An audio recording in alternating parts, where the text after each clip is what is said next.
ನಮಸ್ತೆ, welcome to the Java and Spring Boot beginner course. Previous ವಿಡಿಯೋದಲ್ಲಿ ನಾವು ಒಂದು ಫಾರ್ಮ್ನ ಕ್ರಿಯೇಟ್ ಮಾಡಿ jQuery ವ್ಯಾಲಿಡೇಟರ್ನ ಯೂಸ್ ಮಾಡಿಕೊಂಡು ಯಾವ ರೀತಿ ನಾವು ಆ ಫಾರ್ಮ್ನ ವ್ಯಾಲಿಡೇಟ್ ಮಾಡ್ಬೋದು, ಕ್ಲೈಂಟ್ ಸೈಡ್ ವ್ಯಾಲಿಡೇಷನ್ ಯಾವ ರೀತಿ ಮಾಡ್ಬೋದು ಅಂತ ಡಿಸ್ಕಸ್ ಮಾಡಿದ್ವಿ. ವೆರಿ ಇಂಪಾರ್ಟೆಂಟ್ ವಿಡಿಯೋ ಅದು. ನಾವು ಎಂಟರ್ಪ್ರೈಸ್ ಅಪ್ಲಿಕೇಶನ್ ಕ್ರಿಯೇಟ್ ಮಾಡಬೇಕಾದ್ರೆ ಎಷ್ಟೊಂದು ಸಲ ಫಾರ್ಮ್ಸ್ನ ಕ್ರಿಯೇಟ್ ಮಾಡ್ತಿರ್ತೀವಿ. ಕಾಂಟ್ಯಾಕ್ಟ್ ಫಾರ್ಮ್ ಆಗಿರ್ಬೋದು, ಬೇರೆ ಬೇರೆ ರಿಜಿಸ್ಟ್ರೇಷನ್ ಫಾರ್ಮ್ಸ್ ಆಗಿರ್ಬೋದು. ಅದನ್ನೆಲ್ಲ ಕ್ರಿಯೇಟ್ ಮಾಡಿದಾಗ ಯಾವ ರೀತಿ ನಾವು ಕ್ಲೈಂಟ್ ಸೈಡ್ ವ್ಯಾಲಿಡೇಷನ್ ಮಾಡ್ತೀವಿ ಅನ್ನೋದಕ್ಕೆ ವೆರಿ ಗುಡ್ ಎಕ್ಸಾಂಪಲ್ ಅದು. ಆ ವಿಡಿಯೋನ ಮಿಸ್ ಮಾಡಿದ್ದೀರಾ ಅಂತಂದರೆ ಡಿಸ್ಕ್ರಿಪ್ಷನ್ ಸೆಕ್ಷನಲ್ಲಿ ಆ ವಿಡಿಯೋ ಲಿಂಕ್ ಕೊಟ್ಟಿರ್ತೀನಿ. ಫಸ್ಟ್ ಆ ವಿಡಿಯೋನ ವಾಚ್ ಮಾಡಿರಿ. ಈ ವಿಡಿಯೋದಲ್ಲಿ ನಾವು JDBC APIನ ಯೂಸ್ ಮಾಡಿಕೊಂಡು ಯಾವ ರೀತಿ ನಾವು ಡೇಟಾಬೇಸ್ ಜೊತೆಗೆ ಇಂಟ್ರ್ಯಾಕ್ಟ್ ಮಾಡ್ಬೋದು ಅಂತ ಹೇಳ್ಕೊಡ್ತೀನಿ. ಒಂಥರ ಮಿನಿ ಪ್ರಾಜೆಕ್ಟ್ನ ಕ್ರಿಯೇಟ್ ಮಾಡೋಣ. ಮೇಬಿ ಯೂಸರ್ ಮ್ಯಾನೇಜ್ಮೆಂಟ್ ಆ ಥರ ಒಂದು ಪ್ರಾಜೆಕ್ಟ್ನ ಕ್ರಿಯೇಟ್ ಮಾಡಿಬಿಟ್ಟು ಯಾವ ರೀತಿ ಬೇರೆ ಬೇರೆ ಡೇಟಾಬೇಸ್ ಆಪರೇಷನ್ಸ್ನ ಮಾಡ್ಬೋದು ಅಂತ ಡಿಸ್ಕಸ್ ಮಾಡೋಣ. ಪ್ರೀವಿಯಸ್ ವಿಡಿಯೋದಲ್ಲಿ ಆಲ್ರೆಡಿ ನಾವು JDBC API ಬಗ್ಗೆ ಡಿಸ್ಕಸ್ ಮಾಡಿದ್ವಿ. ಅದನ್ನು ಯೂಸ್ ಮಾಡಿಕೊಂಡು ಯಾವ ರೀತಿ ರೆಕಾರ್ಡ್ಸ್ನ ಇನ್ಸರ್ಟ್ ಮಾಡ್ಬೋದು ಅಂತ ಡಿಸ್ಕಸ್ ಮಾಡಿದ್ವಿ. ಬಟ್ ಈ ವಿಡಿಯೋದಲ್ಲಿ ಅದಲ್ಲದೆ ಇನ್ಸರ್ಟ್ ಆಪರೇಷನ್ ಅಲ್ಲದೆ ಮತ್ತೆ ಬೇರೆ ಯಾವುದೆಲ್ಲ ಆಪರೇಷನ್ಸ್ ಇದೆಯಲ್ಲ ಡೇಟಾಬೇಸಲ್ಲಿ, ಆ ಎಲ್ಲ ಆಪರೇಷನ್ಸನ್ನು ಇದರಲ್ಲಿ ಡಿಸ್ಕಸ್ ಮಾಡೋಣ. ಕ್ರಿಯೇಟ್ ಮಾಡೋದಾಗಿರ್ಬೋದು, ರೀಡ್ ಮಾಡೋದಾಗಿರ್ಬೋದು, ಅಪ್ಡೇಟ್ ಮಾಡೋದಾಗಿರ್ಬೋದು, ಡಿಲೀಟ್ ಮಾಡೋದಾಗಿರ್ಬೋದು. ಇದಕ್ಕೆ ಮೇನ್ ಏನಂತ ಕರಿತೀವಿ ಅಂದರೆ CRUD ಆಪರೇಷನ್ಸ್, ಅಂದರೆ ಕ್ರಿಯೇಟ್, ರೀಡ್, ಅಪ್ಡೇಟ್, ಡಿಲೀಟ್. ನಾವು ಯಾವುದೇ ಒಂದು ಎಂಟರ್ಪ್ರೈಸ್ ಅಪ್ಲಿಕೇಶನ್ ಕ್ರಿಯೇಟ್ ಮಾಡಬೇಕಾಗೂ ಈ 4 ಆಪರೇಷನ್ನ ಬಿಟ್ಟು ಬೇರೆ ಯಾವ್ದು ಆಪರೇಷನ್ಸು ನಾವು ಮಾಡಲ್ಲ. ಮೆಜಾರಿಟಿ ಆಫ್ ದ ಟೈಮ್ಸ್ ಈ 4 ಆಪರೇಷನ್ಸ್ನೇ ಮಾಡ್ತೀವಿ. ಈ 4 ಆಪರೇಷನ್ಸ್ ಬಿಟ್ಟು ಬೇರೆ ಯಾವುದು ಆಪರೇಷನ್ನೂ ಇಲ್ಲ. ಅದಕ್ಕೋಸ್ಕರ ಈ ಒಂದು 4 ಆಪರೇಷನ್ ಮಾಡೋದನ್ನು ನಾವು ಕಲ್ತ್ವಿ ಅಂತಂದರೆ ಬೇರೆ ನೀವು ಎಂಟರ್ಪ್ರೈಸ್ ಅಪ್ಲಿಕೇಶನ್ ಒಳಗಡೆ ಈಸಿಯಾಗಿ ಬೇರೆ ಬೇರೆ ಕಾಂಪ್ಲೆಕ್ಸ್ ಕ್ವೆರೀಸ್ನ ಬರೆದು ನೀವು ಈಸಿಯಾಗಿ ಅಚೀವ್ ಮಾಡ್ಬೋದು. ಅಫ್ಕೋರ್ಸ್ ನಾವು ರಿಯಲ್ ಟೈಮ್ ಪ್ರಾಜೆಕ್ಟ್ಸಲ್ಲಿ ಈ ಒಂದು ಮಾಡರ್ನ್ ಡೇಸಲ್ಲಿ ರಿಯಲ್ ಟೈಮ್ ಪ್ರಾಜೆಕ್ಟ್ಸ್ ಒಳಗಡೆಗೆ majority of the companies JDBC APIನ ಯೂಸ್ ಮಾಡಲ್ಲ. ಏನಕ್ಕೆ ಅಂತಂದರೆ ಅದಕ್ಕಿಂತ ಬೆಟರ್ ಟೂಲ್ಸ್ ಇದೆ ಜಾವಾದಲ್ಲಿ, JPA ಅಂತೇಳಿ, ಹೈಬರ್ನೇಟ್ ಅಂತೇಳಿ. ಅದನ್ನೆಲ್ಲ ಯೂಸ್ ಮಾಡಿ ನಾವು ಇನ್ನೂ ಈಸಿಯಾಗಿ ಡೇಟಾಬೇಸ್ ಆಪರೇಷನ್ಸ್ನ ಮಾಡ್ಬೋದು. ಬಟ್ ಅದೆಲ್ಲದಕ್ಕೂ ಫೌಂಡೇಶನ್ನೇ ಈ JDBC API. ಸ್ಟಿಲ್ ಎಷ್ಟೊಂದು ಕಂಪ್ನಿಗಳು JDBC API ಮೇಲೇ ರಿಲೇ ಆಗಿದೆ. ಸೊ ಅದಕ್ಕೋಸ್ಕರ ನೀವೇನಾದರೂ ಒಂದು ಕಂಪ್ನಿ ಜಾಯ್ನ್ ಆದಾಗ ಅಲ್ಲಿ ಏನಾದರೂ ತುಂಬ ಓಲ್ಡ್ ಪ್ರಾಜೆಕ್ಟ್ ಇತ್ತು ಅಂತಂದರೆ ಅವರು JDBC APIನೇ ಯೂಸ್ ಮಾಡ್ತಿರ್ತಾರೆ. ಅಂಥ ಸ್ಟೇಜಲ್ಲಿ ನಿಮಗೆ ಅದನ್ನೆಲ್ಲ ಯೂಸ್ ಮಾಡೋಕ್ಕೆ ಗೊತ್ತಿರಬೇಕು. ಅದಕ್ಕೋಸ್ಕರ ಈ ವಿಡಿಯೋನ ಮಾಡ್ತಾಯಿದ್ದೀನಿ. ಈ ವಿಡಿಯೋದಲ್ಲಿ ಕಂಪ್ಲೀಟ್ JDBC API ಬಗ್ಗೆ ಡಿಸ್ಕಸ್ ಮಾಡೋಣ. ಸೊ ಫಸ್ಟ್ ಅದರ ಬಗ್ಗೆ ಡಿಸ್ಕಸ್ ಮಾಡೋಕ್ಕಿಂತ ಮುಂಚೆ ರಿಕ್ವೈರ್ಮೆಂಟ್ನ ಅರ್ಥ ಮಾಡ್ಕೊಳ್ಳೋಣ. ಏನು ಮಾಡೋಕ್ಕೆ ಹೊರಟಿದ್ವಿ ನಾವು ಅಂತ ಡಿಸ್ಕಸ್ ಮಾಡೋಣ. ಸಪೋಸ್ ನಾವು ಯಾವುದೋ ಒಂದು ಕಾಂಪ್ಲೆಕ್ಸ್ ಪ್ರಾಜೆಕ್ಟ್ನ ಕ್ರಿಯೇಟ್ ಮಾಡ್ತಾ ಇದ್ದೀವಿ ಅಂತ ಅಂದ್ಕೊಳ್ಳಿ. ಅದರಲ್ಲಿ ಯಾವುದೋ ಒಂದು ಸಣ್ಣದೊಂದು ಮಾಡ್ಯೂಲ್ನ ಕ್ರಿಯೇಟ್ ಮಾಡ್ತಿದ್ವಿ. ಯೂಸರ್ ಮಾಡ್ಯೂಲ್ ಅಂದರೆ ಪ್ರತಿಯೊಂದು ಅಪ್ಲಿಕೇಶನ್ ಒಳಗಡೆನೂ ರಿಜಿಸ್ಟ್ರೇಷನ್ ಫಾರ್ಮ್ ಇರುತ್ತೆ. ಸೊ ರಿಜಿಸ್ಟ್ರೇಷನ್ ಫಾರ್ಮ್ ಆದಮೇಲೆ ಯೂಸರ್ ರಿಜಿಸ್ಟರ್ ಆಗ್ತಾನೆ. ಆ ಯೂಸರ್ ಇನ್ಫಾರ್ಮೇಷನ್ನ ನಾವು ಮ್ಯಾನೇಜ್ ಮಾಡಬೇಕಂದ್ರೆ ಯೂಸರ್ನ ಯಾರೋ ಒಬ್ಬ ಅಡ್ಮಿನ್ ಇರ್ತಾನೆ, ಆ ಅಡ್ಮಿನ್ ಏನು ಮಾಡ್ತಾನೆ, ಆ ಯೂಸರ್ ಆ ಅಕೌಂಟ್ನ ಮ್ಯಾನೇಜ್ ಮಾಡ್ತಾ ಇರ್ತಾನೆ. ಅವ್ರದ್ದು ಅಪ್ಡೇಟ್ ಮಾಡೋದಾಗಿರ್ಬೋದು, ಡಿಲೀಟ್ ಮಾಡೋದಾಗಿರ್ಬೋದು, ಆ ಅಕೌಂಟ್ ಕ್ರಿಯೇಟ್ ಮಾಡೋದಾಗಿರ್ಬೋದು, ಅಥವಾ ಆ ಒಂದು ಯೂಸರ್ಸ್ ಡೀಟೇಲ್ಸ್ನ ಚೆಕ್ ಮಾಡೋದಾಗಿರ್ಬೋದು, ಅದನ್ನೆಲ್ಲ ಅಡ್ಮಿನ್ ಮಾಡ್ತಾ ಇರ್ತಾನೆ. ಸೊ ಅದಕ್ಕೇನು ಮಾಡೋಣ ಅಂತಂದರೆ ನಾವು ಒಂದು ಪ್ರಾಜೆಕ್ಟ್ನ ಕ್ರಿಯೇಟ್ ಮಾಡೋಣ, ಸ್ಪ್ರಿಂಗ್ ಬೂಟ್ ಪ್ರಾಜೆಕ್ಟು. ಆ ಸ್ಪ್ರಿಂಗ್ ಬೂಟ್ ಪ್ರಾಜೆಕ್ಟ್ ಒಳಗಡೆ ಒಂದು HTMLನ ಕ್ರಿಯೇಟ್ ಮಾಡಿ ಆ HTMLಲ್ಲಿ ಜಸ್ಟ್ ಒಂದು ಫಾರ್ಮ್ನ ಕ್ರಿಯೇಟ್ ಮಾಡೋಣ. ಫಾರ್ ಎಕ್ಸಾಂಪಲ್ ಆ ಫಾರ್ಮಲ್ಲಿ ಏನಪ್ಪ ಯೂಸರ್ ನೇಮ್ನ ಎಂಟರ್ ಮಾಡ್ತೀವಿ ಅಂದರೆ name of the employee. Okay, name of the employee. ಅದಾದಮೇಲೆ ಜಸ್ಟ್ ಎಂಪ್ಲಾಯಿ ಇಮೇಲ್ ಅಡ್ರೆಸ್ ಇರುತ್ತೆ. ಓಕೆನಾ, ಇಮೇಲ್ ಅಡ್ರೆಸ್ ಇರುತ್ತೆ. ಸಾಕು, ಇದೆರಡೇ ಸಾಕು ಈ ಒಂದು ಪ್ರಾಜೆಕ್ಟಲ್ಲಿ ಡೆಮಾನ್ಸ್ಟ್ರೇಷನ್ ಪರ್ಪಸ್ಸಿಗೆ. ಬೇಕಂದರೆ ಏನಕ್ಕೆ ಅಂತಂದರೆ ನಾವು ಪ್ರೀವಿಯಸ್ ವಿಡಿಯೋದಲ್ಲಿ ಬೇರೆ ಎಲ್ಲ ಕಾಂಪೊನೆಂಟ್ಸ್ ಬಗ್ಗೆನೂ ಡಿಸ್ಕಸ್ ಮಾಡಿದ್ವಿ. ಫಾರ್ಮ್ ಎಲಿಮೆಂಟ್ಸ್ ಬಗ್ಗೆ, ರೇಡಿಯೋ ಬಟನ್ಸ್ ಆಗಿರ್ಬೋದು, ಚೆಕ್ ಬಾಕ್ಸ್ ಆಗಿರ್ಬೋದು, ಬೇರೆ ಎಲ್ಲದ್ರ ಬಗ್ಗೆನೂ ಡಿಸ್ಕಸ್ ಮಾಡಿದ್ದೀವಿ. ನೀವು ಆ ವಿಡಿಯೋನ ಚೆಕ್ ಮಾಡ್ಬೋದು. ಸಬ್ಮಿಟ್ ಬಟನ್ ಇರುತ್ತೆ. ಓಕೆ, ಇದು ಸಬ್ಮಿಟ್ ಬಟನ್ನು. ಯೂಸರು ಎಂಟರ್ ಮಾಡ್ತಾನೆ ಅಥವಾ ಅಡ್ಮಿನ್ ಯಾರೋ ಒಬ್ಬರು ನೇಮು ಮತ್ತು ಇಮೇಲ್ ಅಡ್ರೆಸ್ನ ಎಂಟರ್ ಮಾಡ್ತಾರೆ. ಎಂಟರ್ ಮಾಡಿದ ಮೇಲೆ ಸಬ್ಮಿಟ್ ಮಾಡಿದಾಗ ನಾವೇನು ಮಾಡಬೇಕು, ಈ ಫಾರ್ಮ್ನಲ್ಲಿರೋ ವ್ಯಾಲ್ಯೂಸ್ನೆಲ್ಲ ಕ್ಯಾಪ್ಚರ್ ಮಾಡಿ ನಾವು ಕಂಟ್ರೋಲರಿಗೆ ಕಳಿಸ್ಬೇಕು. ಅಂದರೆ ಸ್ಪ್ರಿಂಗ್ ಬೂಟ್ ಬ್ಯಾಕೆಂಡಿಗೆ ಕಳಿಸ್ಬೇಕು. ಸೊ ಅಲ್ಲಿ ನಮ್ಮ ಕಂಟ್ರೋಲರ್ ಲೇಯರ್ ಇರುತ್ತೆ. ಸೊ ಇದು ಕಂಟ್ರೋಲರ್ ಲೇಯರಲ್ಲಿ ನಾವೇನು ಮಾಡ್ತೀವಿ, ಹ್ಯಾಂಡ್ಲರ್ ಮೆಥಡ್ನ ಬರಿತೀವಿ. ಹ್ಯಾಂಡ್ಲರ್ ಮೆಥಡ್ನ ಬರೆದು ಆ ಹ್ಯಾಂಡ್ಲರ್ ಮೆಥಡ್ಗೆ ನಾವು ಫಾರ್ಮ್ ವ್ಯಾಲ್ಯೂಸ್ನ ಬೈಂಡ್ ಮಾಡ್ತೀವಿ.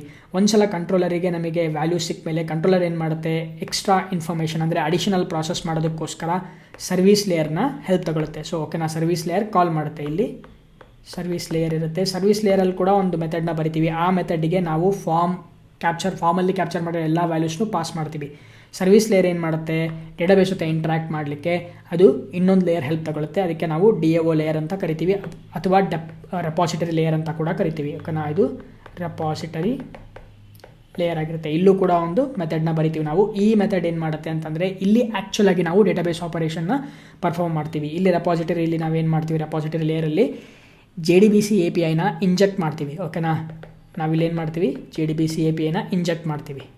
JDBC ಎ ಪಿ ಐನ ಇಂಜೆಕ್ಟ್ ಮಾಡಿ ನಾವೇನು ಮಾಡ್ತೀವಿ, ಆ JDBC ಎ ಪಿ ಐನ ಯೂಸ್ ಮಾಡಿಕೊಂಡು ಬೇರೆ ಬೇರೆ ಡೇಟಾಬೇಸ್ ಆಪರೇಷನ್ಸ್ನ ಪರ್ಫಾರ್ಮ್ ಮಾಡ್ತೀವಿ. ಕ್ರಿಯೇಟ್ ಮಾಡೋದಾಗಿರ್ಬೋದು, ರೀಡು, ಅಪ್ಡೇಟು, ಡಿಲೀಟ್ ಅದೆಲ್ಲ ಮಾಡ್ತೀವಿ. ಸೊ ರೆಪಾಸಿಟರಿ ಲೇಯರ್ ಈ JDBC ಎ ಪಿ ಐ ಏನು ಮಾಡುತ್ತೆ ಅಂತಂದರೆ, ಇದ್ರ ಕೆಲಸ it is going to interact with the database.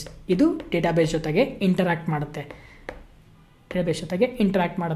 ಈ ಡೇಟಾಬೇಸ್ ಜೊತೆಗೆ ನಾವು ಡೇಟಾಬೇಸ್ ಯೂಸ್ ಮಾಡ್ತಿರೋದು MySQL. ಅಫ್ಕೋರ್ಸ್ ನಾವು ಯಾವ್ದು ಡೇಟಾಬೇಸ್ ಬೇಕಾದರೂ ಯೂಸ್ ಮಾಡ್ಬೋದು, ಬಟ್ ನಾನು ಯೂಸ್ ಮಾಡ್ತಿರೋದು ಈ ಪ್ರಾಜೆಕ್ಟಲ್ಲಿ MySQL ಡೇಟಾಬೇಸ್ನ ಯೂಸ್ ಮಾಡ್ತಿದ್ದೀನಿ. MySQL ಡೇಟಾಬೇಸ್ನ ಯೂಸ್ ಮಾಡಿಕೊಂಡು ನಾವು ಇಂಟ್ರಾಕ್ಟ್ ಮಾಡಲಿಕ್ಕೆ ನಮಗೆ ಡ್ರೈವರ್ಸ್ ಬೇಕು. ಆ ಡ್ರೈವರ್ಸ್ನ JDBC A P I provide ಮಾಡುತ್ತೆ. ಆ JDBC ಎ ಪಿ ಐನ ಯೂಸ್ ಮಾಡಿಕೊಂಡು ನಾವು ಈಸಿಯಾಗಿ ಇಂಟ್ರಾಕ್ಟ್ ಮಾಡ್ಬೋದು. ನಮ್ಮ ಪ್ರಾಜೆಕ್ಟ್ ಕಾನ್ಫಿಗರೇಷನ್ ಒಳಗಡೆಗೆ ನಾವು ಯಾವ ಡೇಟಾಬೇಸ್ ಯೂಸ್ ಮಾಡ್ತಿದ್ದೀವಲ್ಲ ಆ ಕಾನ್ಫಿಗರೇಷನ್ಸ್ನ ಆ್ಯಡ್ ಮಾಡಿರ್ತೀವಿ. ಫಾರ್ ಎಕ್ಸಾಂಪಲ್ JDBC URL ಆಗಿರ್ಬೋದು, ಆಮೇಲೆ ಡೇಟಾಬೇಸ್ ನೇಮ್ ಆಗಿರ್ಬೋದು, ಯೂಸರ್ ನೇಮ್ ಆಗಿರ್ಬೋದು, ಪಾಸ್ವರ್ಡ್ ಆಗಿರ್ಬೋದು, ಈ ಎಲ್ಲ ಇನ್ಫಾರ್ಮೇಷನ್ಸ್ನು ಆ್ಯಡ್ ಮಾಡಿ ನಾವು ಡೇಟಾಬೇಸಲ್ಲಿ ಟೇಬಲ್ನ ಕ್ರಿಯೇಟ್ ಮಾಡ್ತೀವಿ. ಟೇಬಲ್ನ ಕ್ರಿಯೇಟ್ ಮಾಡಿ ನಾವು ಡೇಟಾಬೇಸ್ ಜೊತೆಗೆ ಇಂಟ್ರಾಕ್ಟ್ ಮಾಡ್ತೀವಿ. ಸೊ ಇದಿಷ್ಟು ಪ್ರೊಸೀಜರು. ನಾವು ಈ ಒಂದು ಪ್ರಾಜೆಕ್ಟ್ನ ನಾವು ಅಚೀವ್ ಮಾಡ್ತಾ ಹೋಗೋಣ.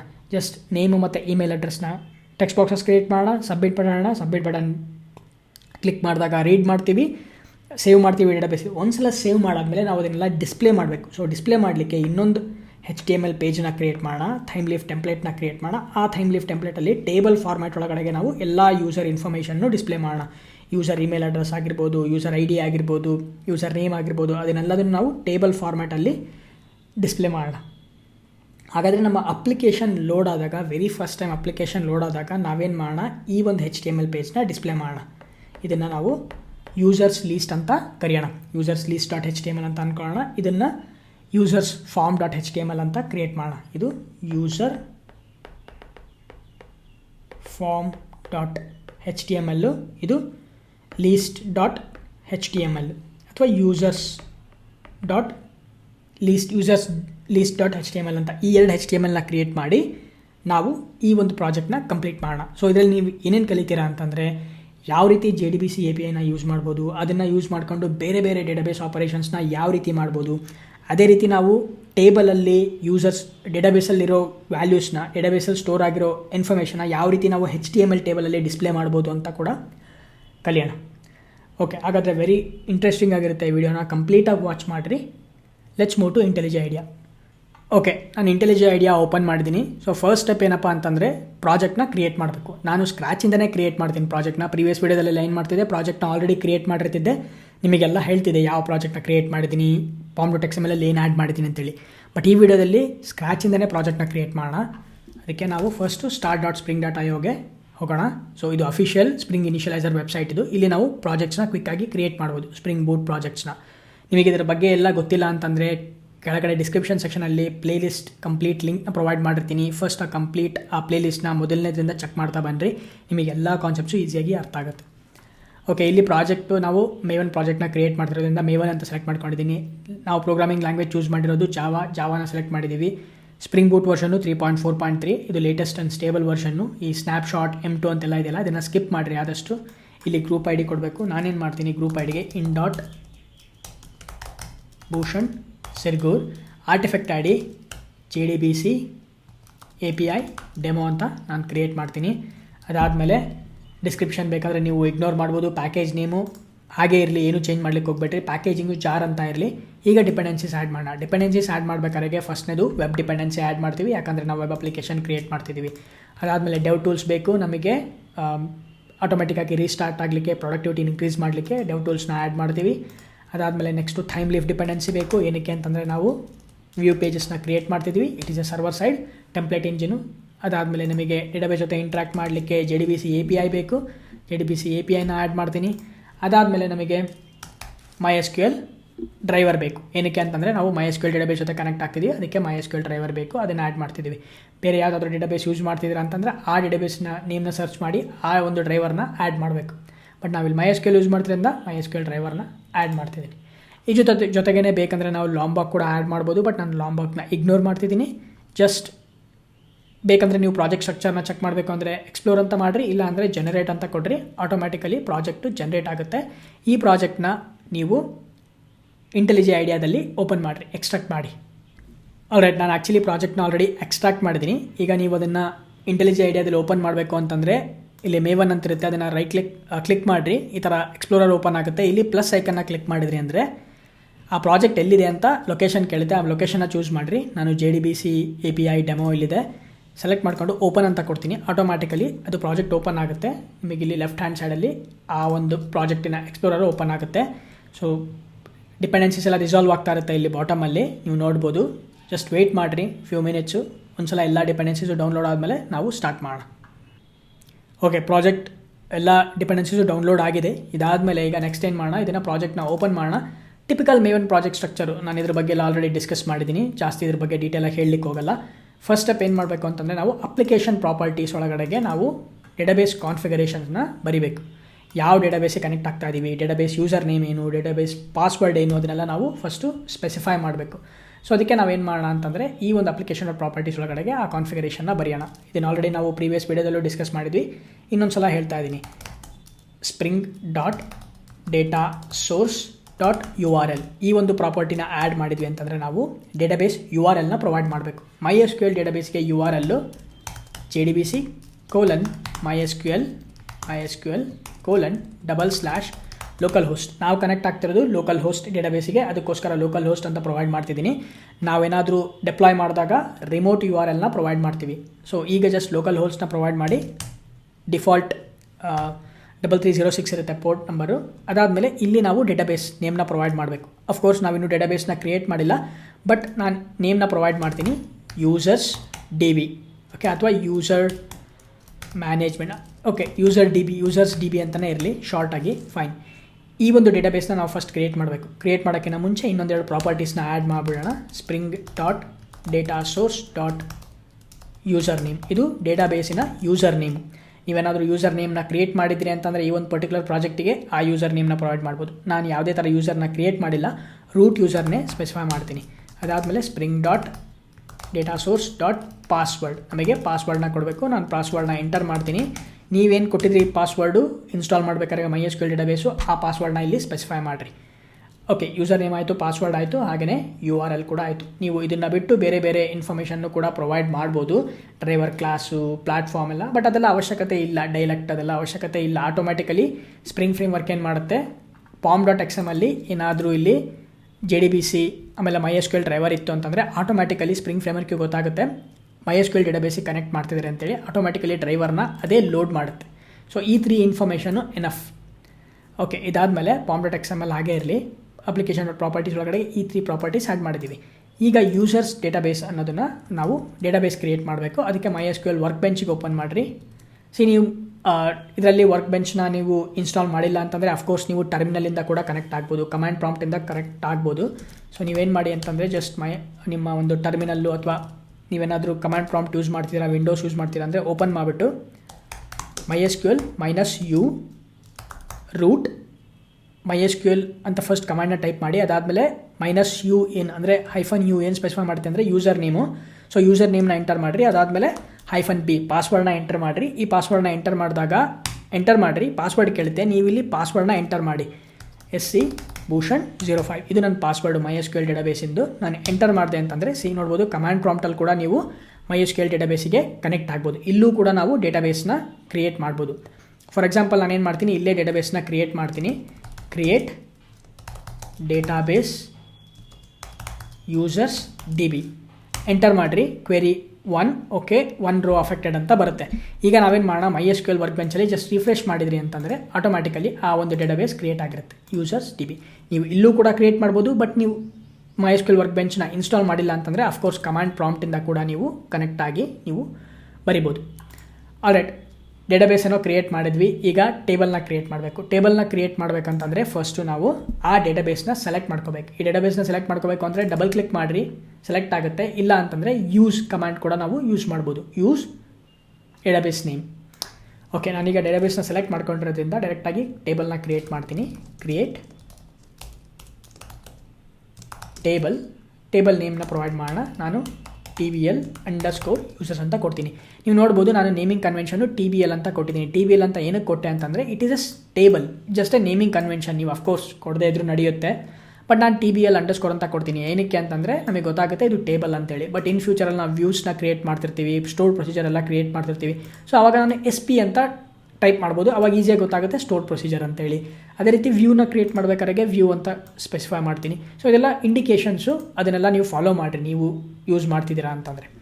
ಓಕೆ, ಇದಾದಮೇಲೆ ಟೇಬಲ್ನ ಕ್ರಿಯೇಟ್ ಮಾಡೋದಕ್ಕೆ ಫಸ್ಟು 3 ಕಾಲಮ್ಸ್ನ ಕ್ರಿಯೇಟ್ ಮಾಡೋಣ. ಒಂದು ನಮಗೆ ಐ ಡಿ ಬೇಕೇ ಬೇಕು ಪ್ರೈಮರಿ ಕೀಗೆ. So I D which is of integer type. ನಾನು ಇದನ್ನು ಆಟೋ ಇನ್ಕ್ರಿಮೆಂಟ್ ಅಂತ ಮಾಡ್ತೀನಿ. ನನಗೆ ಪ್ರತಿ ಸಲ ರೆಕಾರ್ಡ್ ಇನ್ಸರ್ಟ್ ಮಾಡಿದಾಗ ಇದ್ರ ವ್ಯಾಲ್ಯೂ ಇನ್ಕ್ರಿಮೆಂಟ್ ಆಗಬೇಕು, ಆಟೋ ಇನ್ಕ್ರಿಮೆಂಟ್. ಅದಾದಮೇಲೆ ಇದನ್ನು ಪ್ರೈಮರಿ ಕೀ ಮಾಡ್ತೀನಿ, ಪ್ರೈಮರಿ ಕೀ. ನೆಕ್ಸ್ಟು ನೇಮ್ನ ಸ್ಪೆಸಿಫೈ ಮಾಡೋಣ. ಯೂಸರ್ ನೇಮ್ ಆಗಿರ್ತದ್ದು, ಅಂದರೆ ನೇಮ್ ಆಫ್ ದಿ ಯೂಸರ್ ಅದು. ಅದಕ್ಕೆ ವ್ಯಾರ್ ಕ್ಯಾರು. ಸೊ 255 ಕ್ಯಾರೆಕ್ಟರ್ಸ್ ಅಥವಾ 100 ಕ್ಯಾರೆಕ್ಟರ್ಸ್ ಕೊಡ್ಬೋದು. ನಾನು 255 ಕೊಡ್ತೀನಿ. ನಾನು ಇದನ್ನು ನಾಟ್ ನಲ್ ಮಾಡ್ತೀನಿ, ಅಂದರೆ ಇದು ಯಾವುದೇ ಕಾರಣಕ್ಕೂ ನಲ್ ವ್ಯಾಲ್ಯೂ ಅಕ್ಸೆಪ್ಟ್ ಮಾಡಲ್ಲ. ಅದಾದಮೇಲೆ ಇಮೇಲ್ ಕೂಡ ವ್ಯಾರ್ ಕ್ಯಾರ್. ಇದನ್ನು ನಾನು 255 ಕ್ಯಾರೆಕ್ಟರ್ಸ್ ಅಲೋ ಮಾಡ್ತೀನಿ. ಇದು ಕೂಡ ನಾಟ್ ನಲ್ ಆಗಿರಬೇಕು. ಅದೇ ರೀತಿ ಬೇಕಂದರೆ ನಾವು ಇದನ್ನು ಯುನೀಕ್ ಅಂತ ಕೂಡ ನಾವು ಕೊಡ್ಬೋದು. Okay fine. ಬಟ್ ನಾವೇನು ಮಾಡೋಣ, ಜಸ್ಟ್ ಇಷ್ಟೇ ಇರಲಿ. ಓಕೆ, ಐ ಡಿ, ನೇಮ್ ಮತ್ತು ಇಮೇಲ್ ಅಡ್ರೆಸ್ ಇದನ್ನು ಸೆಲೆಕ್ಟ್ ಮಾಡಿಕೊಂಡು ನಾನೇನು ಮಾಡ್ತೀನಿ, ಈ ಒಂದು ಆ್ಯರೋನ ಕ್ಲಿಕ್ ಮಾಡ್ತೀನಿ, ಈ ಒಂದು ಸಿಂಬಲ್ನ. ಆಟೋಮ್ಯಾಟಿಕ್ಕಾಗಿ ನಮಗೆ ಕ್ವೆರಿ ಎಕ್ಸಿಕ್ಯೂಟ್ ಆಗುತ್ತೆ. ರೀಲೋಡ್ ಮಾಡಿರಿ, ಟೇಬಲ್ ಕ್ರಿಯೇಟ್ ಆಗಿರುತ್ತೆ, TBL_users. ಈಗ ಇದರೊಳಗಡೆಗೆ ಯಾವುದೇ ಥರ ವ್ಯಾಲ್ಯೂಸ್ ಇಲ್ಲ, ಬೇಕಂದರೆ ಚೆಕ್ ಮಾಡೋಣ. Select star from TBL users. Okay, TBL_users. Okay, TBL_users ಏನೋ ಎರರ್ ಬರ್ತಿದೆ. TBL_users ಏನಕ್ಕೆ ಎರರ್ ಬರ್ತಿದೆ, will see. Okay fine. Just ಈ ಸೆಮಿಕೋಲನ್ನ ಆ್ಯಡ್ ಮಾಡಿರಲಿಲ್ಲ, ಆ್ಯಡ್ ಮಾಡಿದೆ. ಒಂದು ಪ್ರತಿಯೊಂದು ಸ್ಟೇಟ್ಮೆಂಟ್ ಆದಮೇಲೂ ಸೆಮಿಕೋಲನ್ ಎಂಟರ್ ಮಾಡಿರಿ. ಅದಾದಮೇಲೆ ಈ ಒಂದು ಸ್ಟೇಟ್ಮೆಂಟ್ನ ಎಕ್ಸಿಕ್ಯೂಟ್ ಮಾಡ್ತಿದ್ದೀನಿ. ನನಗೆ ಏನು ಬರ್ತಿದೆ, ಈ ಒಂದು ಟೇಬಲಲ್ಲಿ ಯಾವುದೇ ಥರ ವ್ಯಾಲ್ಯೂಸ್ ಇಲ್ಲ. ಅಫ್ಕೋರ್ಸ್ ಈಗ ತಾನೇ ಕ್ರಿಯೇಟ್ ಮಾಡಿದ್ದೀವಿ, ಯಾವುದೇ ಥರ ವ್ಯಾಲ್ಯೂಸ್ ಇಲ್ಲ, ಅದು ಹಾಗೇ ಇರಲಿ, ನೋ ಪ್ರಾಬ್ಲಮ್. ಈಗೇನು ಮಾಡೋಣ, ನಾವು ಡೇಟಾಬೇಸ್ನ ಕ್ರಿಯೇಟ್ ಮಾಡಿದ್ವಿ, ಅದೇ ರೀತಿ ಟೇಬಲ್ನ ಕೂಡ ಕ್ರಿಯೇಟ್ ಮಾಡಿದ್ವಿ. ಈಗ ಏನು ಮಾಡ್ಬೇಕು, ನಾವು ಸ್ಪ್ರಿಂಗ್ ಫ್ರೇಮ್ವರ್ಕ್ ಅಂದರೆ ಸ್ಪ್ರಿಂಗ್ ಬೂಟ್ ಪ್ರಾಜೆಕ್ಟ್ ಒಳಗಡೆಗೆ ನಾವು ಈ ಡೇಟಾಬೇಸ್ಗೆ ಕನೆಕ್ಟ್ ಆಗೋ ರೀತಿ ಕಾನ್ಫಿಗರೇಷನ್ ಕೂಡ ಮಾಡಿದ್ದೀವಿ. ಈಗ ನಮ್ಮ ಪ್ರಾಜೆಕ್ಟ್ನ ಕ್ರಿಯೇಟ್ ಮಾಡ್ತಾ ಹೋಗೋಣ. ವಾಪಸ್ ಇಂಟೆಲಿಜಿ ಐಡಿಯಾಗೆ ಹೋಗೋಣ. ಇಲ್ಲಿ ಏನು ಮಾಡೋಣ ಅಂತಂದರೆ, ನಾನು ಕ್ವಿಕ್ಕಾಗಿ ಒಂದು ಪ್ಯಾಕೇಜ್ನ ಕ್ರಿಯೇಟ್ ಮಾಡ್ತೀನಿ. ಓಕೆ, ಪ್ಯಾಕೇಜ್ನ ಕ್ರಿಯೇಟ್ ಮಾಡ್ತೀನಿ. Okay, this is template ಇಂಪ್ಲಿಕೇಟ್. ನಾನು JDBC API ಡೆಮೋಗೆ ಹೋಗೋಣ. ಇಲ್ಲಿ ಮೇನ್ ಜಾವಾ ಈ ಒಂದು ಪ್ಯಾಕೇಜ್ ಒಳಗಡೆಗೆ ಬೇರೆ ಬೇರೆ ಪ್ಯಾಕೇಜಸ್ನ ಕ್ರಿಯೇಟ್ ಮಾಡ್ತೀನಿ. ಮೊದಲನೇ ಪ್ಯಾಕೇಜ್ ನಾನು ಕ್ರಿಯೇಟ್ ಮಾಡೋದು ಕಂಟ್ರೋಲರ್ ಪ್ಯಾಕೇಜ್ನ ಕ್ರಿಯೇಟ್ ಮಾಡ್ತೀನಿ. ಅದೇ ರೀತಿ ನಮಗೆ ಸರ್ವಿಸ್ ಪ್ಯಾಕೇಜ್ ಕೂಡ ಬೇಕು. ಸರ್ವಿಸ್ ಪ್ಯಾಕೇಜ್ನ ಕ್ರಿಯೇಟ್ ಮಾಡೋಣ. ಸರ್ವಿಸ್, ಅದಾದಮೇಲೆ ನಮಗೆ ರೆಪಾಸಿಟರಿ. ಓಕೆ, ಈ 3 ಪ್ಯಾಕೇಜಸ್ನ ಏನಕ್ಕೆ ಇವು 3 ಪ್ಯಾಕೇಜ್ನ ಕ್ರಿಯೇಟ್ ಮಾಡ್ತೀವಿ, ಒಂದು ಪ್ರಾಜೆಕ್ಟ್ನ ಆರ್ಗನೈಸ್ ಮಾಡಲಿಕ್ಕೆ. ನಾನು ಎಲ್ಲ ಒಂದು ಕ್ಲಾಸಸ್ನು ನಾನು ಒಂದೇ ಪ್ಯಾಕೇಜ್ ಒಳಗಡೆ ಆ್ಯಡ್ ಮಾಡ್ಬೋದು. ಬಟ್ ಏನಾಗ್ತಾ ಹೋಗುತ್ತೆ, ಅದು ಹೋಗ್ತಾ ಅಪ್ಲಿಕೇಶನ್ನು ಸ್ಕೇಲ್ ಆಗ್ತಾ ಇದ್ದಂಗೆ, ತುಂಬ ದೊಡ್ಡದಾಗ್ತಾ ಇದ್ದಂಗೆ ಎಲ್ಲ ಕ್ಲಾಸಸ್ಸು ಒಂದೇ ಪ್ಯಾಕೇಜಲ್ಲಿ ಇರೋದ್ರಿಂದ ಸಿಕ್ಕಾಪಟ್ಟೆ ಕನ್ಫ್ಯೂಷನ್ ಆಗುತ್ತೆ. ಅದಕ್ಕೋಸ್ಕರ ಸೆಗ್ರಿಗೇಟ್ ಮಾಡ್ತಾ ಇದ್ದೀನಿ. ಕಂಟ್ರೋಲರ್ನ ಬೇರೆ ಪ್ಯಾಕೇಜಲ್ಲಿ, ಸರ್ವಿಸ್ನ ಬೇರೆ ಪ್ಯಾಕೇಜಲ್ಲಿ, ರೆಪಾಸಿಟರಿನ ಬೇರೆ ಬೇರೆ ಪ್ಯಾಕೇಜಲ್ಲಿ ಸೆಗ್ರಿಗೇಟ್ ಮಾಡ್ತಾ ಇದ್ದೀನಿ. ಓಕೆ, ಈಗ ಫಸ್ಟು ರೆಪಾಸಿಟರಿ ಲೇಯರ್ನ ನಾವು ಯೂಸ್ ಮಾಡ್ಕೊಳ್ಳೋಣ. ಸೊ ರೆಪಾಸಿಟರಿ ಲೇಯರ್ನ ಯೂಸ್ ಮಾಡೋಕ್ಕಿಂತ ಮುಂಚೆ ನಮಗೆ ಇನ್ನೊಂದು ಪ್ಯಾಕೇಜ್ನ ಕ್ರಿಯೇಟ್ ಮಾಡಬೇಕು, ಮಾಡೆಲ್ ಪ್ಯಾಕೇಜ್. ಈ ಮಾಡೆಲ್ ಕ್ಲಾಸಸ್ ಒಳಗಡೆಗೆ ನಾವು ಜಾವಾ ಆಬ್ಜೆಕ್ಟ್ಸ್ನ ಕ್ರಿಯೇಟ್ ಮಾಡಿ ಅಲ್ಲಿ ಯೂಸರ್ಸ್ ಆಬ್ಜೆಕ್ಟ್ ಸ್ಟೇಟ್ನ ನಾವು ಸ್ಟೋರ್ ಮಾಡ್ತೀವಿ. ಅದಕ್ಕೋಸ್ಕರ ಮಾಡೆಲ್ ಕ್ಲಾಸಸ್ ಬೇಕು. ನಾನು ಮಾಡೆಲ್ ಅಂತ ಕ್ರಿಯೇಟ್ ಮಾಡ್ತೀನಿ ಪ್ಯಾಕೇಜು. ಇಲ್ಲಿ ನಾವು ಒಂದು ಜಾವಾ ಕ್ಲಾಸ್ನ ಕ್ರಿಯೇಟ್ ಮಾಡೋಣ. ಈ ಜಾವಾ ಕ್ಲಾಸಿಗೆ ನಾನು ಯೂಸರ್ ಅಂತ ನೇಮ್ ಕೊಡ್ತೀನಿ. ಅಫ್ಕೋರ್ಸ್ ನೀವೇನಾದರೂ ಕೊಡ್ಬೋದು. ನಾವು ಇಲ್ಲಿ ಯೂಸರ್ ರಿಲೇಟೆಡ್ ಆಪ್ರೇಷನ್ಸ್ನ ಮಾಡ್ತಿರೋದ್ರಿಂದ ನಾನು ಯೂಸರ್ ಸ್ಟೇಟ್ನ ಸ್ಟೋರ್ ಮಾಡಲಿಕ್ಕೆ, ಯೂಸರ್ ಡೇಟಾನ ಸ್ಟೋರ್ ಮಾಡಲಿಕ್ಕೆ ಯೂಸರ್ ಅಂತ ಒಂದು ಕ್ಲಾಸ್ನ ಕ್ರಿಯೇಟ್ ಮಾಡ್ತಿದ್ದೀನಿ. ಈ ಕ್ಲಾಸಲ್ಲಿ ಯಾವುದೇ ಥರ ಹೆಚ್ಚಿಗೆ ಇನ್ಫಾರ್ಮೇಷನ್ ಏನೂ ಇರಲ್ಲ. ಜಸ್ಟ್ ನಾವೇನು ಮಾಡ್ತೀವಿ, ಒಂದು ಪ್ರೈವೇಟ್ ಫೀಲ್ಡ್ಸ್ನ ಆ್ಯಡ್ ಮಾಡ್ತೀವಿ. Private int ID, private string name, ಅದೇ ರೀತಿ ಪ್ರೈವೇಟ್ ಸ್ಟ್ರಿಂಗ್ ಇಮೇಲ್. ಈ 3 ಇನ್ಫಾರ್ಮೇಷನ್ ಸಾಕು ನಮಗೆ. ಈ 3 ಇನ್ಫಾರ್ಮೇಷನಿಗೆ ನಾವು ಸೆಟರ್ಸ್ ಮತ್ತು ಗೆಟರ್ಸ್ನೆಲ್ಲ ಆ್ಯಡ್ ಮಾಡೋಣ. ಓಕೆ, ಜಸ್ಟ್ ರೈಟ್ ಕ್ಲಿಕ್ ಮಾಡಿ, ಜನರೇಟ್ ಅಂತ ಆಪ್ಷನ್ ಇರುತ್ತೆ. ಇಲ್ಲಿ ಸೆಟರ್ಸ್ ಆ್ಯಂಡ್ ಗೆಟರ್ಸ್ ಇರುತ್ತೆ. ಈ 3 ಫೀಲ್ಡ್ಸ್ನ ಸೆಲೆಕ್ಟ್ ಮಾಡಿಕೊಂಡು ಓಕೆ ಅಂತ ಸೆಲೆಕ್ಟ್ ಮಾಡಿರಿ. ಸೆಟರ್ಸ್ ಮತ್ತು ಗೆಟರ್ಸು ಜನರೇಟ್ ಆಗುತ್ತೆ. ನಮಗೆ 2 ಸ್ಟ್ರಿಂಗ್ ಬೇಕಂದರೆ ಅದನ್ನು ಕೂಡ ಜನರೇಟ್ ಮಾಡ್ಬೋದು. ರೈಟ್ ಕ್ಲಿಕ್ ಮಾಡಿಬಿಟ್ಟು ಜಸ್ಟ್ ಜನರೇಟ್ ಅಂತ ಕೊಟ್ಟು 2 ಸ್ಟ್ರಿಂಗ್ ಅಂತ ಸೆಲೆಕ್ಟ್ ಮಾಡಿರಿ. ಈಗ 2 ಸ್ಟ್ರಿಂಗ್ ಕೂಡ ಜನರೇಟ್ ಆಯಿತು. ಫೈನ್. ಇದಾದಮೇಲೆ ಕನ್ಸ್ಟ್ರಕ್ಟರ್ ಬೇಕಂದರೆ ಕನ್ಸ್ಟ್ರಕ್ಟರ್ ಕೂಡ ಕ್ರಿಯೇಟ್ ಮಾಡ್ಬೋದು. ಬಟ್ ನೋ ಪ್ರಾಬ್ಲಮ್, ಕನ್ಸ್ಟ್ರಕ್ಟರ್ದೆಲ್ಲ ಅವಶ್ಯಕತೆ ಇಲ್ಲ ನಮಗೆ. ನೆಕ್ಸ್ಟ್ ಏನು ಮಾಡೋಣ, ರೆಪಾಸಿಟರಿ. ಈಗ ರೆಪಾಸಿಟರಿ ಲೇಯರ್ನ ಕ್ರಿಯೇಟ್ ಮಾಡೋಣ. ರೆಪಾಸಿಟರಿ ಲೇಯರ್ ಒಳಗಡೆಗೆ ನಾನು ಯೂಸರ್ ರೆಪಾಸಿಟರಿ ಅಂತ ಕ್ರಿಯೇಟ್ ಮಾಡ್ತೀನಿ. ಅಂದರೆ ಇಲ್ಲಿ ನಾನು ಯೂಸರಿಗೆ ರಿಲೇಟೆಡ್ ಇರೋ ಎಲ್ಲ ಡೇಟಾಬೇಸ್ ಆಪರೇಷನ್ಸ್ನ ನಾನು ಇಲ್ಲಿ ಬರಿತೀನಿ. ಓಕೆ, ಅದಕ್ಕೆ ನಾನು ರೆಪಾಸಿಟರಿ ಅಂತ ಕ್ರಿಯೇತೀನಿ. User repository, user related operations ಮಾಡೋದ್ರಿಂದ ಯೂಸರ್ ರೆಪಾಸಿಟರಿ. ನಾಳೆ ದಿನ ಎಂಪ್ಲಾಯಿ ರಿಲೇಟೆಡ್ ಡೇಟಾಬೇಸ್ ಆಪರೇಷನ್ ಮಾಡ್ತೀನಿ ಅಂತಂದರೆ ಎಂಪ್ಲಾಯಿ ರೆಪಾಸಿಟರಿ ಅಂತ ಕರಿತೀನಿ. ಅದೇ ರೀತಿ ಕಸ್ಟಮರ್ ರಿಲೇಟೆಡ್ ಡೇಟಾಬೇಸ್ ಆಪರೇಷನ್ ಮಾಡ್ತೀನಿ ಅಂತಂದರೆ ಕಸ್ಟಮರ್ ರೆಪಾಸಿಟರಿ ಅಂತ ಕರಿತೀನಿ. ಫೈನ್, ಈಗ ರೆಪಾಸಿಟರಿನ ಕ್ರಿಯೇಟ್ ಮಾಡಿದ್ದೀನಿ. ನಾನೇನು ಮಾಡ್ತೀನಿ, ಜಸ್ಟ್ ಇನ್ಕ್ರೀಸ್ ಮಾಡ್ತೀನಿ ಫಾಂಟ್ ಸೈಜ್ನ. ಈಗ ನಾವಿಲ್ಲಿ ಅನೋಟೇಷನ್ನ ಆ್ಯಡ್ ಮಾಡಬೇಕಂದ್ರೆ ಸ್ಪ್ರಿಂಗ್ ಫ್ರೇಮ್ವರ್ಕಿಗೆ ನಾವು ಹೇಳಬೇಕು, as soon as application start ಆಗ್ತಿದ್ದಂಗೆ ಈ ಒಂದು ಕ್ಲಾಸಿನ ಆಬ್ಜೆಕ್ಟ್ನ ಕ್ರಿಯೇಟ್ ಮಾಡು, ಬೀನ್ನ ಕ್ರಿಯೇಟ್ ಮಾಡು, ಅದನ್ನು ಸ್ಪ್ರಿಂಗ್ ಕಂಟೆಕ್ಸ್ಟಲ್ಲಿ ರಿಜಿಸ್ಟರ್ ಮಾಡು ಅಂತ ಹೇಳೋದಕ್ಕೆ ನಾವು ಕಾಂಪೊನೆಂಟ್ ಸ್ಟೀರಿಯೋಟೈಪ್ ಅನೋಟೇಷನ್ನ ಯೂಸ್ ಮಾಡಬೇಕು. ಅದರಲ್ಲಿ ನಾವು ರೆಪಾಸಿಟರಿ ಅನೋಟೇಷನ್ನ ಯೂಸ್ ಮಾಡ್ತೀವಿ, ರೆಪಾಸಿಟರಿ. ಫೈನ್, ಇದಾದಮೇಲೆ ಇಲ್ಲಿ ನಾವು ಸ್ಟಾರ್ಟಿಂಗಲ್ಲಿ ಏನು ಮಾಡಬೇಕು, ಡೇಟಾಬೇಸ್ ಜೊತೆಗೆ ಇಂಟ್ರ್ಯಾಕ್ಟ್ ಮಾಡಲಿಕ್ಕೆ ನಮಗೇನು ಬೇಕು, JDBC API ಬೇಕು. ಸೊ JDBC APIನ ನಾವು ಇಂಜೆಕ್ಟ್ ಮಾಡಬೇಕು. ಅದಕ್ಕೆ ನಾನಿಲ್ಲಿ ಪ್ರೈವೇಟ್ ಫೈನಲ್ JDBC ಟೆಂಪ್ಲೇಟ್ನ ಯೂಸ್ ಮಾಡ್ತೀನಿ. JDBC ಟೆಂಪ್ಲೇಟ್ನ ನೀವು ಯೂಸ್ ಮಾಡಬೇಕು. ಮಾಡೋದನ್ನ ನಾವು ಇಂಜೆಕ್ಟ್ ಮಾಡಬೇಕಿಲ್ಲಿ. ಸೊ ನಾವು ಇಂಜೆಕ್ಷನ್ ಬಗ್ಗೆ ಎಲ್ಲ ಆಲ್ರೆಡಿ ಡಿಸ್ಕಸ್ ಮಾಡಿದ್ವಿ. ಅಂದರೆ ಯಾವ ರೀತಿ ನಾವು ಇಂಜೆಕ್ಟ್ ಮಾಡ್ತೀವಿ ಡೇಟಾಬೇಸ್ ಒಂದು ಲೇಯರ್ ಒಳಗಡೆಗೆ, ನಾವು ಯಾವ ರೀತಿ ಆಟೋ ವೈಡ್ ಮಾಡ್ತೀವಿ, sector base injection, constructor base injection, field base injection, ಅದ್ರ ಬಗ್ಗೆ ಎಲ್ಲ ಡಿಸ್ಕಸ್ ಮಾಡಿದ್ದೀವಿ. ಸೊ ಇಲ್ಲಿ ಕೂಡ ನಾನು JDBC ಟೆಂಪ್ಲೇಟ್ನ ಇಂಜೆಕ್ಟ್ ಮಾಡ್ತಿದ್ದೀನಿ, JDBC ಟೆಂಪ್ಲೇಟ್. ಅಫ್ಕೋರ್ಸ್ ನಾನಿಲ್ಲಿ ಆಟೋ ವೈಡ್ ಅನೋಟೇಷನ್ನ ಆ್ಯಡ್ ಮಾಡ್ಬೋದು, ಬಟ್ ನಾನೇನು ಮಾಡ್ತೀನಿ, ಇನ್ಸ್ಟೆಡ್ ಕನ್ಸ್ಟ್ರಕ್ಟರ್ ಬೇಸ್ ಇಂಜೆಕ್ಷನ್ನ ಯೂಸ್ ಮಾಡ್ತೀನಿ. ನಾನು ಹೇಳಿದೆ ಕನ್ಸ್ಟ್ರಕ್ಟರ್ ಬೇಸ್ ಇಂಜೆಕ್ಷನ್ನು ಪ್ರೊಡಕ್ಷನ್ ಲೆವೆಲಲ್ಲಿ ಪ್ರಾಜೆಕ್ಟಲ್ಲಿ ನಾವು ಕನ್ಸ್ಟ್ರಕ್ಟರ್ ಬೇಸ್ ಇಂಜೆಕ್ಷನ್ನ ಯೂಸ್ ಮಾಡ್ತೀವಿ ಅಂತೇಳಿ. ಸೊ ಅದಕ್ಕೋಸ್ಕರ ನಾನು ಇಲ್ಲಿ ಪಬ್ಲಿಕ್ ಯೂಸರ್ ರೆಪಾಸಿಟರಿ ಕನ್ಸ್ಟ್ರಕ್ಟರ್ನ ಬರಿತೀನಿ. ಈ ಕನ್ಸ್ಟ್ರಕ್ಟರಿಗೆ ನಾನು ಇಂಜೆಕ್ಟ್ ಮಾಡ್ತೀನಿ. ಸೊ ಏನು ಮಾಡೋಣ, ಇಲ್ಲಿ ನಾನು ಪ್ಯಾರಾಮೀಟರ್ ಅಕ್ಸೆಪ್ಟ್ ಮಾಡ್ಕೊಳ್ತೀನಿ, JDBC ಟೆಂಪ್ಲೇಟ್. ಇಲ್ಲಿ this dot JDBC template is equal to JDBC ಟೆಂಪ್ಲೇಟ್ನ ಇಂಜೆಕ್ಟ್ ಮಾಡ್ತೀನಿ.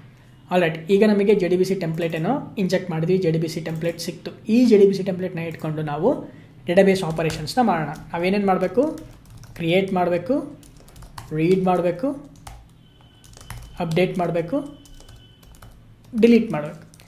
ಹಾಗಾದರೆ ಒನ್ ಬೈ ಒನ್ ಮಾಡ್ತಾ ಹೋಗೋಣ. ಕ್ರಿಯೇಟ್ ಯಾವ ರೀತಿ ಮಾಡ್ತೀವಿ, ಕ್ರಿಯೇಟ್ ಮಾಡೋದು ಅಂತಂದರೆ ನಾವು ಡೇಟಾಬೇಸಲ್ಲಿ ಆಪರೇಷನ್ಸ್ನ, ಅಂದರೆ ಡೇಟಾಬೇಸಿಗೆ ನಾವು ಇನ್ಸರ್ಟ್ ಮಾಡೋದು, ಯಾವ ರೀತಿ ನಾವು ಇನ್ಸರ್ಟ್ ಮಾಡ್ತೀವಿ. ಬಟ್ ನಾವೇನು ಮಾಡೋಣ, ಪ್ರತಿಯೊಂದನ್ನು ಈಗಲೇ ಬರೆಯೋದ್ರ ಬದಲು ನಾವೇನು ಮಾಡೋಣ, one by one step by step ಹೋಗೋಣ. ಫಸ್ಟಿಗೆ ರೀಡ್ ಮಾಡೋಣ, ಅಂದರೆ ಡೇಟಾಬೇಸಲ್ಲಿರೋ ರೆಕಾರ್ಡ್ಸ್ನ ರೀಡ್ ಮಾಡಿಬಿಟ್ಟು ನಾವು ನಮ್ಮ ನಮ್ಮ ಟೈಮ್ ಲೀಫ್ ಟೆಂಪ್ಲೇಟಲ್ಲಿ ನಾವು ಯಾವ ರೀತಿ ಡಿಸ್ಪ್ಲೇ ಮಾಡ್ಬೋದು ಅಂತ ಫಸ್ಟು ತೋರಿಸ್ಕೊಡ್ತೀನಿ. ನಾವು ರೀಡ್ ಮಾಡೋದಕ್ಕೆ ಒಂದು ಮೆಥಡ್ನ ಕ್ರಿಯೇಟ್ ಮಾಡೋಣ. ಫಾರ್ ಎಕ್ಸಾಂಪಲ್ ಪಬ್ಲಿಕ್ ನಾವು ರೀಡ್ ಮಾಡಬೇಕಾದ್ರೆ ನಾವು ಡೇಟಾಬೇಸಿಂದ ವ್ಯಾಲ್ಯೂಸ್ನ ಫೆಚ್ ಮಾಡಿದಾಗ ಯೂಶಲಿ ನಮಗೆ ಲೀಸ್ಟ್ ಆಫ್ ರೆಕಾರ್ಡ್ಸ್ ಸಿಗುತ್ತೆ, ಹೌದಾ? ಫಾರ್ ಎಕ್ಸಾಂಪಲ್ ನಾವು ಡೇಟಾಬೇಸಿಗೆ ಹೋದ್ವಿ ಅಂತಂದರೆ ಇಲ್ಲೇನಿದೆ, ID, ನೇಮ್, ಇಮೇಲ್ ಇದೆ. ಈ ಒಂದು ಕಾಲಮ್ಸಲ್ಲಿ ಬರೀ ಒಂದೇ ಯೂಸರ್ಸ್ ಇರ್ತಾರಾ? ಇಲ್ಲ, ನಾವು ಎಷ್ಟೊಂದು ಯೂಸರ್ನ ಎಂಟರ್ ಮಾಡಿರ್ತೀವಿ. For example Bhushan, Bharat, Bhaskar, Arjun, okay, ಈ ರೀತಿ ಎಷ್ಟೊಂದು ನೇಮ್ಸ್ಗಳಿರುತ್ತೆ, ಅವ್ರದ್ದು ಇಮೇಲ್ ಅಡ್ರೆಸ್ಸು ಮತ್ತು ID ಇರುತ್ತೆ. ಸೊ ಒಂದೇ ರೆಕಾರ್ಡ್ ಅಲ್ಲ, ನಾವು ಒಂದೇ ರೆಕಾರ್ಡ್ನ ನಾವೇನಾದರೂ ಒಂದು ಜಾವಾ ಆಬ್ಜೆಕ್ಟಲ್ಲಿ ಸ್ಟೋರ್ ಮಾಡಬೇಕು ಅನ್ನೋದಾಗಿದ್ದರೆ ಯೂಸರ್ ಅಂತ ಒಂದೇ ಒಂದು ಆಬ್ಜೆಕ್ಟ್ನ ಕ್ರಿಯೇಟ್ ಮಾಡಿ ಸ್ಟೋರ್ ಮಾಡ್ತೀವಿ. ಬಟ್ ನಾವು ಸ್ಟೋರ್ ಮಾಡಬೇಕಾಗಿರೋದು ಮಲ್ಟಿಪಲ್ ಯೂಸರ್ಸ್ನ. ಸೊ ಅದಕ್ಕೆ ಮಲ್ಟಿಪಲ್ ಯೂಸರ್ಸ್ನ ಸ್ಟೋರ್ ಮಾಡಲಿಕ್ಕೆ ನಾವು ಜಾವಾದಲ್ಲಿ ಏನು ಯೂಸ್ ಮಾಡ್ತೀವಿ, ಲೀಸ್ಟ್ನ ಯೂಸ್ ಮಾಡ್ತೀವಿ. ಅಫ್ಕೋರ್ಸ್ ಬೇರೆ ಬೇರೆ ಡೇಟಾ ಸ್ಟ್ರಕ್ಚರ್ಸ್ನ ಯೂಸ್ ಮಾಡ್ಬೋದು, ಸೆಟ್ ಯೂಸ್ ಮಾಡ್ಬೋದು, ಮ್ಯಾಪ್ ಯೂಸ್ ಮಾಡ್ಬೋದು, ಎಷ್ಟೊಂದು ಯೂಸ್ ಮಾಡ್ಬೋದು. ಬಟ್ ಲೀಸ್ಟು ನಮಗೆ ಯೂಸ್ಫುಲ್ ಇದೆ. ಈ ಒಂದು ಸಿನಾರಿಯೋಗೆ ನಾನು ಲೀಸ್ಟ್ನ ಯೂಸ್ ಮಾಡ್ತಿದ್ದೀನಿ. ಓಕೆ, ಅದಕ್ಕೋಸ್ಕರ ರಿಟರ್ನ್ ವ್ಯಾಲ್ಯೂ ನಮಗೆ ಬರೋದು list of user. Okay, list of user. ಇಲ್ಲಿ ನಾನು ಬೇಕಂದರೆ ಯೂಸರ್ನ ಇಂಪೋರ್ಟ್ ಮಾಡ್ತೀನಿ.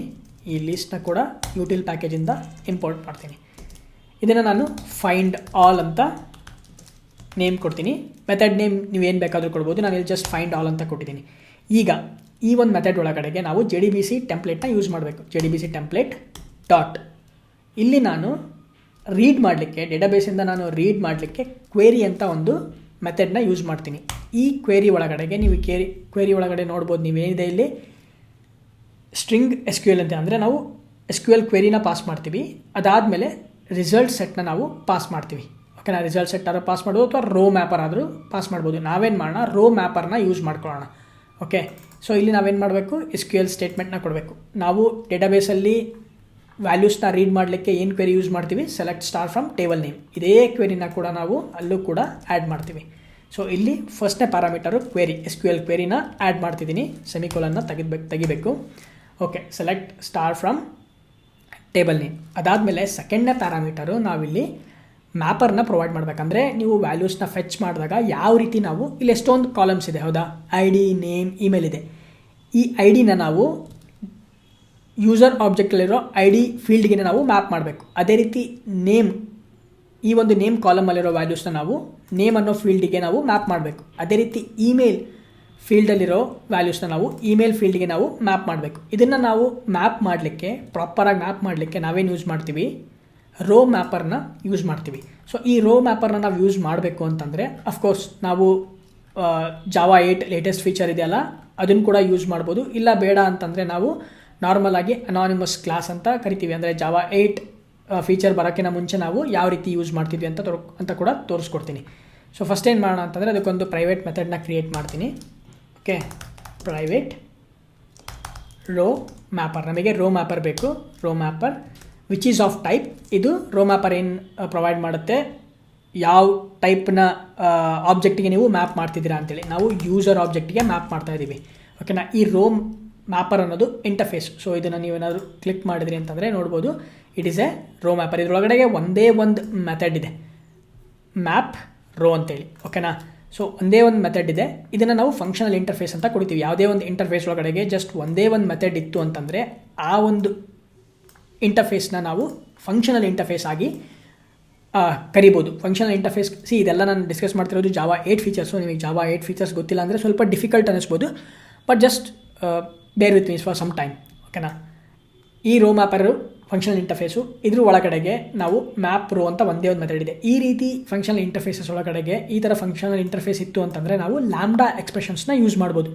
ಬಟ್ ನಾವೇನು ಮಾಡೋಣ, ಈಗ ನಿಮಗೆ ಲ್ಯಾಂಬ್ಡಾ ಎಕ್ಸ್ಪ್ರೆಷನ್ಸ್ ಎಲ್ಲ ಗೊತ್ತಿಲ್ಲದೆ ಇರೋದ್ರಿಂದ ನಾವು ಜಸ್ಟ್ ನಾರ್ಮಲ್ ವೇಯಲ್ಲೇ ಯೂಸ್ ಮಾಡೋಣ. ಯೂಸರ್ ರೆಪಾಸಿಟರಿ ಒಳಗಡೆಗೆ ನೀವು ಈ ರೋ ಮ್ಯಾಪರ್ ಒಳಗಡೆಗೆ ಏನಿದೆ ಒಂದು ಮೆಥಡ್ ಇದೆ. ಓಕೆನಾ. ಸೊ ನಾವೇನು ಮಾಡೋಣ, ಈಗ ಇದನ್ನು ನಾನು ಯೂಸರ್ ಮ್ಯಾಪರ್ ಅಥವಾ ಯೂಸರ್ ರೋ ಮ್ಯಾಪರ್ ಅಂತ ಕರಿತೀನಿ. ಅದಾದಮೇಲೆ ಈಗ ಒಂದು ಆಬ್ಜೆಕ್ಟ್ನ ಕ್ರಿಯೇಟ್ ಮಾಡೋಣ, ರೋ ಮ್ಯಾಪರ್. ನಾನು ಆಟೋಮ್ಯಾಟಿಕಲಿ ಇಂಟರ್ಫೇಸ್ ಆಗಿರೋದ್ರಿಂದ ಆಬ್ಜೆಕ್ಟ್ ಕ್ರಿಯೇಟ್ ಮಾಡಲಿಕ್ಕಾಗಲ್ಲ, ಬಟ್ ನಾವು ಅನಾನಿಮಸ್ ಇನ್ನರ್ ಕ್ಲಾಸಸ್ನ ಕ್ರಿಯೇಟ್ ಮಾಡ್ಬೋದು. ಸೊ ನಾನು ಇಲ್ಲೇನು ಮಾಡಿದ್ದೀನಿ, ಆ ಒಂದು ಅನಾನಿಮಸ್ ಇನ್ನರ್ ಕ್ಲಾಸಸ್ಸಿಗೆ ಆಟೋಮ್ಯಾಟಿಕ್ ಆಗಿ ಈ ಒಂದು ಮೆಥಡ್ನ ನಾವು ಓವರ್ ರೈಡ್ ಮಾಡ್ತಾ ಇದ್ದೀವಿ. ಮ್ಯಾಪ್ ರೋ ಅಂತ ಇದೆ ಹೌದಾ. ಸೇಮ್ ಈ ರೋ ಮ್ಯಾಪರ್ ಒಳಗಡೆ ಇದ್ದಂಥ ಮೆಥಡ್ನೇ ನಾವಿಲ್ಲಿ ಓವರ್ ರೈಡ್ ಮಾಡ್ತಿದ್ದೀವಿ. ಓಕೆನಾ. ಈ ಮೆಥಡ್ನ ನಾವು ಓವರ್ ರೈಡ್ ಮಾಡ್ತಿದ್ದೀವಿ. ಇದಕ್ಕೆ ರಿಸಲ್ಟ್ ಸೆಟ್ ಸಿಗುತ್ತೆ, ರೋ ನಂಬರ್ ಕೂಡ ಸಿಗುತ್ತೆ. ಇದು SQL ಎಕ್ಸೆಪ್ಷನ್ ಅಂತ ಒಂದು ಎಕ್ಸೆಪ್ಷನ್ನ ಥ್ರೋ ಮಾಡುತ್ತೆ. ಫೈನ್. ಈಗೇನು ಮಾಡೋಣ, ಈ ಒಂದು ಮ್ಯಾಪ್ ರೋ ಒಳಗಡೆಗೆ ನಾವು ಇಂಪ್ಲಿಮೆಂಟೇಷನ್ನ ಬರಿತಾ ಹೋಗೋಣ. ಅಂದರೆ ಯಾವ ರೀತಿ ನಾವು ಮ್ಯಾಪ್ ಮಾಡಬೇಕು ಅಂತೇಳಿ. ಈ ರಿಸಲ್ಟ್ ಸೆಟ್ ಒಳಗಡೆ ಏನೇನು ಸಿಗುತ್ತೆ ನಮಗೆ, ರಿಸಲ್ಟ್ ಸೆಟ್ ಒಳಗಡೆಗೆ ಪ್ರತಿಯೊಂದು ಕಾಲಮಿನ ವ್ಯಾಲ್ಯೂಸ್ ಸಿಗುತ್ತೆ, ನೇಮ್, ID ಮತ್ತು ಇಮೇಲ್ ಅಡ್ರೆಸ್. ಅದನ್ನು ನಾವು ಜಾವಾ ಆಬ್ಜೆಕ್ಟಿಗೆ ನಾವು ಮ್ಯಾಪ್ ಮಾಡ್ತಾ ಹೋಗಬೇಕು. ಸೊ ಫಸ್ಟ್ ಏನು ಮಾಡೋಣ, ಜಾವಾ ಆಬ್ಜೆಕ್ಟ್ನ ಕ್ರಿಯೇಟ್ ಮಾಡೋಣ. ನಾವು ಯಾಕಂದರೆ ಈ ರಿಸಲ್ಟ್ ಸೆಟ್ಟಲ್ಲಿ ಬರ್ತಿರೋ ವ್ಯಾಲ್ಯೂಸ್ನ ನಾವು ಜಾವಾ ಆಬ್ಜೆಕ್ಟಿಗೆ ಮ್ಯಾಪ್ ಮಾಡಬೇಕು. ಅದಕ್ಕೆ ನಮಗೆ ಜಾವಾ ಆಬ್ಜೆಕ್ಟ್ ಬೇಕು. ಫಸ್ಟು ಜಾವಾ ಆಬ್ಜೆಕ್ಟ್ನ ಕ್ರಿಯೇಟ್ ಮಾಡೋಣ. User new user, right. ಈಗ ನಾನೇನು ಮಾಡ್ತೀನಿ, ಈ ಯೂಸರಿಗೆ ನಾನು ಫಸ್ಟು ID ಮ್ಯಾಪ್ ಮಾಡಬೇಕು. ಈ ID ಮ್ಯಾಪ್ ಮಾಡಲಿಕ್ಕೆ ನಮಗೆ ರಿಸಲ್ಟ್ ಸೆಟ್ಟಲ್ಲಿ RS ಅಂತಿದೆಯಲ್ಲ, ಇದು ರಿಸಲ್ಟ್ ಸೆಟ್. ಈ ರಿಸಲ್ಟ್ ಸೆಟ್ ಒಳಗಡೆಗೆ ನಾವು ಬೇರೆ ಬೇರೆ ಮೆಥಡ್ಸ್ನ ಕಾಲ್ ಮಾಡ್ಬೋದು. ಒಂದು ಗೆಟ್ ಇಂಟ್ ಅಂತೇಳಿ, ಗೆಟ್ ಇಂಟ್ ಅಂತ ಇದೆ. ಇಲ್ಲಿ ನಾವು ಕಾಲಮ್ ಇಂಡೆಕ್ಸ್ನ ಕೊಡ್ಬೋದು ಅಥವಾ ಕಾಲಮ್ ನೇಮ್ನ ಕೂಡ ಪ್ರೊವೈಡ್ ಮಾಡ್ಬೋದು. ನಾನೇನು ಮಾಡ್ತೀನಿ, ಕಾಲಮ್ ಲೇಬಲ್ನ ಪ್ರೊವೈಡ್ ಮಾಡ್ತೀನಿ, ಸ್ಟ್ರಿಂಗ್ನ ಆಕ್ಸೆಪ್ಟ್ ಮಾಡ್ಕೊಳ್ಳುತ್ತೆ. ಇಲ್ಲಿ ನಾನೇನು ಮಾಡ್ತೀನಿ, ಯಾವ ಕಾಲಮ್ನ ನಾನು ID ಫೀಲ್ಡ್ಗೆ ಮ್ಯಾಪ್ ಮಾಡಬೇಕು. ನಮ್ಮ ಡೇಟಾಬೇಸಲ್ಲಿ 3 ಕಾಲಮ್ ಇದೆ. ID ಕಾಲಮಲ್ಲಿರೋ ವ್ಯಾಲ್ಯೂಸ್ನ ನಾನೇನು ಮಾಡಬೇಕು, ID ಫೀಲ್ಡ್ಗೆ ನಾನು ಮ್ಯಾಪ್ ಮಾಡಬೇಕು. ಈ ID ಫೀಲ್ಡ್ ಅನ್ನೋದು ಇಂಟಿಜರ್ ಟೈಪು. ಈ ಡೇಟಾಬೇಸಲ್ಲಿ ID ಕಾಲಮಲ್ಲಿ ಏನಿರುತ್ತೆ, ವ್ಯಾಲ್ಯೂಸ್ ಎಲ್ಲ ಇಂಟಿಜರ್ ವ್ಯಾಲ್ಯೂ ಇರುತ್ತೆ. ಸೊ ಅದಕ್ಕೋಸ್ಕರ ನಾನೇನು ಮಾಡಿದ್ದೀನಿ, ಗೆಟ್ ಇಂಟ್ ಅಂತ ಪ್ರೊವೈಡ್ ಮಾಡಿದ್ದೀನಿ. ಓಕೆನಾ. ಗೆಟ್ ಇಂಟ್ ಅಂದರೆ ಇಂಟಿಜರ್ ವ್ಯಾಲ್ಯೂನ ಅದು ಫೆಚ್ ಮಾಡುತ್ತೆ. ಇಲ್ಲಿ ಕಾಲಮ್ ನೇಮ್ನ ಪ್ರೊವೈಡ್ ಮಾಡ್ತೀನಿ, ಕಾಲಮ್ ನೇಮು ID. ಇದಾದಮೇಲೆ ನೆಕ್ಸ್ಟ್ ನಾವೇನು ಮಾಡೋಣ, result set dot get int. Okay, user dot ಇದು ಗೆಟ್ ID ಅಲ್ಲ, ದಿಸ್ ಈಸ್ ಸೆಟ್ ID. ನಾನು ಗೆಟ್ ID ಅಂತ ಕೊಟ್ಟಿದ್ದೀನಿ, ಯಾಕಂದರೆ ನಾವು ಯೂಸರಿಗೆ ಸೆಟ್ ಮಾಡ್ತಾ ಇದ್ದೀವಿ. User dot set ID. ಇಲ್ಲಿ ನಾನೇನು ಮಾಡ್ತಿದ್ದೀನಿ, ರಿಸಲ್ಟ್ ಸೆಟ್ ಒಳಗಡೆ ಬರ್ತಿರೋ ID ಬರ್ತಿರೋ ವ್ಯಾಲ್ಯೂಸ್ನ ನಾನು ಯೂಸರ್ ID ಫೀಲ್ಡ್ಗೆ ಸೆಟ್ ಮಾಡ್ತಾ ಇದ್ದೀನಿ. ಅದೇ ರೀತಿ ನೇಮು ಮತ್ತು ಇಮೇಲ್ ಕೂಡ ನಾನು ಸೆಟ್ ಮಾಡಬೇಕು. ಅದಕ್ಕೆ ಯೂಸರ್ ಡಾಟ್ ಸೆಟ್ ನೇಮ್. ಇಲ್ಲಿ ನಾನು result set dot get string ಅಂತ ಪ್ರೊವೈಡ್ ಮಾಡ್ತೀನಿ. ಏನಕ್ಕೆ ಅಂತಂದರೆ ನೇಮ್ ಯಾವಾಗಲೂ ಸ್ಟ್ರಿಂಗ್ ಆಗಿರುತ್ತೆ, ಅದಕ್ಕೆ ಗೆಟ್ ಸ್ಟ್ರಿಂಗ್. ಇಲ್ಲಿ ಕಾಲಮ್ ನೇಮ್ನ ಪ್ರೊವೈಡ್ ಮಾಡಬೇಕು, ಕಾಲಮ್ ನೇಮು ನೇಮ್ ಇಲ್ಲಿ ನಾವು ಡೇಟಾಬೇಸಲ್ಲಿ ಏನು ಕ್ರಿಯೇಟ್ ಮಾಡಿದ್ವಿ, ಕಾಲಮ್ ನೇಮ್ ಅಂತ ಇದೆ, ಅದಕ್ಕೆ ನೇಮ್ ಪ್ರೊವೈಡ್ ಮಾಡ್ತಾ ಇದ್ದೀನಿ. ಅದೇ ರೀತಿ next email address user dot set email, ಇಲ್ಲಿ result set dot get string, email ಕೂಡ ಸ್ಟ್ರಿಂಗ್ ಆಗಿರುತ್ತೆ. ಇಲ್ಲಿ ಕಾಲಮ್ ನೇಮ್ನ ಸ್ಪೆಸಿಫೈ ಮಾಡೋಣ ವಿಚ್ ಈಸ್ ಇಮೇಲ್. ಇದಾದಮೇಲೆ ನಾನೇನು ಮಾಡ್ತೀನಿ, ಇಲ್ಲಿ ರಿಟರ್ನ್ ಯೂಸರ್ನ ರಿಟರ್ನ್ ಮಾಡ್ತೀನಿ. ಫೈನ್. ಸೊ ನಾನೇನು ಮಾಡಿದೆ, ಜಸ್ಟ್ ರೋ ಮ್ಯಾಪರ್ನ ಕ್ರಿಯೇಟ್ ಮಾಡಿದೆ. ಆ ರೋ ಮ್ಯಾಪರ್ ಅನ್ನೋದು ಏನು ಇಂಟರ್ಫೇಸ್, ಅದರೊಳಗಡೆಗೆ ಮ್ಯಾಪ್ ರೋ ಅಂತ ಒಂದು ಮೆಥಡ್ ಇದೆ. ಆ ಮೆಥಡ್ಗೆ ನಾವು ರಿಸಲ್ಟ್ ಸೆಟ್ಟು ಮತ್ತು ರೋ ನಂಬರ್ನ ಇನ್ಪುಟಾಗಿ ಪಾಸ್ ಮಾಡ್ತೀವಿ. ಇಲ್ಲಿ ರಿಸಲ್ಟ್ ಸೆಟ್ಟಲ್ಲಿ ನಮಗೆ ಏನು ಸಿಗುತ್ತೆ, ಎಲ್ಲ ವ್ಯಾಲ್ಯೂಸು ಸಿಗ್ತಾ ಇರುತ್ತೆ ಡೇಟಾಬೇಸಿಂದ ಫೆಚ್ ಮಾಡಿರೋದು. ನಾನೇನು ಮಾಡ್ತೀನಿ, ಅದರಲ್ಲಿ ಇಂಟಿಜರ್ನ ಯೂಸ್ ಮಾಡಿಕೊಂಡು ಗೆಟ್ ಇಂಟ್ ಅಂತ ಯೂಸ್ ಮಾಡಿಕೊಂಡು ಕಾಲಮ್ ನೇಮ್ನ ಸ್ಪೆಸಿಫೈ ಮಾಡಿ ನಾನು ಯೂಸರ್ ಐ ಡಿಗೆ ನಾನು ಫೀಲ್ಡಿಗೆ ವ್ಯಾಲ್ಯೂನ ಸೆಟ್ ಮಾಡ್ತೀನಿ. ಅದೇ ರೀತಿ ನೇಮಿಗೆ ಸೆಟ್ ಮಾಡ್ತೀನಿ, ಇಮೇಲ್ ಅಡ್ರೆಸ್ಗೆ ಸೆಟ್ ಮಾಡ್ತೀನಿ. ಸೊ ರೋ ಮ್ಯಾಪರ್ ಏನು ಹೆಲ್ಪ್ ಮಾಡುತ್ತೆ ನಮಗೆ ಅಂತಂದರೆ, ಮ್ಯಾಪ್ ಮಾಡಲಿಕ್ಕೆ ಕರೆಕ್ಟಾಗಿ ಒಂದು ಜಾವಾ ಆಬ್ಜೆಕ್ಟಿಗೆ ಡೇಟಾಬೇಸಿಂದ ಬರ್ತಿರೋ ವ್ಯಾಲ್ಯೂಸ್ನ ಮ್ಯಾಪ್ ಮಾಡಲಿಕ್ಕೆ ರೋ ಮ್ಯಾಪರು ಹೆಲ್ಪ್ ಮಾಡುತ್ತೆ. ಸೊ ಈಗ ನಾವು ರೋ ಮ್ಯಾಪರ್ನ ಕ್ರಿಯೇಟ್ ಮಾಡಿದ್ವಿ. ಓಕೆ, ರೋ ಮ್ಯಾಪರ್ನ ಕ್ರಿಯೇಟ್ ಮಾಡಿದ್ವಿ. ಈಗ ನಾವು ಈ ರೋ ಮ್ಯಾಪರ್ನ ಯೂಸರ್ ರೋ ಮ್ಯಾಪರ್ನ ನಾವೇನು ಮಾಡ್ತೀವಿ, ಇಲ್ಲಿ ಸೆಕೆಂಡ್ ಪ್ಯಾರಾಮೀಟರ್ ಆಗಿ ಪಾಸ್ ಮಾಡ್ತೀವಿ. ಓಕೆ, ಯೂಸರ್ ರೋ ಮ್ಯಾಪರ್ನ ನಾವು ಈ ಒಂದು ಕ್ವೇರಿ ಅನ್ನೋ ಒಂದು ಮೆಥಡ್ಗೆ ಪಾಸ್ ಮಾಡ್ತೀವಿ. ಈ ಕ್ವೇರಿ ಮೆಥಡ್ ಏನಕ್ಕೆ ಯೂಸ್ ಮಾಡ್ತೀವಿ, ನಾವು ಡೇಟಾಬೇಸಿಂದ ರೀಡ್ ಮಾಡಲಿಕ್ಕೆ ವ್ಯಾಲ್ಯೂಸ್ನ. ಅಲ್ಲಿ ಫಸ್ಟ್ನೇ ಪ್ಯಾರಾಮೀಟರು SQL ಕ್ವೇರಿನ ಪಾಸ್ ಮಾಡ್ತೀವಿ, ಸೆಕೆಂಡ್ನೇ ಪ್ಯಾರಾಮೀಟರು ರೋ ಮ್ಯಾಪರ್ನ ಪಾಸ್ ಮಾಡ್ತೀವಿ. ಫೈನ್. ಈಗ ನಾವು ಇದನ್ನು ಪಾಸ್ ಮಾಡಿದ್ವಿ, ನಮಗೆ ವ್ಯಾಲ್ಯೂಸ್ ಎಲ್ಲ ಸಿಕ್ಕಿದೆ. ಈಗೇನು ಮಾಡೋಣ, ನಾವು ರಿಟರ್ನ್ ಮಾಡಬೇಕು ಇದನ್ನು. ಏನಕ್ಕೆ ಅಂತಂದರೆ ನಾವಿಲ್ಲಿ ರೀಡ್ ಅಂತ ಏನು ಮೆಥಡ್ ಬರೆದಿದ್ದೀವಲ್ಲ, ಈ ಒಂದು ಮೆಥಡ್ಡು ಎಲ್ಲ ಲಿಸ್ಟ್ ಆಫ್ ಯೂಸರ್ಸ್ನ ರಿಟರ್ನ್ ಮಾಡುತ್ತೆ. ಸೊ ಅದಕ್ಕೋಸ್ಕರ ನಾನು ಇಲ್ಲಿ ರಿಟರ್ನ್ ಕೀವರ್ಡ್ನ ಆ್ಯಡ್ ಮಾಡ್ತೀನಿ. ಸೊ ನಾನೇನು ಮಾಡ್ತಿದ್ದೀನಿ, ರಿಟರ್ನ್ ಲಿಸ್ಟ್ ಆಫ್ ಯೂಸರ್ಸ್ನ ರಿಟರ್ನ್ ಮಾಡ್ತಿದ್ದೀನಿ. ಡೇಟಾಬೇಸಲ್ಲಿರೋ ಎಲ್ಲ ಯೂಸರ್ಸ್ನ ರಿಟರ್ನ್ ಮಾಡ್ತಾ ಇದ್ದೀನಿ. ಫೈನ್. ಈಗ ಎಲ್ಲ ರೀಡ್ ಮಾಡಿದ್ದೀನಿ. ಈಗೇನು ಮಾಡಬೇಕು, ಈ ಫೈಂಡ್ ಆಲ್ ಮೆಥಡ್ನ ನಾವು ಸರ್ವಿಸ್ ಲೇಯರಲ್ಲಿ ಕಾಲ್ ಮಾಡೋಣ. ಅದಕ್ಕೆ ನಾನೇನು ಮಾಡ್ತೀನಿ, ಸರ್ವಿಸ್ ಲೇಯರಲ್ಲಿ ಒಂದು ಕ್ಲಾಸ್ನ ಕ್ರಿಯೇಟ್ ಮಾಡ್ತೀನಿ. ಇದಕ್ಕೆ ನಾನು ಯೂಸರ್ ಸರ್ವಿಸ್ ಅಂತ ಕ್ರಿಯೇಟ್ ಮಾಡ್ತೀನಿ. ಈ ಯೂಸರ್ ಸರ್ವೀಸಲ್ಲಿ ಫಸ್ಟಿಗೆ ನಾವು ಇದನ್ನು ಸರ್ವೀಸ್ ಆಗಿ ಕನ್ವರ್ಟ್ ಮಾಡೋಣ. ಅದಕ್ಕೆ ನಾವು ಸ್ಟೀರಿಯೋಟೈಪ್ ಅನೋಟೇಷನ್ ಯೂಸ್ ಮಾಡ್ತೀವಿ, ಸರ್ವೀಸ್ ಅಂತೇಳಿ. ಇದೇನು ಮಾಡುತ್ತೆ, automatically Java spring framework application start ಆದಾಗ ಈ ಒಂದು ಕ್ಲಾಸಿನ ಆಬ್ಜೆಕ್ಟ್ನ ಬೀನ್ನ ಕ್ರಿಯೇಟ್ ಮಾಡಿ ಸ್ಪ್ರಿಂಗ್ ಕಂಟೆಕ್ಸ್ಟಲ್ಲಿ ರಿಜಿಸ್ಟರ್ ಮಾಡುತ್ತೆ. It is a stereotype annotation.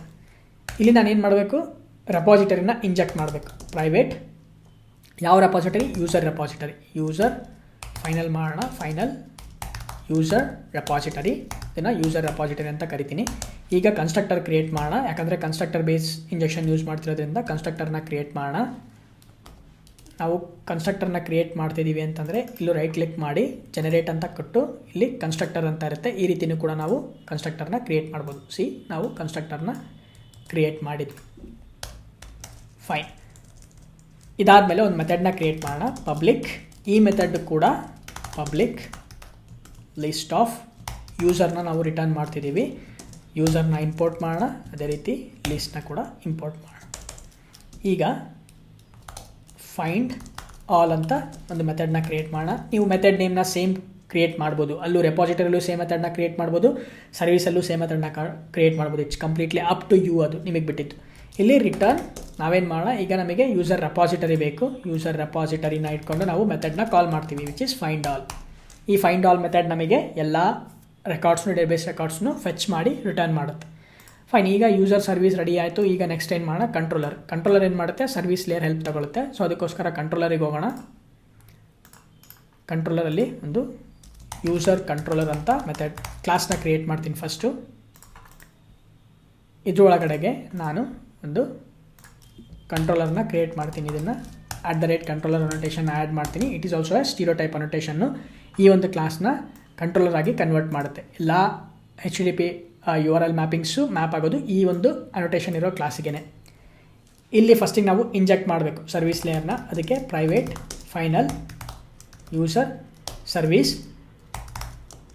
Service ಅಂತ ನಾನೊಂದು ಫೀಲ್ಡ್ನ ಕ್ರಿಯೇಟ್ ಮಾಡಿ ಕನ್ಸ್ಟ್ರಕ್ಟರ್ ಬೇಸ್ ಇಂಜೆಕ್ಷನ್ನ ಯೂಸ್ ಮಾಡೋಣ.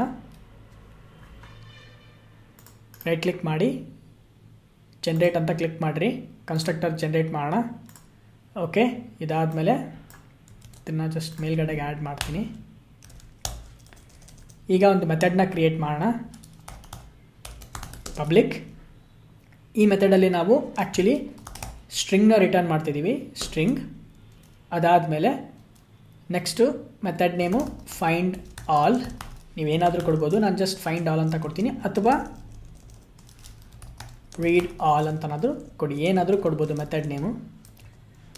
ಇಲ್ಲಿ ನಾನು ಮೆಥಡ್ ನೇಮಿಗೆ ನಾನು ಅನೋಟೇಷನ್ನ ಆ್ಯಡ್ ಮಾಡಬೇಕು. ಯಾವ ಹ್ಯಾಂಡ್ಲರ್ ಮೆಥಡ್ಗೆ ನಾವು ಈ ಮೆಥಡ್ನ ಕಾಲ್ ಮಾಡ್ತಿದ್ದೀವಿ, ಹ್ಯಾಂಡ್ಲರ್ ಮ್ಯಾಪಿಂಗಿಗೆ ಯಾವ ಈ ಮೆಥಡ್ನ ಕಾಲ್ ಮಾಡ್ತಿದ್ದೀವಿ, ಅದಕ್ಕೆ ನಾನು ಗೆಟ್ ಮ್ಯಾಪಿಂಗ್ ಯೂಸ್ ಮಾಡ್ತೀನಿ. ನಾವು ಬ್ರೌಸರಿಂದ ಯಾವುದೇ ಒಂದು ಟ್ರಿಗರ್ ಆದ್ರೂ, ಆ್ಯಕ್ಷನ್ ಟ್ರಿಗರ್ ಆದ್ರೂ ಅದು ಗೆಟ್ ಮ್ಯಾಪಿಂಗ್ ಆಗಿರುತ್ತೆ. ಅನ್ಲೆಸ್ ನಾವು ಫಾರ್ಮಿಂದ ಏನಾದರೂ ಎಂಟರ್ ಮಾಡಿದ್ವಿ ಅಂತಂದರೆ ಅದನ್ನು ನಾವು ಪೋಸ್ಟ್ ಅಂತ ಕರಿತೀವಿ. ಬಟ್ ಇಲ್ಲಿ ಜಸ್ಟ್ ನಾನು ಗೆಟ್ ಮ್ಯಾಪಿಂಗ್ ಮಾಡ್ತಿರೋದ್ರಿಂದ ಇದನ್ನು /ಲೀಸ್ಟ್ ಅಂತ ನಾನು URI ಮ್ಯಾಪಿಂಗ್ ಪ್ರೊವೈಡ್ ಮಾಡ್ತೀನಿ.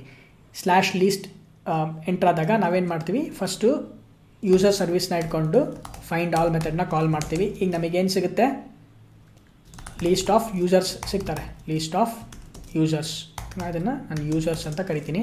ಸೊ ಫಸ್ಟ್ ಇಲ್ಲಿ ಯೂಸರ್ನ ಇಂಪೋರ್ಟ್ ಮಾಡೋಣ, ಅದಾದಮೇಲೆ ಲೀಸ್ಟ್ನ ಇಂಪೋರ್ಟ್ ಮಾಡೋಣ. ಈಗ ನಾವು ಇದನ್ನು UI ಲೇಯರ್ಗೆ ಕಳಿಸ್ಬೇಕಂದ್ರೆ ಥೈಮ್ಲೀಫ್ ಟೆಂಪ್ಲೇಟ್ ಇಂಜಿನಿಗೆ ನಾವು ಇದನ್ನು ಪಾಸ್ ಮಾಡಬೇಕು. ಡೇಟಾನ ಪಾಸ್ ಮಾಡಲಿಕ್ಕೆ ನಾವೇನು ಯೂಸ್ ಮಾಡಬೇಕು, ಮಾಡೆಲ್ ಯೂಸ್ ಮಾಡಬೇಕು. ಮಾಡೆಲ್ನ ಇಂಜೆಕ್ಟ್ ಮಾಡೋಣ. ಈಗ ಈ ಮಾಡೆಲ್ಲಿಗೆ ನಾವು ಕೀ ವ್ಯಾಲ್ಯೂ ಪೇರ್ನ ಆ್ಯಡ್ ಮಾಡೋಣ. ಆ್ಯಡ್ ಅಟ್ರಿಬ್ಯೂಟ್ ಅಂತ ಪ್ರೊವೈಡ್ ಮಾಡಿಬಿಟ್ಟು ಕೀ ನಾನು ಯೂಸರ್ಸ್ ಅಂತ ಕೊಡ್ತೀನಿ. ವ್ಯಾಲ್ಯೂ ಕೂಡ ನಾನು ಯೂಸರ್ಸ್ನ ಪಾಸ್ ಮಾಡ್ತೀನಿ. ಓಕೆನಾ. ಇದು ಯೂಸರ್ಸು ಸ್ಟ್ರಿಂಗು ಕೀ ನಾವು ಪ್ರೊವೈಡ್ ಮಾಡ್ತಿರೋದು. ಈ ಯೂಸರ್ಸ್ ಒಳಗಡೆಗೆ ಆ್ಯಕ್ಚುಯಲ್ ಡೇಟಾ ಇರುತ್ತೆ, ಡೇಟಾಬೇಸಿಂದ ಬಂದಿರೋದೆಲ್ಲ. ಈಗೇನು ಮಾಡೋಣ, ನಾವು ರಿಟರ್ನ್ ನಾನು ಟೈಮ್ಲೀಫ್ ವ್ಯೂ ನೇಮ್ನ ಪಾಸ್ ಮಾಡಬೇಕು. ನಾನು ಇನ್ನೂ ಅಫ್ಕೋರ್ಸ್ ಯಾವುದೇ ಥರ ಟೈಮ್ಲೀಫ್ ಇದನ್ನು ಕ್ರಿಯೇಟ್ ಮಾಡಿಲ್ಲದೆ ಇರೋದ್ರಿಂದ ನಾನೇನು ಮಾಡ್ತೀನಿ, ಜಸ್ಟ್ ನಲ್ ಅಂತ ಕ್ರಿಯೇಟ್ ಮಾಡ್ತೀನಿ. ಈಗೇನು ಮಾಡೋಣ, just for the time being ನಾವೇನು ಮಾಡೋಣ, ಇಲ್ಲಿ ಡಿಸ್ಪ್ಲೇ ಮಾಡಿರೋ ಎಲ್ಲ ವ್ಯಾಲ್ಯೂಸ್ನ ನಾವು, ಅಂದರೆ ಡೇಟಾಬೇಸಿಂದ ರೀಡ್ ಮಾಡಿರೋ ವ್ಯಾಲ್ಯೂಸ್ನ ನಾವು ಫೆಚ್ ಮಾಡಿ ಡಿಸ್ಪ್ಲೇ ಮಾಡೋಣ. ಅಂದರೆ ಕನ್ಸೋಲಲ್ಲೇ ಡಿಸ್ಪ್ಲೇ ಮಾಡೋಣ. ಫಸ್ಟ್ ಅದು ಬರ್ತಾ ಇದೆಯೋ ಇಲ್ಲೋ, ಇಲ್ಲಿವರೆಗೂ ವ್ಯೂ ಲೇಯರಿಗೆ ಕಳ್ಸೋಕ್ಕಿಂತ ಮುಂಚೆ ಕಂಟ್ರೋಲರಲ್ಲೇ ನಾವು ಪ್ರಿಂಟ್ ಮಾಡಿ ಟೆಸ್ಟ್ ಮಾಡೋಣ. ಅದಕ್ಕೆ ನಾನು ಯೂಸರ್ಸ್ ಡಾಟ್ ಫಾರ್ ಈಚ್, ಇಲ್ಲಿ user system dot println user dot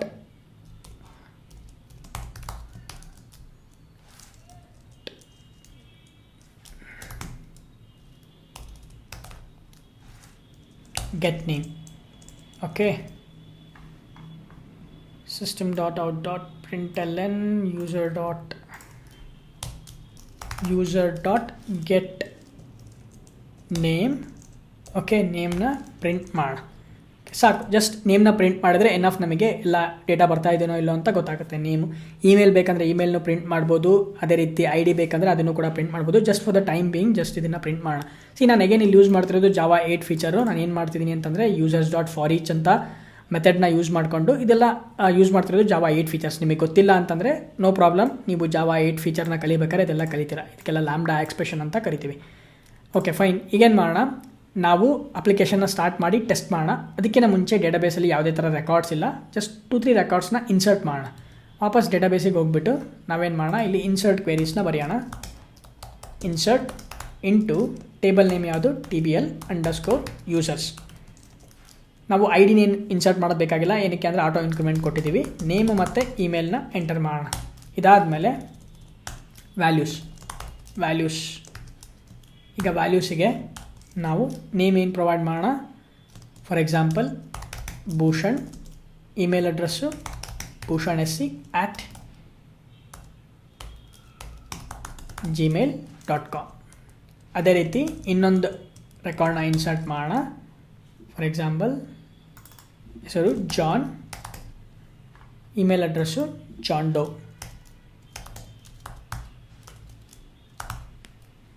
jondo@example.com. ಈ ಎರಡು ರೆಕಾರ್ಡ್ನ ಇನ್ಸರ್ಟ್ ಮಾಡೋಣ. ನಾನು ಇನ್ಸರ್ಟ್ ಮಾಡಿದ್ದೀನಿ. ಈಗ ವಾಪಸ್ಸು SQL ಕ್ವೆರಿನ ಎಕ್ಸಿಕ್ಯೂಟ್ ಮಾಡೋಣ. ಸೆಲೆಕ್ಟ್ ಕ್ವೆರಿ, 2 ರೆಕಾರ್ಡ್ ಇನ್ಸರ್ಟ್ ಆಗಿದೆ. ಈಗ ನಾವು ಅಪ್ಲಿಕೇಶನ್ನ ರನ್ ಮಾಡಿ ಟೆಸ್ಟ್ ಮಾಡೋಣ. ನಮಗೆ ಕನ್ಸೋಲಲ್ಲಿ ಈ 2 ರೆಕಾರ್ಡ್ಸು ಪ್ರಿಂಟ್ ಆಗಿರಬೇಕು. ಫೈನ್ ಆಗಿದ್ದರೆ ನಾನೇನು ಮಾಡ್ತೀನಿ, ಅಪ್ಲಿಕೇಶನ್ನ ರನ್ ಮಾಡ್ತೀನಿ. ಸೊ ರನ್ ಮಾಡೋದಕ್ಕೆ JDBC ಟೆಂಪ್ಲೇಟ್ ಡೆಮೋ ಅಂತಿದೆ. ನಾವೇನು ಮಾಡೋಣ, ಮೇನ್ ಕ್ಲಾಸಿಗೆ ಹೋಗೋಣ. ಮೇನ್ ಕ್ಲಾಸ್ ಎಲ್ಲಿದೆ, JDBC API ಡೆಮೋ. ಓಕೆ, ಈ ಕ್ಲಾಸ್ನ ನಾವು ರನ್ ಮಾಡೋಣ. ರೈಟ್ ಕ್ಲಿಕ್ ಮಾಡಿ ಸ್ಟಾರ್ಟ್ ಅಂತ ಕೊಡ್ರಿ. ಅಪ್ಲಿಕೇಶನ್ ಸ್ಟಾರ್ಟ್ ಆಗುತ್ತೆ. Tom cat started on port 8080. ಈಗೇನು ಮಾಡೋಣ, ಅಫ್ಕೋರ್ಸ್ ನಾವು ಯಾವುದೇ ಥರ ಟೆಂಪ್ಲೇಟ್ನ ಕ್ರಿಯೇಟ್ ಮಾಡಿಲ್ಲ, ಬಟ್ ನಾವೇನು ಮಾಡೋಣ, localhost 8080/least ಅಂತ ಎಂಟರ್ ಮಾಡೋಣ. URL ಅಲ್ಲಿ ನಮಗೆ ಇಲ್ಲಿ ಕನ್ಸೋಲಲ್ಲಿ ಡೇಟಾಬೇಸಲ್ಲಿರೋ ಎಲ್ಲ ವ್ಯಾಲ್ಯೂಸು ನಮಗೆ ಪ್ರಿಂಟ್ ಆಗಬೇಕು. ಕ್ಲಿಯರ್ ಮಾಡ್ತೀನಿ. ಬ್ರೌಸರಿಗೆ ಹೋಗೋಣ. ಇಲ್ಲಿ ಲೋಕಲ್ ಹೋಸ್ಟ್ 8080/list. ಅಫ್ಕೋರ್ಸ್ ನಮಗೆ ವೈಟ್ ಲೇಬಲ್ ಎರರ್ ಪೇಜ್ ಬಂತು, ದಟ್ಸ್ ಕಂಪ್ಲೀಟ್ಲಿ ಫೈನ್. ಬಟ್ ನಮಗೆ ವ್ಯಾಲ್ಯೂಸ್ ಪ್ರಿಂಟ್ ಆಗಿದೆ, ನಾನು ನೋಡೋಣ. ಓಕೆ, ಅಫ್ಕೋರ್ಸ್ ವ್ಯಾಲ್ಯೂಸ್ ಪ್ರಿಂಟ್ ಆಗಿಲ್ಲ, ಏನೋ ಎರರ್ ಬರ್ತಾ ಇದೆ. Resolving the template, that's fine. Okay, error resolving the template list template might not be accessible. Okay, that's fine, no problem. ಇಲ್ಲಿ ನೋಡಿ ನಮಗೆ ವ್ಯಾಲ್ಯೂಸ್ ಪ್ರಿಂಟ್ ಆಗಿದೆ, ಭೂಷಣ್ ಮತ್ತು ಜಾನ್ ಅಂತೇಳಿ. ನಾನೇನು ಪ್ರಿಂಟ್ ಮಾಡಿದ್ದೆ ಇಲ್ಲಿ, ವಾಪಸ್ ನಮ್ಮ ಕಂಟ್ರೋಲರಿಗೆ ಹೋಗೋಣ. ಈ ಕಂಟ್ರೋಲರಲ್ಲಿ ನಾನೇನು ಪ್ರಿಂಟ್ ಮಾಡಿದ್ದೀನಿ, ಲೀಸ್ಟಲ್ಲಿ ಗೆಟ್ ನೇಮ್ನ ಪ್ರಿಂಟ್ ಮಾಡ್ತಾ ಇದ್ದೀನಿ. ಸೊ ನನಗೆ ನೇಮ್ ಪ್ರಿಂಟ್ ಆಗ್ತಿದೆ, ಭೂಷಣ್ ಮತ್ತು ಜಾನ್. ಅಂದರೆ ಡೇಟಾಬೇಸಿಂದ ಎಲ್ಲ ವ್ಯಾಲ್ಯೂಸ್ನ ನಾನು ಫೆಚ್ ಮಾಡ್ತಿದ್ದೀನಿ. ರೆಪಾಸಿಟರಿ ಲೇಯರಿಂದ ಸರ್ವಿಸ್ ಲೇಯರಿಗೆ, ಸರ್ವಿಸ್ ಲೇಯರಿಂದ ಕಂಟ್ರೋಲರ್ ಲೇಯರಿಗೆ. ಸೊ ನನಗೆ ಇಲ್ಲಿವರೆಗೂ ಡೇಟಾ ಬರ್ತಿದೆ. ಈಗೇನು ಮಾಡಬೇಕು, ನಾನು ಇದನ್ನು UI ಲೇಯರಿಗೆ ಕಳಿಸ್ತಾ ಇದ್ದೀನಿ, ಥೈಮ್ಲೀಫ್ ಟೆಂಪ್ಲೇಟ್ ಇಂಜಿನಿಗೆ. ಆ ಟೆಂಪ್ಲೇಟ್ ಇಂಜಿನಲ್ಲಿ ನಾನು ಏನು ಮಾಡಬೇಕು, ಒಂದು ಟೇಬಲ್ನ ಕ್ರಿಯೇಟ್ ಮಾಡಿ ನಾನು ಅದನ್ನು ಡಿಸ್ಪ್ಲೇ ಮಾಡಬೇಕು. ಸೊ ಅದನ್ನು ಕ್ವಿಕ್ಕಾಗಿ ನಾವು ಯಾವ ರೀತಿ ಮಾಡೋದು ಅಂತ ಡಿಸ್ಕಸ್ ಮಾಡೋಣ. ಫೈನ್, ಇದನ್ನು ಮಿನಿಮೈಸ್ ಮಾಡ್ತೀನಿ. ಟೆಂಪ್ಲೇಟ್ಸಲ್ಲಿ ಒಂದು HTML ಪೇಜ್ನ ಕ್ರಿಯೇಟ್ ಮಾಡೋಣ. ಇದಕ್ಕೆ ನಾನು list.html ಅಂತ ಕರಿತೀನಿ, ಅಥವಾ users-list.html ಅಂತ ಕ್ರಿಯೇಟ್ ಮಾಡೋಣ. ಫಸ್ಟ್ನೇ ಸ್ಟೆಪ್ ಏನು ಮಾಡಬೇಕು, ನಾವು ಥೈಮ್ಲೀಫ್ ನೇಮ್ ಸ್ಪೇಸ್ನ ಆ್ಯಡ್ ಮಾಡಬೇಕು. ಸೊ ಅದಕ್ಕೆ ಏನು ಮಾಡೋಣ ಅಂತಂದರೆ, ಕ್ವಿಕ್ಕಾಗಿ ಟೆಂಪ್ಲೇಟ್ ಡೆಮೋ ಇದೆಲ್ಲ ಇಲ್ಲಿಗೆ ಹೋಗ್ಬಿಟ್ಟು ಬೇರೆ ಯಾವುದಾದ್ರೂ ಒಂದು ಪೇಜಿಂದ ಕಾಪಿ ಮಾಡ್ಕೊಳ್ಳೋಣ. ಮೇನ್ ರಿಸೋರ್ಸಸ್ ಟೆಂಪ್ಲೇಟ್ಸ್ ರಿಜಿಸ್ಟರ್.html. ಈ ರಿಜಿಸ್ಟರ್.html ಅಲ್ಲಿ ಬಿಗಿನಿಂಗಲ್ಲಿ ಆ್ಯಡ್ ಮಾಡಿದ್ವಲ್ಲ ಈ ನೇಮ್ ಸ್ಪೇಸ್ನ ಕಾಪಿ ಮಾಡ್ಕೊಳ್ಳೋಣ. ಕಾಪಿ ಮಾಡಿಕೊಂಡು ಇಲ್ಲಿ ನಾವು ಅದನ್ನು ಆ್ಯಡ್ ಮಾಡೋಣ. ಓಕೆ, ಥೈಮ್ಲೀಫ್ ನೇಮ್ ಸ್ಪೇಸ್ನ ಆ್ಯಡ್ ಮಾಡಿದ್ವಿ. ಇಲ್ಲಿ ನಾನೇನು ಮಾಡ್ತೀನಿ, ಯೂಸರ್ಸ್ ಲಿಸ್ಟ್. ನಾನೇನು ಮಾಡೋಣ, ಇಲ್ಲಿ ಜಸ್ಟ್ ಒಂದು H1 ಟ್ಯಾಗ್ನ ಆ್ಯಡ್ ಮಾಡ್ತೀನಿ, ಯೂಸರ್ಸ್ ಲಿಸ್ಟ್. ಇದಾದಮೇಲೆ ಇಲ್ಲಿ ಟೇಬಲ್ನ ಕ್ರಿಯೇಟ್ ಮಾಡೋಣ. ಟೇಬಲ್ ಆದಮೇಲೆ ಟೇಬಲ್ ರೋ ಕ್ರಿಯೇಟ್ ಮಾಡಬೇಕು. ಟೇಬಲ್ ರೋದಲ್ಲಿ ಟೇಬಲ್ ರೋ ಹೆಡರ್ ಇರುತ್ತೆ. ಸೊ ಇಲ್ಲಿ ಐ ಡಿ ನಮಗೆ ಬೇಡ, ಜಸ್ಟ್ ನೇಮ್ ಮತ್ತು ಇಮೇಲ್ ಇವೆರಡನ್ನೇ ಡಿಸ್ಪ್ಲೇ ಮಾಡೋಣ. ಅದಾದಮೇಲೆ ನೆಕ್ಸ್ಟು ಇನ್ನೊಂದು ರೋನ ಕ್ರಿಯೇಟ್ ಮಾಡಬೇಕು. ಈ ರೋದಲ್ಲಿ ನಾವು ಥೈಮ್ಲೀಫ್ ಫಾರ್ ಈಚ್ ಆಟ್ರಿಬ್ಯೂಟ್ನ ಯೂಸ್ ಮಾಡ್ತೀವಿ. ಸಾರಿ, ನಾಟ್ ಫಾರ್ ಈಚ್ ಆಟ್ರಿಬ್ಯೂಟ್ನ ಯೂಸ್ ಮಾಡ್ತೀವಿ. ಸೊ ನಾವು ಇದ್ರ ಬಗ್ಗೆ ಎಲ್ಲ ಆಲ್ರೆಡಿ ಡಿಸ್ಕಸ್ ಮಾಡಿದ್ವಿ ಪ್ರೀವಿಯಸ್ ವೀಡಿಯೋದಲ್ಲೆಲ್ಲ, ಯಾವ ರೀತಿ ನಾವು ಯೂಸ್ ಮಾಡ್ತೀವಿ ಅಂತೇಳಿ. ನಿಮಗೆ ಆ ವಿಡಿಯೋ ಇನ್ನೂ ಮಿಸ್ ಮಾಡಿದ್ದೀರಾ ಅಂತಂದರೆ ಫಸ್ಟ್ ಆ ವಿಡಿಯೋನ ಹೋಗಿ ವಾಚ್ ಮಾಡಿರಿ. ನಾವಿಲ್ಲೇನು ಮಾಡ್ತೀವಿ, ಮಾಡಲ್ಲಿಗೆ ಆ್ಯಡ್ ಮಾಡಿರೋ ವ್ಯಾಲ್ಯೂನ ಕೀನ ಆಕ್ಸೆಸ್ ಮಾಡ್ತೀವಿ. ಸೊ ನಾವು ವಾಪಸ್ ಕಂಟ್ರೋಲರಿಗೆ ಹೋದ್ರಿ ಅಂತಂದರೆ ಇಲ್ಲಿ ನಾವು ಯೂಸರ್ ಅಂತ ಮಾಡಲಿಗೆ ಆ್ಯಡ್ ಮಾಡಿದ್ವಿ. ಇದೇ ಕೀನ ನಾವು ಅಲ್ಲಿ ಈಚ್ ಆಟ್ರಿಬ್ಯೂಟಲ್ಲೂ ಕೂಡ ಆಕ್ಸೆಸ್ ಮಾಡ್ತೀವಿ. ಡಾಲರ್ ನಾವಿಲ್ಲೇನು ಯೂಸ್ ಮಾಡೋಣ, ಯೂಸರ್ಸ್. ಬಟ್ ಈ ಯೂಸರ್ಸ್ನ ಆಕ್ಸೆಸ್ ಮಾಡಬೇಕಾದ್ರೆ ಪ್ರತಿ ಸಲ ಲೂಪ್ ರನ್ ಆದಾಗ ನಮಗೆ ಒಂದು ಸಿಂಗಲ್ ಯೂಸರ್ ಆಬ್ಜೆಕ್ಟ್ ಸಿಗುತ್ತೆ. ಅದನ್ನು ಯೂಸರ್ ಅಂತ ಒಂದು ಆಬ್ಜೆಕ್ಟಲ್ಲಿ ಸ್ಟೋರ್ ಮಾಡ್ತಿದ್ದೀನಿ. ಈಗ ನಾವು ಈ ಯೂಸರ್ ಆಬ್ಜೆಕ್ಟ್ನ ಇಟ್ಕೊಂಡು ನಾವು ಬೇರೆ ಎಲ್ಲ ವ್ಯಾಲ್ಯೂಸ್ನ ಫೆಚ್ ಮಾಡ್ಬೋದು. ಈ ಒಂದು ಟೇಬಲ್ ರೋದಲ್ಲಿ ಫಸ್ಟಿಗೆ ಟೇಬಲ್ ಡಿಸ್ಕ್ರಿಪ್ಷನಿಗೆ ನಾವು ವ್ಯಾಲ್ಯೂಸ್ನ ಪ್ರಿಂಟ್ ಮಾಡಬೇಕಂದ್ರೆ ಟೆಕ್ಸ್ಟ್ ಆಟ್ರಿಬ್ಯೂಟ್ನ ಯೂಸ್ ಮಾಡ್ತೀವಿ. ಡೈನಾಮಿಕ್ ಆಗಿ ಒಂದು ವ್ಯಾಲ್ಯೂಸ್ನ ಆಕ್ಸೆಸ್ ಮಾಡಬೇಕಂದ್ರೆ ಟೆಕ್ಸ್ಟ್ ಆಟ್ರಿಬ್ಯೂಟ್ನ ಯೂಸ್ ಮಾಡ್ತೀವಿ. ಈ ಟೆಕ್ಸ್ಟಲ್ಲಿ ನಾವು ಡಾಲರ್ ಎಕ್ಸ್ಪ್ರೆಷನ್ನ ಯೂಸ್ ಮಾಡಿ user.name ಈ ರೀತಿ ನಾವು ವ್ಯಾಲ್ಯೂಸ್ನ ಆಕ್ಸೆಸ್ ಮಾಡ್ತೀವಿ. ಅದೇ ರೀತಿ ಇಮೇಲಿಗೆ user.email. ಫೈನ್, ಈಗ ಸೇವ್ ಮಾಡೋಣ. ಸೇವ್ ಮಾಡಾದಮೇಲೆ ನಾನೇನು ಮಾಡ್ತೀನಿ, ಜಸ್ಟ್ ಒಂದು ಲಾಸ್ಟ್ ಥಿಂಗ್ ಆ್ಯಡ್ ಮಾಡ್ತೀನಿ. ಟೇಬಲ್ಲಿಗೆ ನಾನು ಒಂದು ಬಾರ್ಡರ್ನ ಆ್ಯಡ್ ಮಾಡ್ತೀನಿ, ಬಾರ್ಡರ್ = 1. ಸೇವ್ ಮಾಡೋಣ. ಈಗ ಸೇವ್ ಮಾಡಾದಮೇಲೆ ವಾಪಸ್ಸು ಬ್ರೌಸರಿಗೆ ಹೋಗೋಣ. ಬ್ರೌಸರಿಗೆ ಹೋಗ್ಬಿಟ್ಟು ಈಗ ನಾನು ಇನ್ನೊಂದು ಸಲ ರಿಲೋಡ್ ಮಾಡ್ತೀನಿ ಬ್ರೌಸರ್ನ. Okay, so no problem. ನಾನು ಇದನ್ನು ಸ್ಟಾಪ್ ಮಾಡ್ತೀನಿ. ಒಂದೇ ಒಂದು ಮಿಸ್ಟೇಕ್ ಏನು ಮಾಡಿದ್ವಿ ಅಂತಂದರೆ ಇಲ್ಲಿ ರಿಟರ್ನ್ ನಲ್ ಮಾಡೋದ್ರ ಬದಲು ವ್ಯೂ ನೇಮ್ನ ಪ್ರೊವೈಡ್ ಮಾಡೋಣ. View name users list. ಈಗ ಸೇವ್ ಮಾಡೋಣ. ಸೇವ್ ಮಾಡಾದಮೇಲೆ ಈ ಒಂದು ಸ್ಟೇಟ್ಮೆಂಟ್ನ ರಿಮೂವ್ ಮಾಡೋಣ. ಅನ್ನೆಸೆಸರಿ system.out.println ಮಾಡೋ ಅವಶ್ಯಕತೆ ಇಲ್ಲ. ನಮಗೆ ಆಲ್ರೆಡಿ ಕನ್ಫರ್ಮ್ ಆಗಿದೆ ಡೇಟಾಬೇಸಿಂದ ವ್ಯಾಲ್ಯೂಸ್ ಬರ್ತಾ ಇದೆ ಅಂತೇಳಿ. ಆ ಒಂದು ಸ್ಟೇಟ್ಮೆಂಟ್ನ ರಿಮೂವ್ ಮಾಡ್ತೀನಿ. ಈಗ ಅಪ್ಲಿಕೇಶನ್ನ ಮತ್ತೆ ಸ್ಟಾರ್ಟ್ ಮಾಡ್ತೀನಿ. ಅಪ್ಲಿಕೇಶನ್ ಸ್ಟಾರ್ಟ್ ಆಗಿದೆ. ಬ್ರೌಸರಿಗೆ ಹೋಗ್ಬಿಟ್ಟು ನಾನು ಜಸ್ಟ್ ರೀಲೋಡ್ ಮಾಡ್ತೀನಿ. ನಮಗೆ ಯೂಸರ್ಸ್ ಲಿಸ್ಟು ಡಿಸ್ಪ್ಲೇ ಆಗ್ತಾ ಇದೆ. Bhushan email address, John email address. ಇದನ್ನು ವೆರಿಫೈ ಮಾಡೋದಕ್ಕೆ ಇನ್ನೊಂದು ರೆಕಾರ್ಡ್ನ ಡೇಟಾಬೇಸಲ್ಲಿ ಎಂಟರ್ ಮಾಡೋಣ. ಕಾಪಿ ಮಾಡಿ ಎಂಟರ್ ಮಾಡ್ತೀನಿ. ಇಲ್ಲಿ ನಾನು ಜಾನ್ ಬದಲು ರಮೇಶ್ @example.com ಸೇವ್ ಮಾಡೋಣ. ಸೇವ್ ಮಾಡಾದಮೇಲೆ ಇದನ್ನು ಇನ್ಸರ್ಟ್ ಮಾಡೋಣ. ಓಕೆ, ಸೊ ಟೋಟಲ್ ಆಗಿ 3 ರೆಕಾರ್ಡ್ಸ್ ಇದೆ ಡೇಟಾಬೇಸಲ್ಲಿ. 3 ರೆಕಾರ್ಡ್ಸ್ ಇದೆ. ನಾವಿಲ್ಲಿ ರಿಫ್ರೆಶ್ ಮಾಡಿದಾಗ ನಮಗೆ 3 ರೆಕಾರ್ಡ್ಸು ಡಿಸ್ಪ್ಲೇ ಆಗಬೇಕು. ನಾನು ರಿಫ್ರೆಶ್ ಮಾಡ್ತೀನಿ. See we get 3 records, Bhushan, John, Ramesh. Awesome. So ಈಗ ನಿಮಗೆ ಅರ್ಥ ಆಗಿರುತ್ತೆ ಯಾವ ರೀತಿ ನಾವು ಡೇಟಾಬೇಸ್ ಜೊತೆಗೆ ಇಂಟ್ರ್ಯಾಕ್ಟ್ ಮಾಡಿ ಡೇಟಾಬೇಸಲ್ಲಿರೋ ವ್ಯಾಲ್ಯೂಸ್ನ ನಾವು ಫೆಚ್ ಮಾಡ್ತಿದ್ದೀವಿ ಅಂತೇಳಿ. ಸೊ JDBC APIನ ಯೂಸ್ ಮಾಡಿಕೊಂಡು ರೋ ಮ್ಯಾಪರ್ನ ಯೂಸ್ ಮಾಡಿಕೊಂಡು ನಾವು ಈ ರೀತಿ ವ್ಯಾಲ್ಯೂಸ್ನ ಫೆಚ್ ಮಾಡ್ತೀವಿ.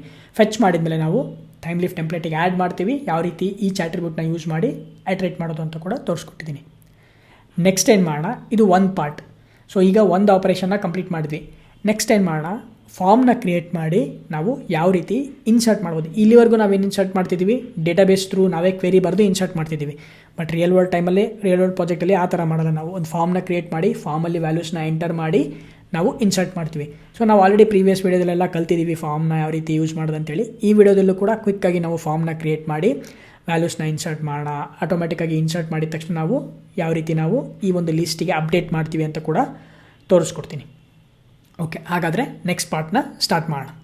ಹಾಗಾದರೆ ಈಗೇನು ಮಾಡೋಣ ಅಂದರೆ, ಫಸ್ಟು ಯೂಸರ್ಸ್ ಲಿಸ್ಟ್ ಈ HTML ಪೇಜಲ್ಲಿ ಒಂದು ಲಿಂಕ್ನ ಕ್ರಿಯೇಟ್ ಮಾಡೋಣ. ಆ್ಯಡ್ ನ್ಯೂ ಎಂಪ್ಲಾಯಿ ಅಥವಾ ಆ್ಯಡ್ ನ್ಯೂ ಯೂಸರ್ ಅಂತೇಳಿ. ಆ ಲಿಂಕ್ನ ಕ್ಲಿಕ್ ಮಾಡಿದಾಗ ನಾವೇನು ಮಾಡಬೇಕು, ಒಂದು ಫಾರ್ಮ್ನ ಡಿಸ್ಪ್ಲೇ ಮಾಡಬೇಕು. ಆ ಫಾರ್ಮಲ್ಲಿ ನಾವು ಯೂಸರ್ ಡೀಟೇಲ್ಸ್ನ ಎಂಟರ್ ಮಾಡ್ಬೋದು.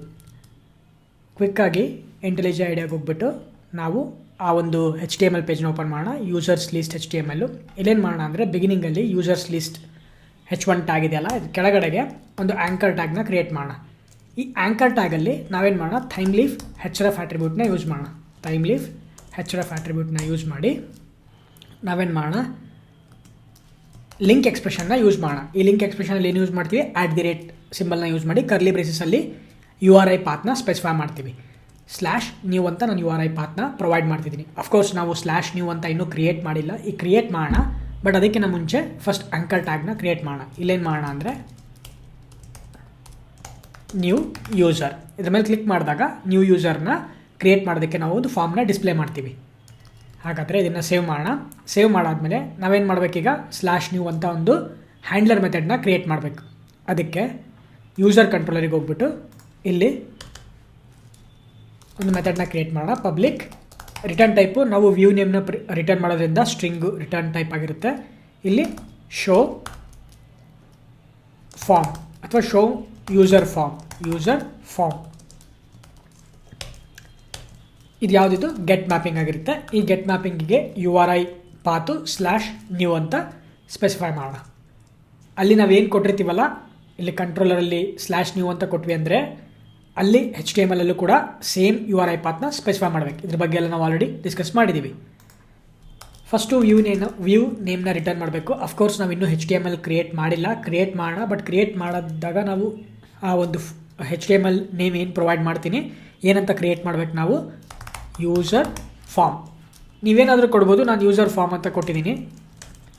ಇಲ್ಲಿ ಫಸ್ಟ್ ನಾವು ಆ ಫಾರ್ಮ್ನ ಕ್ರಿಯೇಟ್ ಮಾಡಿದಾಗ ನಾವು ಅಲ್ಲಿ ಏನು ಮಾಡಬೇಕು, ಫಸ್ಟಿಗೆ ಫಾರ್ಮ್ನ ಡಿಸ್ಪ್ಲೇ ಮಾಡಬೇಕು.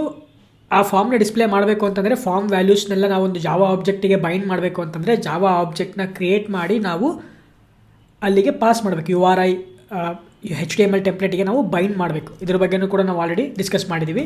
ಸೊ ಅದಕ್ಕೆ ಮಾಡೆಲ್ನ ಇಂಜೆಕ್ಟ್ ಮಾಡೋಣ. ಮಾಡೆಲ್, ಈ ಮಾಡೆಲ್ಲಿಗೆ ನಾವು ಒಂದು ಆಬ್ಜೆಕ್ಟ್ನ ಕ್ರಿಯೇಟ್ ಮಾಡೋಣ. ನಾನಿಲ್ಲಿ ಯೂಸರ್ ಅಂತ ಪ್ರೊವೈಡ್ ಮಾಡ್ತೀನಿ ಕೀನ. Value new user. Okay, so ನಾವೀಗ ಕೀ ವ್ಯಾಲ್ಯೂ ಪೇರ್ ಆಗಿ ಕೀನ ಯೂಸರ್ ಅಂತ ಪಾಸ್ ಮಾಡ್ತಿದ್ದೀವಿ. ವ್ಯಾಲ್ಯೂನ ಒಂದು ಆಬ್ಜೆಕ್ಟ್ನ ಕ್ರಿಯೇಟ್ ಮಾಡಿದ್ದೀನಿ. ಈಗ ನಾವು ಈ ಯೂಸರ್ ಆಬ್ಜೆಕ್ಟಲ್ಲಿರೋ ಎಲ್ಲ ಫೀಲ್ಡ್ಸ್ನ ನಾವು ಆ ಒಂದು ಫಾರ್ಮಲ್ಲಿರೋ ಎಲಿಮೆಂಟ್ಸಿಗೆ ಬೈಂಡ್ ಮಾಡ್ಬೋದು.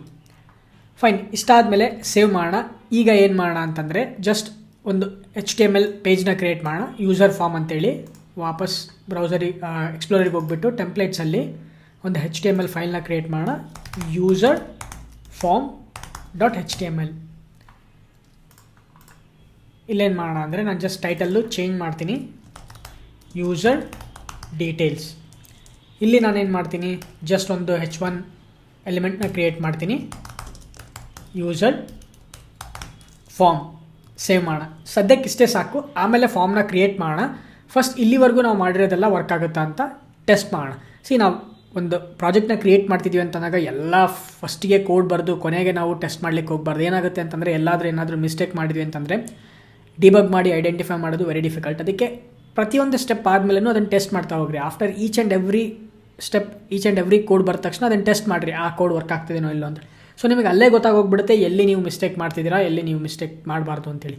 ಸೊ ನಾನೀಗ ಅಗೈನ್ ಡೆವ್ ಟೂಲ್ಸ್ ಆ್ಯಡ್ ಮಾಡೋದ್ರಿಂದ ಆಟೋಮೆಟಿಕ್ಕಾಗಿ ಅಪ್ಲಿಕೇಶನ್ ರೀಸ್ಟಾರ್ಟ್ ಆಗಿರುತ್ತೆ. ವಾಪಸ್ ಬ್ರೌಸರಿಗೆ ಹೋಗೋಣ. ನಾನು ಜಸ್ಟ್ ಇದನ್ನು ರಿಫ್ರೆಶ್ ಮಾಡ್ತೀನಿ. ನನಗೆ ನ್ಯೂ ಯೂಸರ್ ಅಂತ ಒಂದು ಲಿಂಕ್ ಕ್ರಿಯೇಟ್ ಆಗಿದೆ. ಈಗ ಅದ್ರ ಮೇಲೆ ಕ್ಲಿಕ್ ಮಾಡಿದಾಗ ನನಗೆ ಯೂಸರ್ ಫಾರ್ಮ್ ಅಂತ ಒಂದು ಟೆಕ್ಸ್ಟ್ ಡಿಸ್ಪ್ಲೇ ಆಗಬೇಕು. ಆ ಒಂದು HTML ಪೇಜ್ಗೆ ನಾವು ನ್ಯಾವಿಗೇಟ್ ಆಗಬೇಕು. ಕ್ಲಿಕ್ ಮಾಡ್ತೀನಿ. ಅಫ್ಕೋರ್ಸ್ ನಾವು ಅಂದ್ಕೊಂಡಂಗೆ ವರ್ಕ್ ಆಗ್ತಿದೆ. ಯೂಸರ್ ಫಾರ್ಮ್ ಅಂತ ಒಂದು ಟೆಕ್ಸ್ಟ್ ಡಿಸ್ಪ್ಲೇ ಆಗ್ತಿದೆ. ಇಲ್ಲಿ ನಾವು ಫಾರ್ಮ್ನ ಕ್ರಿಯೇಟ್ ಮಾಡಿ ಯೂಸರಿಗೆ ಅಥವಾ ಅಡ್ಮಿನ್ಗೆ ಒಂದು ವ್ಯಾಲ್ಯೂಸ್ನ ಎಂಟರ್ ಮಾಡೋ ಥರ ನಾವು ಅಲೋ ಮಾಡಬೇಕು. ಅದಕ್ಕೆ ನಾವೇನು ಮಾಡೋಣ ಅಂತಂದರೆ ಇಲ್ಲಿ ಫಾರ್ಮ್ನ ಕ್ರಿಯೇಟ್ ಮಾಡೋಣ. ಅಫ್ಕೋರ್ಸ್ ನಾವು ಫಾರ್ಮ್ನ ಕ್ರಿಯೇಟ್ ಮಾಡೋದನ್ನೆಲ್ಲ ಪ್ರೀವಿಯಸ್ ವೀಡಿಯೋದಲ್ಲಿ ಆಲ್ರೆಡಿ ನಾವೆಲ್ಲ ಡಿಸ್ಕಸ್ ಮಾಡಿದ್ದೀವಿ, ಯಾವ ರೀತಿ ಫಾರ್ಮ್ನ ಕ್ರಿಯೇಟ್ ಮಾಡ್ತೀವಿ ಅಂತೇಳಿ. ಸೊ ಅದನ್ನೇ ಇಲ್ಲೂ ಕೂಡ ರಿಪೀಟ್ ಮಾಡೋಣ. ಸೊ ಫಸ್ಟಿಗೆ ಏನು ಮಾಡೋಣ, ಫಾರ್ಮ್ ಅಂತ ಒಂದು ಟ್ಯಾಗ್ನ ಯೂಸ್ ಮಾಡ್ತೀನಿ. ಇದಕ್ಕೆ ನಾವು ಆ್ಯಕ್ಷನ್ನ ಪ್ರೊವೈಡ್ ಮಾಡಬೇಕು. ಬಟ್ ನಾವು ಯೂಸ್ ಮಾಡೋದು ಟೈಮ್ ಲೀಫ್ ಆ್ಯಕ್ಷನ್ನ ಯೂಸ್ ಮಾಡ್ತೀವಿ. ಇಲ್ಲಿ ಟೈಮ್ ಲೀಫ್ ನಾನು ನೇಮ್ ಸ್ಪೇಸ್ನ ಆ್ಯಡ್ ಮಾಡಿಲ್ಲ. ಸೊ ಕ್ವಿಕ್ಕಾಗಿ ಆ ನೇಮ್ ಸ್ಪೇಸ್ನ ಕೂಡ ಆ್ಯಡ್ ಮಾಡೋಣ. ಇಲ್ಲ ಅಂತಂದರೆ ನಮಗೆ ಟೈಮ್ ಲೀಫ್ ಆಟ್ರಿಬ್ಯೂಟ್ಸ್ನ ಯೂಸ್ ಮಾಡಲಿಕ್ಕೆ ಆಗಲ್ಲ. ಸೊ ನಾನಿಲ್ಲಿ ಆ ಒಂದು ನೇಮ್ ಸ್ಪೇಸ್ನ ಆ್ಯಡ್ ಮಾಡ್ತೀನಿ. ಓಕೆ, ಈಗ ಆ್ಯಕ್ಷನಲ್ಲಿ ಎಗೇನ್ ನಾವು ಲಿಂಕ್ ಎಕ್ಸ್ಪ್ರೆಷನ್ನ ಪ್ರೊವೈಡ್ ಮಾಡ್ತೀವಿ. ಇಲ್ಲೂ ಕೂಡ @ ಯೂಸ್ ಮಾಡಿ ಸ್ಲ್ಯಾಶ್. ಈಗ ಏನಾಗಬೇಕು ಅಂದರೆ ಯೂಸರ್ ಕ್ರಿಯೇಟ್ ಮಾಡಿದಾಗ ಸಬ್ಮಿಟ್ ಮಾಡಿದಾಗ ಯಾವೊಂದು ಯು ಆರ್ ಐಗೆ ನಾವು ಮ್ಯಾಪ್ ಮಾಡಬೇಕು ಅದನ್ನು ನಾನೇನು ಮಾಡ್ತೀನಿ, ನ್ಯೂ ಪ್ರಾಸೆಸ್ ಅಥವಾ ಸೇವ್ ಪ್ರಾಸೆಸ್ ಅಂತ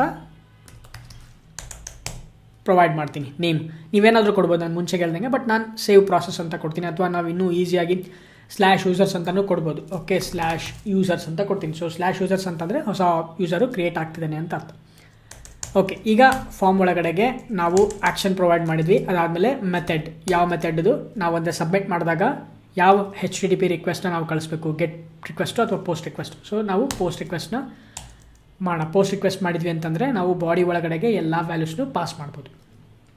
ಓಕೆ, ಇಷ್ಟಾದಮೇಲೆ ನಾವು ಇಲ್ಲಿ ಇನ್ನೊಂದು ಆಬ್ಜೆಕ್ಟ್ನ ಬೈಂಡ್ ಮಾಡಬೇಕು. ಅದು ಕಮಾಂಡ್ ಆಬ್ಜೆಕ್ಟ್. ಓಕೆನಾ, ಇದ್ರ ಬಗ್ಗೆನೂ ಕೂಡ ನಾವು ಆಲ್ರೆಡಿ ಡಿಸ್ಕಸ್ ಮಾಡಿದ್ವಿ. ಅಂದರೆ ಇಲ್ಲಿ ನಾವು ಕಂಟ್ರೋಲರಲ್ಲಿ ಏನು ಆ್ಯಡ್ ಮಾಡಿದ್ವಲ್ಲ ಯೂಸರ್, ಇದನ್ನು ನಾವು ಇಲ್ಲಿ ಫಾರ್ಮಿಗೆ ಬೈಂಡ್ ಮಾಡಬೇಕು. ಅದಕ್ಕೋಸ್ಕರ ನಾವು ಇಲ್ಲಿ ಫಾರ್ಮಲ್ಲಿ time leaf object attribute, command object ಅಂತ ಕರಿತೀವಿ. ಈ ಆಬ್ಜೆಕ್ಟ್ನ ಯೂಸ್ ಮಾಡಿಬಿಟ್ಟು ನಾವು ಬೈಂಡ್ ಮಾಡ್ತೀವಿ. ಇಲ್ಲಿ ನಾವು ಡಾಲರ್ ಕರ್ಲಿ ಬ್ರೇಸಸಲ್ಲಿ ಆ ಒಂದು ವ್ಯಾಲ್ಯೂನ ಅಂದರೆ ಕೀಯಲ್ಲಿ ನಾವು ಡಬಲ್ ಕೋಟ್ಸಲ್ಲಿ ಏನು ಪಾಸ್ ಮಾಡಿದ್ವಲ್ಲ ಅದನ್ನು ಆಕ್ಸೆಸ್ ಮಾಡ್ತೀವಿ. So user. ಈಗ ಇಲ್ಲಿ ಫಾರ್ಮ್ ಒಳಗಡೆಗೆ ನಾವು ಬೇರೆ ಬೇರೆ ಐಟಮ್ಸ್ನ ಕ್ರಿಯೇಟ್ ಮಾಡೋಣ. ಒಂದು ಟೆಕ್ಸ್ಟ್ ಬಾಕ್ಸ್ ಯಾವ್ದು ಕ್ರಿಯೇಟ್ ಮಾಡಬೇಕು, ಯೂಸರ್ ನೇಮ್ನ ಎಂಟರ್ ಮಾಡಲಿಕ್ಕೆ, ಹಾಗೆಯೇ ಯೂಸರ್ ಇಮೇಲ್ ಅಡ್ರೆಸ್ ಎಂಟರ್ ಮಾಡಲಿಕ್ಕೆ. ನಾನೇನು ಮಾಡ್ತೀನಿ, ಫಸ್ಟು ಒಂದು ಕ್ವಿಕ್ಕಾಗಿ ಡಿವ್ನ ಕ್ರಿಯೇಟ್ ಮಾಡ್ತೀನಿ.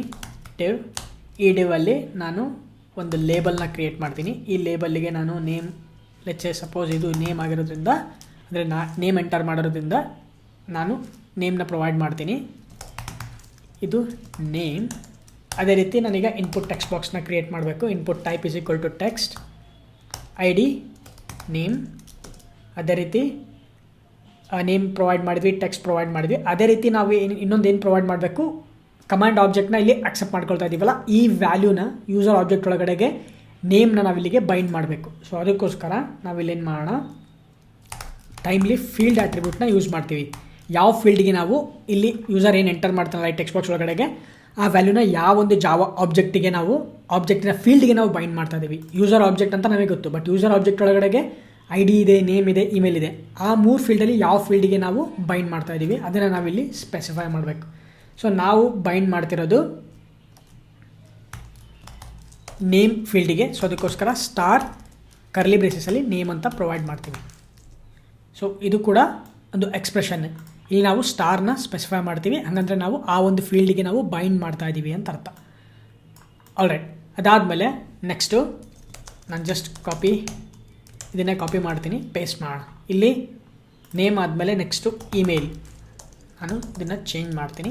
ಇಮೇಲ್ ID ಕೂಡ ಇಮೇಲ್ ಅಂತ ಚೇಂಜ್ ಮಾಡ್ತೀನಿ. ಇಲ್ಲಿ ಯಾವ ಫೀಲ್ಡಿಗೆ ನಾವು ಬೈಂಡ್ ಮಾಡಬೇಕು, ಇಮೇಲ್ ಫೀಲ್ಡಿಗೆ ನಾವು ಆ ವ್ಯಾಲ್ಯೂನ ಬೈಂಡ್ ಮಾಡಬೇಕು. ಇದನ್ನು ನಾವು ಬೇಕಂದರೆ ಈ ಟೈಪ್ ಚೇಂಜ್ ಮಾಡಿಬಿಟ್ಟು ಇಮೇಲ್ ಟೈಪ್ ಅಂತ ಸ್ಪೆಸಿಫೈ ಮಾಡೋಣ. ಟೆಕ್ಸ್ಟ್ ಆಯಿತು, ಇಮೇಲ್ ಆಯಿತು. ಓಕೆ, ಅದಾದಮೇಲೆ ಸೇವ್ ಮಾಡೋಣ. ಈಗ ಸೇವ್ ಮಾಡಿದ ಮೇಲೆ ನಾವೇನು ಮಾಡೋಣ, ಒಂದು ಬಟನ್ನ ಕ್ರಿಯೇಟ್ ಮಾಡಬೇಕು, ಸಬ್ಮಿಟ್ ಬಟನ್ನ. ಸೊ ಅದನ್ನು ಕೂಡ ನಾವು ಕ್ರಿಯೇಟ್ ಮಾಡೋಣ. ಸಬ್ಮಿಟ್ ಬಟನ್ ಕ್ಲಿಕ್ ಮಾಡಿದಾಗ ನಾವು ಆ್ಯಕ್ಷನ್ ಏನು ಮೇಲ್ಗಡೆಗೆ ಪ್ರೊವೈಡ್ ಮಾಡಿದ್ವಲ್ಲ ಸ್ಲ್ಯಾಶ್ ಯೂಸರ್ಸು ಅಲ್ಲಿಗೆ ನ್ಯಾವಿಗೇಟ್ ಆಗೋ ಥರ ಮಾಡಬೇಕು. ಅದಕ್ಕೆ ಒಂದು ಸಬ್ಮಿಟ್ ಬಟನ್ನ ಕ್ಲಿಕ್ ಮಾಡೋಣ. ಬಟನ್, ಈ ಬಟನ್ನಿಗೆ ನಾನು ಟೈಪ್ ಸಬ್ಮಿಟ್ ಅಂತ ಸ್ಪೆಸಿಫೈ ಮಾಡ್ತೀನಿ. ಇಲ್ಲಿ ಸೇವ್ ಮಾಡೋಣ. ಈಗ ಏನಾಗುತ್ತೆ ಅಂತ ಚೆಕ್ ಮಾಡೋಣ. ಅಂದರೆ ನಮಗೆ ಫಾರ್ಮ್ ಫಸ್ಟು ಡಿಸ್ಪ್ಲೇ ಆಗಬೇಕು, ಅದು ಡಿಸ್ಪ್ಲೇ ಆಗುತ್ತಾ ಅಂತ ಚೆಕ್ ಮಾಡೋಣ. ಅಫ್ಕೋರ್ಸ್ ನಾವಿನ್ನೂ ಹ್ಯಾಂಡ್ಲರ್ ಮೆಥಡ್ನ ಕ್ರಿಯೇಟ್ ಮಾಡಿಲ್ಲ, ಬಟ್ ನಾವು ಇಲ್ಲಿವರೆಗೂ ಏನು ಫಾರ್ಮ್ ಕ್ರಿಯೇಟ್ ಮಾಡಿದ್ವಲ್ಲ ಅದು ನಮಗೆ ಡಿಸ್ಪ್ಲೇ ಆಗ್ತಿದೆಯಾ ಅಂತ ಫಸ್ಟು ಚೆಕ್ ಮಾಡೋಣ. ಫೈನ್, ನಾನು ವಾಪಸ್ ಬ್ಯಾಕ್ ಹೋಗ್ತೀನಿ. ಜಸ್ಟ್ ಒಂದೆರಡು ಸಲ ರಿಫ್ರೆಶ್ ಮಾಡಿಬಿಟ್ಟು ನ್ಯೂ ಯೂಸರ್ ಅಂತ ಕ್ಲಿಕ್ ಮಾಡ್ತೀನಿ. ಅಫ್ಕೋರ್ಸ್ ನಾವು ಅಂದ್ಕೊಂಡಿರೋ ಹಾಗೆ ನಮಗೆ ಟೆಕ್ಸ್ಟ್ ಬಾಕ್ಸಸ್ಸು ಡಿಸ್ಪ್ಲೇ ಆಗ್ತಾ ಇದೆ, ನೇಮು ಮತ್ತು ಇಮೇಲು ಜೊತೆಗೆ ಸೇವ್ ಬಟನ್ ಕೂಡ ಇದೆ. ಅಫ್ಕೋರ್ಸ್ ನಾವು ಯಾವುದೇ ಥರ ಸ್ಟೈಲ್ನ ಆ್ಯಡ್ ಮಾಡಿಲ್ಲ, ಅಲ್ಲಿ ಬೂಟ್ ಸ್ಟ್ರ್ಯಾಪ್ ಅದು ಯಾವುದನ್ನು ಆ್ಯಡ್ ಮಾಡಿಲ್ಲ, ಅದಕ್ಕೋಸ್ಕರ ಲುಕ್ ಆ್ಯಂಡ್ ಫೀಲು ಅಷ್ಟೊಂದು ಚೆನ್ನಾಗಿಲ್ಲ. ನಾವು ಅಫ್ಕೋರ್ಸ್ ಆ್ಯಡ್ ಮಾಡ್ಬೋದು ಬೇಕಂದರೆ, ಅದನ್ನು ಕೂಡ ನಾನು ಆಲ್ರೆಡಿ ತೋರಿಸಿದ್ದೀನಿ ಯಾವ ರೀತಿ ಬೂಟ್ ಸ್ಟ್ರ್ಯಾಪ್ನ ಇಂಟಿಗ್ರೇಟ್ ಮಾಡ್ಬೋದು ಒಂದು ಟೈಮ್ ಲಿಫ್ಟ್ ಜೊತೆಗೆ ಅಂತೇಳಿ. ನೀವು ಆ ವಿಡಿಯೋನ ವಾಚ್ ಮಾಡಿಲ್ಲ ಅಂತಂದರೆ ಫಸ್ಟ್ ಆ ವಿಡಿಯೋನ ಹೋಗಿ ವಾಚ್ ಮಾಡಿರಿ. ಆಲ್ರೈಟ್, ಈಗೇನು ಮಾಡೋಣ, ಯೂಸರ್ ಎಂಟರ್ ಮಾಡಿದ್ಮೇಲೆ ಸಬ್ಮಿಟ್ ಬಟನ್ ಕ್ಲಿಕ್ ಮಾಡಿದಾಗ ನಾವು ಫಾರ್ಮಲ್ಲಿರೋ ವ್ಯಾಲ್ಯೂಸ್ನ ಕ್ಯಾಪ್ಚರ್ ಮಾಡಿ ಒಂದು ಹ್ಯಾಂಡ್ಲರ್ ಮೆಥಡಿಗೆ ವ್ಯಾಲ್ಯೂಸ್ನ ಬೈಂಡ್ ಮಾಡಿ ಅಲ್ಲಿಂದ ನಾವು ವಾಪಸ್ಸು ಸರ್ವಿಸ್ ಲೇಯರಿಗೆ ಕಳಿಸ್ಬೇಕು. ಸರ್ವಿಸ್ ಲೇಯರಿಂದ ರೆಪಾಸಿಟರಿ ಲೇಯರಿಗೆ ಕಳಿಸ್ಬೇಕು. ರೆಪಾಸಿಟರಿ ಲೇಯರಲ್ಲಿ JDBC APIನ ಯೂಸ್ ಮಾಡಿಕೊಂಡು ನಾವು ಡೇಟಾಬೇಸ್ ಜೊತೆಗೆ ಇಂಟ್ರಾಕ್ಟ್ ಮಾಡಿ ಡೇಟಾಬೇಸಲ್ಲಿ ಸ್ಟೋರ್ ಮಾಡಬೇಕು. ಇದಿಷ್ಟು ಪ್ರೊಸೀಜರ್. ಓಕೆ, ವಾಪಸ್ ಏನು ಮಾಡೋಣ, ಇಂಟೆಲಿಜೆ ಐಡಿಯಾಗೆ ಹೋಗೋಣ. ಇಲ್ಲಿ ನಾವೇನು ಮಾಡೋಣ, ಸಬ್ಮಿಟ್ ಮಾಡಿದಾಗ ಸ್ಲ್ಯಾಶ್ ಯೂಸರ್ಸ್ ಅನ್ನೋ ಹ್ಯಾಂಡ್ಲರ್ ಮೆಥಡಿಗೆ ನಾವು ಮ್ಯಾಪ್ ಮಾಡಬೇಕು. ಅದಕ್ಕೇನು ಮಾಡೋಣ, ಕಂಟ್ರೋಲರಿಗೆ ಹೋಗ್ಬಿಟ್ಟು ಕಂಟ್ರೋಲರಲ್ಲಿದೆ ಯೂಸರ್ ಕಂಟ್ರೋಲರ್, ಇಲ್ಲಿ ಒಂದು ಹೊಸ ಹ್ಯಾಂಡ್ಲರ್ ಮೆಥಡ್ನ ಕ್ರಿಯೇಟ್ ಮಾಡೋಣ. Public return type again string ಆಗಿರುತ್ತೆ. ಇಲ್ಲಿ ಪ್ರಾಸೆಸ್ ಯೂಸರ್ಸ್ ನೀವೇನಾದರೂ ಕೊಡ್ಬೋದು ಮೆಥಡ್ ನೇಮು, ನಾನು ಜಸ್ಟ್ ಪ್ರಾಸೆಸ್ ಯೂಸರ್ಸ್ ಅಂತ ಕೊಟ್ಟಿದ್ದೀನಿ. ಇಲ್ಲಿ ನಾವು ಮಾಡ್ತಿರೋದು ಪೋಸ್ಟ್ ಮ್ಯಾಪಿಂಗ್, ಅಲ್ಲಿಂದ ಸಬ್ಮಿಟ್ ಮಾಡಿದಾಗ ಟ್ರಿಗರ್ ಮಾಡೋದು ಪೋಸ್ಟ್ ಮ್ಯಾಪಿಂಗು. ಏನಕ್ಕೆ ಅಂತಂದರೆ ಇಲ್ಲಿ ಫಾರ್ಮಲ್ಲಿ ನಾನೇ ಸ್ಪೆಸಿಫೈ ಮಾಡಿದ್ದೀನಿ ಮೆಥಡ್ ಪೋಸ್ಟ್ ಇರುತ್ತೆ ಅಂತೇಳಿ. ಸೊ ಅದಕ್ಕೋಸ್ಕರ this will be A post mapping. ಇಲ್ಲಿ ನಾನು URI ಅದು ಸ್ಲ್ಯಾಶ್ ಯೂಸರ್ಸ್. ಈಗ ನನಗೆ ಅಲ್ಲಿಂದ ವ್ಯಾಲ್ಯೂಸ್ ಎಲ್ಲ ಬರುತ್ತಲ್ಲ ಅದನ್ನು ನಾನು ಜಾವಾ ಆಬ್ಜೆಕ್ಟಿಗೆ ಬೈಂಡ್ ಮಾಡಬೇಕು. ನಾನು ಯೂಸರ್ ಅನ್ನೋ ಒಂದು ಆಬ್ಜೆಕ್ಟಿಗೆ ಬೈಂಡ್ ಮಾಡಬೇಕು. ಅದಕ್ಕೋಸ್ಕರ ಮಾಡೆಲ್ ಆಟ್ರಿಬ್ಯೂಟ್ನ ಯೂಸ್ ಮಾಡ್ತೀವಿ. ಮಾಡೆಲ್ ಆಟ್ರಿಬ್ಯೂಟ್ ಅಲ್ಲಿಂದ ಬರ್ತಾ ಇರೋದು ಯಾವ ಮಾಡೆಲ್ ಆಟ್ರಿಬ್ಯೂಟು ಯೂಸರ್, ಅದನ್ನು ನಾನು ಯೂಸರ್ ಆಬ್ಜೆಕ್ಟಿಗೆ ಮ್ಯಾಪ್ ಮಾಡ್ತಾ ಇದ್ದೀನಿ, which is of type user type. ಇಲ್ಲಿ ನಾನು ವೇರಿಯೇಬಲ್ ಫಾರ್ಮಲ್ ಆರ್ಗ್ಯುಮೆಂಟ್ಸ್ ಆಗಿರೋದ್ರಿಂದ ನಾನು ಇಲ್ಲಿ ಯೂಸರ್ ಅಂತ ಕ್ರಿಯೇಟ್ ಮಾಡ್ತೀನಿ. ಇಲ್ಲಿ ಈ ಯೂಸರು ಮತ್ತು ನಾನು ಇಲ್ಲಿ ಮಾಡೆಲ್ ಆಟ್ರಿಬ್ಯೂಟ್ ಒಳಗಡೆಗೆ ಸ್ಪೆಸಿಫೈ ಮಾಡೋ ಯೂಸರ್ ಸೇಮ್ ಇತ್ತು ಅಂತಂದರೆ ನಾವು ಇದನ್ನು ಸ್ಪೆಸಿಫೈ ಮಾಡೋ ನೆಸೆಸಿಟಿನೇ ಇಲ್ಲ, ಇದನ್ನು ಇಗ್ನೋರ್ ಮಾಡ್ಬೋದು. Fine, okay. ಈಗ ಯೂಸರ್ನ ಅಕ್ಸೆಪ್ಟ್ ಮಾಡ್ಕೊಂಡಿದ್ದೀನಿ. ಯೂಸರ್ ಅಕ್ಸೆಪ್ಟ್ ಮಾಡ್ಕೊಂಡ್ಮೇಲೆ ನಾನು ಇಲ್ಲಿ ಅದನ್ನು ಫಸ್ಟ್ ಡಿಸ್ಪ್ಲೇ ಮಾಡಿ ನೋಡೋಣ, ಪ್ರಿಂಟ್ ಮಾಡಿ ನೋಡೋಣ ವೆದರ್ ಆ್ಯಕ್ಚುಲ್ ಆಗಿ ಕ್ಯಾಪ್ಚರ್ ಆಗಿ ಎಲ್ಲ ವ್ಯಾಲ್ಯೂಸು ಡಿಸ್ಪ್ಲೇ ಆಗ್ತಿದೆನಾ ಇಲ್ಲಿ ಅಂತ ಫಸ್ಟ್ ಚೆಕ್ ಮಾಡೋಣ. ನಾನೇನು ಮಾಡ್ತೀನಿ, ಜಸ್ಟ್ ಪ್ರಿಂಟ್ ಮಾಡ್ತೀನಿ ಯೂಸರ್ ಡಾಟ್ ಗೆಟ್ ನೇಮ್, ಅದೇ ರೀತಿ ಯೂಸರ್ ಡಾಟ್ ಗೆಟ್ ಇಮೇಲ್, ಎರಡನ್ನು ಡಿಸ್ಪ್ಲೇ ಮಾಡೋಣ. ಅಫ್ಕೋರ್ಸ್ ನಾನು ಇಲ್ಲಿ ಕನ್ಕ್ಯಾಟಿನೇಟ್ ಮಾಡಬೇಕು. Let's concatenate it. ಈಗ ರಿಟರ್ನ್ ವಾಪಸ್ ನಾವು ಒಂದ್ಸಲ ಯೂಸರ್ನ ಎಂಟರ್ ಮಾಡಿದ ಮೇಲೆ ನಾವು ಎಲ್ಲಿಗೆ ನ್ಯಾವಿಗೇಟ್ ಆಗಬೇಕು, ನಾವು ನ್ಯಾವಿಗೇಟ್ ಆಗಬೇಕಾಗಿರೋದು ಯೂಸರ್ಸ್ ಲಿಸ್ಟ್, ಈ ಒಂದು URI ಮ್ಯಾಪಿಗೆ ನಾವು ರಿಟರ್ನ್ ಆಗಬೇಕು. ಅಲ್ಲಿ ನಾವು ಏನು ಮಾಡ್ತಿದ್ದೀವಿ, ಅಪ್ಡೇಟ್ ಮಾಡ್ತಾ ಇದ್ದೀವಿ. ಯೂಸರ್ ಸರ್ವಿಸ್ ಡಾಟ್ ಫೈಂಡ್ ಆಲ್ನ ಯೂಸ್ ಮಾಡಿಕೊಂಡು ನಾವು ಅಪ್ಡೇಟ್ ಮಾಡ್ತಾ ಇದ್ದೀವಿ, ಯೂಸರ್ ವ್ಯಾಲ್ಯೂಸ್ನ ಗೆಟ್ ಮಾಡ್ತಾ ಇದ್ದೀವಿ. ಸೊ ಆಟೋಮ್ಯಾಟಿಕಲಿ ನಾವು ಈ ಮೆಥಡ್ನ ಕಾಲ್ ಮಾಡಿದ್ವಿ ಅಂತಂದರೆ ನಮಗೆ ಅಪ್ಡೇಟ್ ಆಗುತ್ತೆ ಟೇಬಲ್ಲು, ಅಂದರೆ ಡೇಟಾಬೇಸಲ್ಲಿರೋ ಲೇಟೆಸ್ಟ್ ವ್ಯಾಲ್ಯೂಸ್ ನಮಗೆಲ್ಲ ಫೆಚ್ ಆಗುತ್ತೆ. ಸೊ ಅದಕ್ಕೋಸ್ಕರ ನಾವು ವಾಪಸ್ ರೀಡೈರೆಕ್ಟ್ ಆಗೋದು ಸ್ಲ್ಯಾಶ್ ಲೀಸ್ಟ್ ಅನ್ನೋ ಪೇಜಿಗೆ ರೀಡೈರೆಕ್ಟ್ ಆಗ್ತೀವಿ, ರೈಟ್? ಅದಕ್ಕೋಸ್ಕರ ನಾವು ರೀಡೈರೆಕ್ಟ್ ಆಪ್ಷನ್ನ ಯೂಸ್ ಮಾಡ್ತೀವಿ, redirect slash list. Okay, fine. ಈಗ ಸೇವ್ ಮಾಡೋಣ. ಸೇವ್ ಮಾಡಿದ್ಮೇಲೆ ಈಗ ವಾಪಸ್ಸು ಬ್ರೌಸರಿಗೆ ಹೋಗೋಣ, ಜಸ್ಟ್ ರಿಫ್ರೆಶ್ ಮಾಡೋಣ. ಓಕೆ, ಈಗ ನ್ಯೂ ಯೂಸರ್, ಇಲ್ಲೇನು ಮಾಡ್ತೀನಿ, ನಾನು ವ್ಯಾಲ್ಯೂಸ್ ಎಂಟರ್ ಮಾಡ್ತೀನಿ. Suppose abc at example.com. ಈಗ ಸೇವ್ ಮಾಡ್ತೀನಿ. ಅಫ್ಕೋರ್ಸ್ ಡೇಟಾಬೇಸಲ್ಲಿ ವ್ಯಾಲ್ಯೂ ಸೇವ್ ಆಗಲ್ಲ. ಏನಕ್ಕೆ ಅಂತಂದರೆ ನಾವು ಇನ್ನೂ ಇನ್ಸರ್ಟ್ ಕ್ವೆರಿ ಎಲ್ಲ ಬರೆದಿಲ್ಲ ನಾವು. ಜಸ್ಟ್ ನಮಗೆ ಕನ್ಸೋಲಲ್ಲಿ ಡಿಸ್ಪ್ಲೇ ಆಗುತ್ತಾ ಅಂತ ಟೆಸ್ಟ್ ಮಾಡೋಣ. ಸೇವ್ ಮಾಡಿದ್ದೀನಿ. ನೋಡಿದ್ರ ಸೇವ್ ಮಾಡಿದ ತಕ್ಷಣ ಆಟೋಮೆಟಿಕ್ಕಾಗಿ ನಾವು ವಾಪಸ್ಸು ಸ್ಲ್ಯಾಶ್ ಲೀಸ್ಟ್ ಅನ್ನೋ URI ಮ್ಯಾಪಿಂಗಿಗೆ ರೀಡೈರೆಕ್ಟ್ ಆಗ್ತಾ ಇದ್ದೀವಿ. ಅಲ್ಲಿ ನಮಗೆ ಟೇಬಲಲ್ಲಿ ವ್ಯಾಲ್ಯೂಸ್ ಅಪ್ಡೇಟ್ ಆಗುತ್ತೆ. ನಾವಿನ್ನೂ ಸೇವ್ ಮಾಡಿಲ್ಲ, ಅದಕ್ಕೋಸ್ಕರ ನಮಗೆ ಯಾವುದೇ ಥರ ಇಲ್ಲಿ ವ್ಯಾಲ್ಯೂಸ್ ಡಿಸ್ಪ್ಲೇ ಆಗಿಲ್ಲ. ನಾವು ರಿಯಲ್ಲಾಗಿ ಡೇಟಾಬೇಸಲ್ಲಿ ಸ್ಟೋರ್ ಮಾಡಿದಾಗ ಆಟೋಮೆಟಿಕ್ಕಾಗಿ ನಾವು ಫೈಂಡ್ ಆಲ್ ಮೆಥಡ್ ಕಾಲ್ ಆಗುತ್ತೆ, ಅಲ್ಲಿ ಲೇಟೆಸ್ಟ್ ಆಗಿರೋ ಡೇಟಾಬೇಸ್ ವ್ಯಾಲ್ಯೂಸ್ನೆಲ್ಲ ಫೆಚ್ ಮಾಡಿ ನಮಗಿಲ್ಲಿ ಲೇಟೆಸ್ಟ್ ವ್ಯಾಲ್ಯೂ ಸಿಗುತ್ತೆ. ಬಟ್ ಈಗ ಕನ್ಸೋಲಲ್ಲಿ ಫಸ್ಟ್ ಪ್ರಿಂಟ್ ಆಗ್ತಿದೆಯಾ ಅಂತ ಚೆಕ್ ಮಾಡೋಣ. ಅಫ್ಕೋರ್ಸ್ ಕಂಟ್ರೋಲರಲ್ಲಿ ನಮಗೆ ಪ್ರಿಂಟ್ ಮಾಡಿದ್ವಿ, ಅದೇ ಥರನೇ ಕನ್ಸೋಲಲ್ಲಿ ಪ್ರಿಂಟ್ ಆಗ್ತದೆ abc@example.com ಅಂತೇಳಿ. ಈಗೇನು ಮಾಡಬೇಕು, ನಾವು ಇಲ್ಲಿಂದ ಸರ್ವಿಸ್ ಲೇಯರ್ನ ಕಾಲ್ ಮಾಡಬೇಕು. ಸೊ ಅದಕ್ಕೋಸ್ಕರ ಈ ಒಂದು ಲೈನ್ನ ತೆಗೆದುಬಿಡ್ತೀನಿ, ನಾನು ಟೆಸ್ಟ್ ಮಾಡಿದ್ದೀನಿ. ಈಗ ವಾಪಸ್ ಏನು ಮಾಡೋಣ ಅಂತಂದರೆ ರೆಪಾಸಿಟರಿಗೆ ಹೋಗೋಣ. ರೆಪಾಸಿಟರಿಗೆ ಹೋಗೋಕ್ಕಿಂತ ಮುಂಚೆ ಸರ್ವಿಸ್ ಲೇಯರಲ್ಲಿ ಒಂದು ಮೆಥಡ್ನ ಕ್ರಿಯೇಟ್ ಮಾಡೋಣ. ಓಕೆ, ಇಲ್ಲೇನು ಮಾಡೋಣ, ನಾವು ಸರ್ವಿಸ್ ಲೇಯರ್ ಆಲ್ರೆಡಿ ಇಂಜೆಕ್ಟ್ ಮಾಡಿದ್ದೀನಿ ನಾನಿಲ್ಲಿ ಮೇಲ್ಗಡೆ ಕಂಟ್ರೋಲರಲ್ಲಿ ಯೂಸರ್ ಸರ್ವಿಸ್ ಅಂತ. ಯೂಸರ್ ಸರ್ವಿಸಲ್ಲಿ ಒಂದು ಮೆಥಡ್ನ ಕ್ರಿಯೇಟ್ ಮಾಡೋಣ. ಯೂಸರ್ ಸರ್ವಿಸ್, ನಾನಿಲ್ಲಿ ಕ್ರಿಯೇಟ್ ಯೂಸರ್ ಅಂತ ಒಂದು ಮೆಥಡ್ನ ಕಾಲ್ ಮಾಡ್ತೀನಿ. ಅಫ್ಕೋರ್ಸ್ ಈ ಮೆಥಡ್ನ ನಾನು ಕ್ರಿಯೇಟ್ ಮಾಡಿಲ್ಲ, ಇಂಟೆಲಿಜೆ ಐಡಿಯಾನೇ ಕ್ರಿಯೇಟ್ ಮಾಡುತ್ತೆ ನಮಗೆ. ಯೂಸರ್ ಸರ್ವಿಸ್ ಕ್ರಿಯೇಟ್ ಯೂಸರ್, ಈ ಯೂಸರಿಗೆ ನಾನೇನು ಪಾಸ್ ಮಾಡಬೇಕು, ಈ ಎಂಟೈರ್ ಯೂಸರ್ ಆಬ್ಜೆಕ್ಟ್ನ ಪಾಸ್ ಮಾಡಬೇಕು. ಏನಕ್ಕೆ ಅಂತಂದರೆ ಈ ಯೂಸರ್ ಆಬ್ಜೆಕ್ಟ್ ಒಳಗಡೆಗೆ ನೇಮ್ ಇದೆ, ಇಮೇಲ್ ಇದೆ, ಅದಕ್ಕೋಸ್ಕರ ನಾನು ಎಂಟೈರ್ ಯೂಸರ್ ಆಬ್ಜೆಕ್ಟ್ನ ಪಾಸ್ ಮಾಡ್ತೀನಿ. ಯೂಸರ್ ಆಬ್ಜೆಕ್ಟ್ನ ಪಾಸ್ ಮಾಡಿದೆ. ಅಫ್ಕೋರ್ಸ್ ಇದರಿಂದ ನಮಗೇನಾದರೂ ರಿಟರ್ನ್ ವ್ಯಾಲ್ಯೂ ಬರುತ್ತಾ, ಏನೂ ರಿಟರ್ನ್ ಬರಲ್ಲ ನಾವು. ಸೊ ಹಂಗಾಗಿ ಏನು ರಿಟರ್ನ್ ಟೈಪ್ ಸ್ಪೆಸಿಫೈ ಮಾಡೋ ಅವಶ್ಯಕತೆ ಇಲ್ಲ, ಇಟ್ ವಿಲ್ ಬಿ ವಾಯ್ಡೇ ಇರುತ್ತೆ. ಕ್ರಿಯೇಟ್ ಯೂಸರ್ ಅನ್ನೋ ಮೆಥಡ್ ಇಲ್ಲ, ನಮಗೆ ರೆಡ್ ಅಲ್ಲಿ ತೋರಿಸ್ತಾ ಇದೆ ಅದು cannot resolve this method in user service ಅಂತೇಳಿ. Create a method create user in user service ಅಂತ ಆಪ್ಷನ್ ಕೊಡುತ್ತೆ. ಅದನ್ನು ಕ್ಲಿಕ್ ಮಾಡಿದ್ರಿ ಅಂತಂದರೆ ಒಂದು ಮೆಥಡ್ ಕ್ರಿಯೇಟ್ ಆಗುತ್ತೆ. ಫೈನ್, ಈ ಮೆಥಡ್ ಒಳಗಡೆಗೆ ನಾವೇನು ಮಾಡಬೇಕೀಗ, ಎಗೈನ್ ಸರ್ವಿಸ್ ಲೇಯರಲ್ಲಿ ನಾವೇನು ಮಾಡೋ ಅವಶ್ಯಕತೆಯೇ ಇಲ್ಲ. ಸರ್ವಿಸ್ ಲೇಯರ್ ಏನು ಮಾಡುತ್ತೆ, ರೆಪಾಸಿಟರಿ ಲೇಯರ್ ಹೆಲ್ಪ್ ತೊಗೊಂಡು ರೆಪಾಸಿಟರಿ ಲೇಯರಲ್ಲಿ ನಾವು ಡೇಟಾಬೇಸ್ ಜೊತೆ ಇಂಟ್ರಾಕ್ಟ್ ಮಾಡೋದಕ್ಕೆ ಸೇವ್ ಮಾಡ್ತೀವಿ. ಸೊ ಅಗೇನ್ ಇಲ್ಲೂ ಕೂಡ ನಾನು ಅದನ್ನೇ ಮಾಡ್ತೀನಿ. ಯೂಸರ್ ರೆಪಾಸಿಟರಿನ ಯೂಸ್ ಮಾಡಿಕೊಂಡು ನಾನು ಒಂದು ಮೆಥಡ್ನ ಕ್ರಿಯೇಟ್ ಮಾಡ್ತೀನಿ, ದಟ್ ಈಸ್ ಕ್ರಿಯೇಟ್ ಯೂಸರ್. ಇಲ್ಲಿ ನಾನು ಯೂಸರ್ ಆಬ್ಜೆಕ್ಟ್ನ ಪಾಸ್ ಮಾಡ್ತೀನಿ ಅಷ್ಟೇ. ಈಗ ಅಲ್ಲೂ ಕೂಡ ಸೇಮ್ ಮೆಥಡ್ನ ಕ್ರಿಯೇಟ್ ಮಾಡೋ ಒಂದು ಕ್ರಿಯೇಟ್ ಮೆಥಡ್. ರೆಪಾಸಿಟರಿ ಒಳಗಡೆಗೆ ಒಂದು ಮೆಥಡ್ನ ಕ್ರಿಯೇಟ್ ಮಾಡಿದ್ವಿ. ನಾನು ಇದನ್ನು ಜಸ್ಟ್ ಕಟ್ ಮಾಡಿ ಮೇಲ್ಗಡೆಗೆ ಇಲ್ಲಿ ಕಾಮೆಂಟ್ಸ್ ಬರೀದ್ನಲ್ಲ ಅಲ್ಲಿ ಆ್ಯಡ್ ಮಾಡ್ತೀನಿ. Okay fine. ಈಗ ಇಲ್ಲಿ ನಾವು ಈ ಒಂದು ರೆಪಾಸಿಟರಿ ಲೇಯರ್ ಒಳಗಡೆಗೆ SQL ಕ್ವೇರಿ ಬರೆದ್ಬಿಟ್ಟು ನಾವು ಡೇಟಾಬೇಸಲ್ಲಿ ಸ್ಟೋರ್ ಮಾಡಬೇಕು. ಅದಕ್ಕೆ ನಾವು JDBC ಟೆಂಪ್ಲೇಟ್ ಹೆಲ್ಪ್ ತೊಗೊಳ್ತೀವಿ, JDBC API ಹೆಲ್ಪ್ ತೊಗೊಳ್ತೀವಿ. ಯಾವ ರೀತಿ ನಾವು ಇಲ್ಲಿ ಕ್ವೇರಿ ಅಂತ ಒಂದು ಮೆಥಡ್ನ ಕಾಲ್ ಮಾಡಿದ್ವಲ್ಲ ಅದೇ ರೀತಿ ಇನ್ಸರ್ಟ್ ಅಂತ ಒಂದು ಕ್ವೇರಿನ ಬರೆದ್ಬಿಟ್ಟು ನಾವು ಅದನ್ನು ಯೂಸ್ ಮಾಡ್ತೀವಿ. ಇದನ್ನು ಆಲ್ರೆಡಿ ನಾವು ಪ್ರೀವಿಯಸ್ ವೀಡಿಯೋದಲ್ಲಿ ಎಲ್ಲ ಆಲ್ರೆಡಿ ಡಿಸ್ಕಸ್ ಮಾಡಿದ್ದೀವಿ. ಓಕೆನಾ, ಇನ್ಸರ್ಟ್ ಫಾರ್ಮ್ ವ್ಯಾಲಿಡೇಷನ್ಸ್ ಮಾಡಬೇಕಾದ್ರೆ ನಾವು ಅದ್ರ ಬಗ್ಗೆ ಡಿಸ್ಕಸ್ ಮಾಡಿದ್ವಿ. ನೀವೇನಾದ್ರು ಆ ವಿಡಿಯೋನ ವಾಚ್ ಮಾಡಿಲ್ಲ ಅಂತಂದರೆ ವಿಡಿಯೋ ವಾಚ್ ಮಾಡಿ ನಿಮಗೆ ಈಸಿಯಾಗಿ ಅರ್ಥ ಆಗುತ್ತೆ. ಬಟ್ ಸ್ಟಿಲ್ ನಾವೇನು ಮಾಡೋಣ ಅಂತಂದರೆ ಫಸ್ಟಿಗೆ ಇಲ್ಲಿ ಅದನ್ನೇ ಯೂಸ್ ಮಾಡೋಣ, ಅಂದರೆ ಲೈಕ್ ಸೇಮ್ ಅಪ್ರೋಚ್ನೇ ಇಲ್ಲಿ ಕೂಡ ಯೂಸ್ ಮಾಡೋಣ. ಫಸ್ಟಿಗೆ ನಾವು ಒಂದು SQL ಕ್ವೇರಿನ ಬರೀಬೇಕು. ಇನ್ಸರ್ಟ್ ಮಾಡಲಿಕ್ಕೆ ನಿಮಗೆ ಆಲ್ರೆಡಿ ಗೊತ್ತಿದೆ ಏನು ಕ್ವೇರಿ ಬರಿತೀವಿ ಅಂತೇಳಿ. ಗೊತ್ತಿಲ್ಲ ಅಂತಂದರೆ ಇಲ್ಲಿ ಆಲ್ರೆಡಿ ನಾವು ಬರೆದಿದ್ವಿ ಕ್ವೇರಿ, ಹೌದಾ. Insert into TBL users name ಮತ್ತು ಇಮೇಲ್, ಅದಕ್ಕೆ ವ್ಯಾಲ್ಯೂಸ್ ಇಲ್ಲಿ ಇನ್ಸರ್ಟ್ ಮಾಡಿದ್ವಿ. ಇದನ್ನು SQL ಕ್ವೇರೀಸ್ ನಾವು ಬರೆದಿದ್ವಿ. ಇದೇ ಕ್ವೇರಿನ ಕಾಪಿ ಮಾಡ್ಕೊಳ್ಳೋಣ. ಕಾಪಿ ಮಾಡಿಕೊಂಡು ನಾವಿಲ್ಲಿ ಬರೆಯೋಣ. ಫಸ್ಟಿಗೆ ಒಂದು ವೇರಿಯೇಬಲ್ನ ಕ್ರಿಯೇಟ್ ಮಾಡ್ತೀನಿ, string SQL is equal to, ಇಲ್ಲೇನು ಮಾಡೋಣ ಅಂದರೆ ಡಬಲ್ ಕೋಟ್ಸಲ್ಲಿ ಆ ಕ್ವೇರಿನ ಆ್ಯಡ್ ಮಾಡ್ತೀನಿ. Okay, so for the sake of simplicity ನಾನೇನು ಮಾಡ್ತೀನಿ, ಜಸ್ಟ್ ಇದನ್ನು ಆ್ಯಡ್ ಮಾಡ್ತೀನಿ. ಓಕೆ, ವ್ಯಾಲ್ಯೂಸ್ ಈಗ ವಿತಿನ್ ಡಬಲ್ ಕೋಟ್ಸಲ್ಲಿ ನಾವೇನು ಮಾಡೋಣ, ವಿತಿನ್ ಡಬಲ್ ಕೋಟ್ಸಲ್ಲಿ ಇದನ್ನು ರ್ಯಾಪ್ ಮಾಡೋಣ. ಈ SQL ಕ್ವೇರೀಸ್ನ ರ್ಯಾಪ್ ಮಾಡೋಣ. ಓಕೆ, ಇನ್ಸರ್ಟ್ ಕ್ವೆರಿ ಏನೋ ಬರೆದಿದ್ದೀವಿ, ಬಟ್ ಇಲ್ಲಿ ವ್ಯಾಲ್ಯೂಸ್ನ ನಾವು ಹಾರ್ಡ್ ಕೋಡ್ ಮಾಡಿದ್ದೀವಿ, ಭೂಷಣ್@example.com ಅಂತೇಳಿ. ಬಟ್ ನಾವಿಲ್ಲಿ ಹಾರ್ಡ್ ಕೋಡ್ ಮಾಡಬಾರ್ದು. ನಮಗೆ ವ್ಯಾಲ್ಯೂಸ್ ಎಲ್ಲಿರುತ್ತೆ, ಈ ಯೂಸರ್ ಆಬ್ಜೆಕ್ಟಲ್ಲಿ ಇರುತ್ತೆ. ಯೂಸರ್ ಆಬ್ಜೆಕ್ಟಲ್ಲಿ ಗೆಟ್ ನೇಮ್ ಇರುತ್ತೆ, ಗೆಟ್ ಇಮೇಲ್ ಅಡ್ರೆಸ್ ಇರುತ್ತೆ. ಅದರಿಂದ ನಾವು ವ್ಯಾಲ್ಯೂಸ್ನ ಇಲ್ಲಿಗೆ ಆ್ಯಡ್ ಮಾಡ್ತಾ ಹೋಗ್ತೀವಿ. ಸೊ ನಾವು ಅದಕ್ಕೋಸ್ಕರ ಏನು ಮಾಡ್ತೀವಪ್ಪ ಅಂತಂದರೆ ಇಲ್ಲಿ ಇನ್ಸ್ಟೆಡ್ ಆಫ್ ಅದನ್ನು ಪ್ರೊವೈಡ್ ಮಾಡೋದ್ರ ಬದಲು ಜಸ್ಟ್ ಕ್ವಶನ್ ಮಾರ್ಕ್ನ ಆ್ಯಡ್ ಮಾಡ್ತೀವಿ. ಅಂದರೆ ನಮಗೆ ವ್ಯಾಲ್ಯೂಸ್ ಗೊತ್ತಿಲ್ಲ. ವ್ಯಾಲ್ಯೂಸ್ ಎಲ್ಲಿದೆ, ನಮಗೆ ಈ ಒಂದು ನೇಮ್ ಮತ್ತು ಇಮೇಲಿಗೆ ವ್ಯಾಲ್ಯೂಸು ಯೂಸರ್ ಆಬ್ಜೆಕ್ಟಲ್ಲಿದೆ.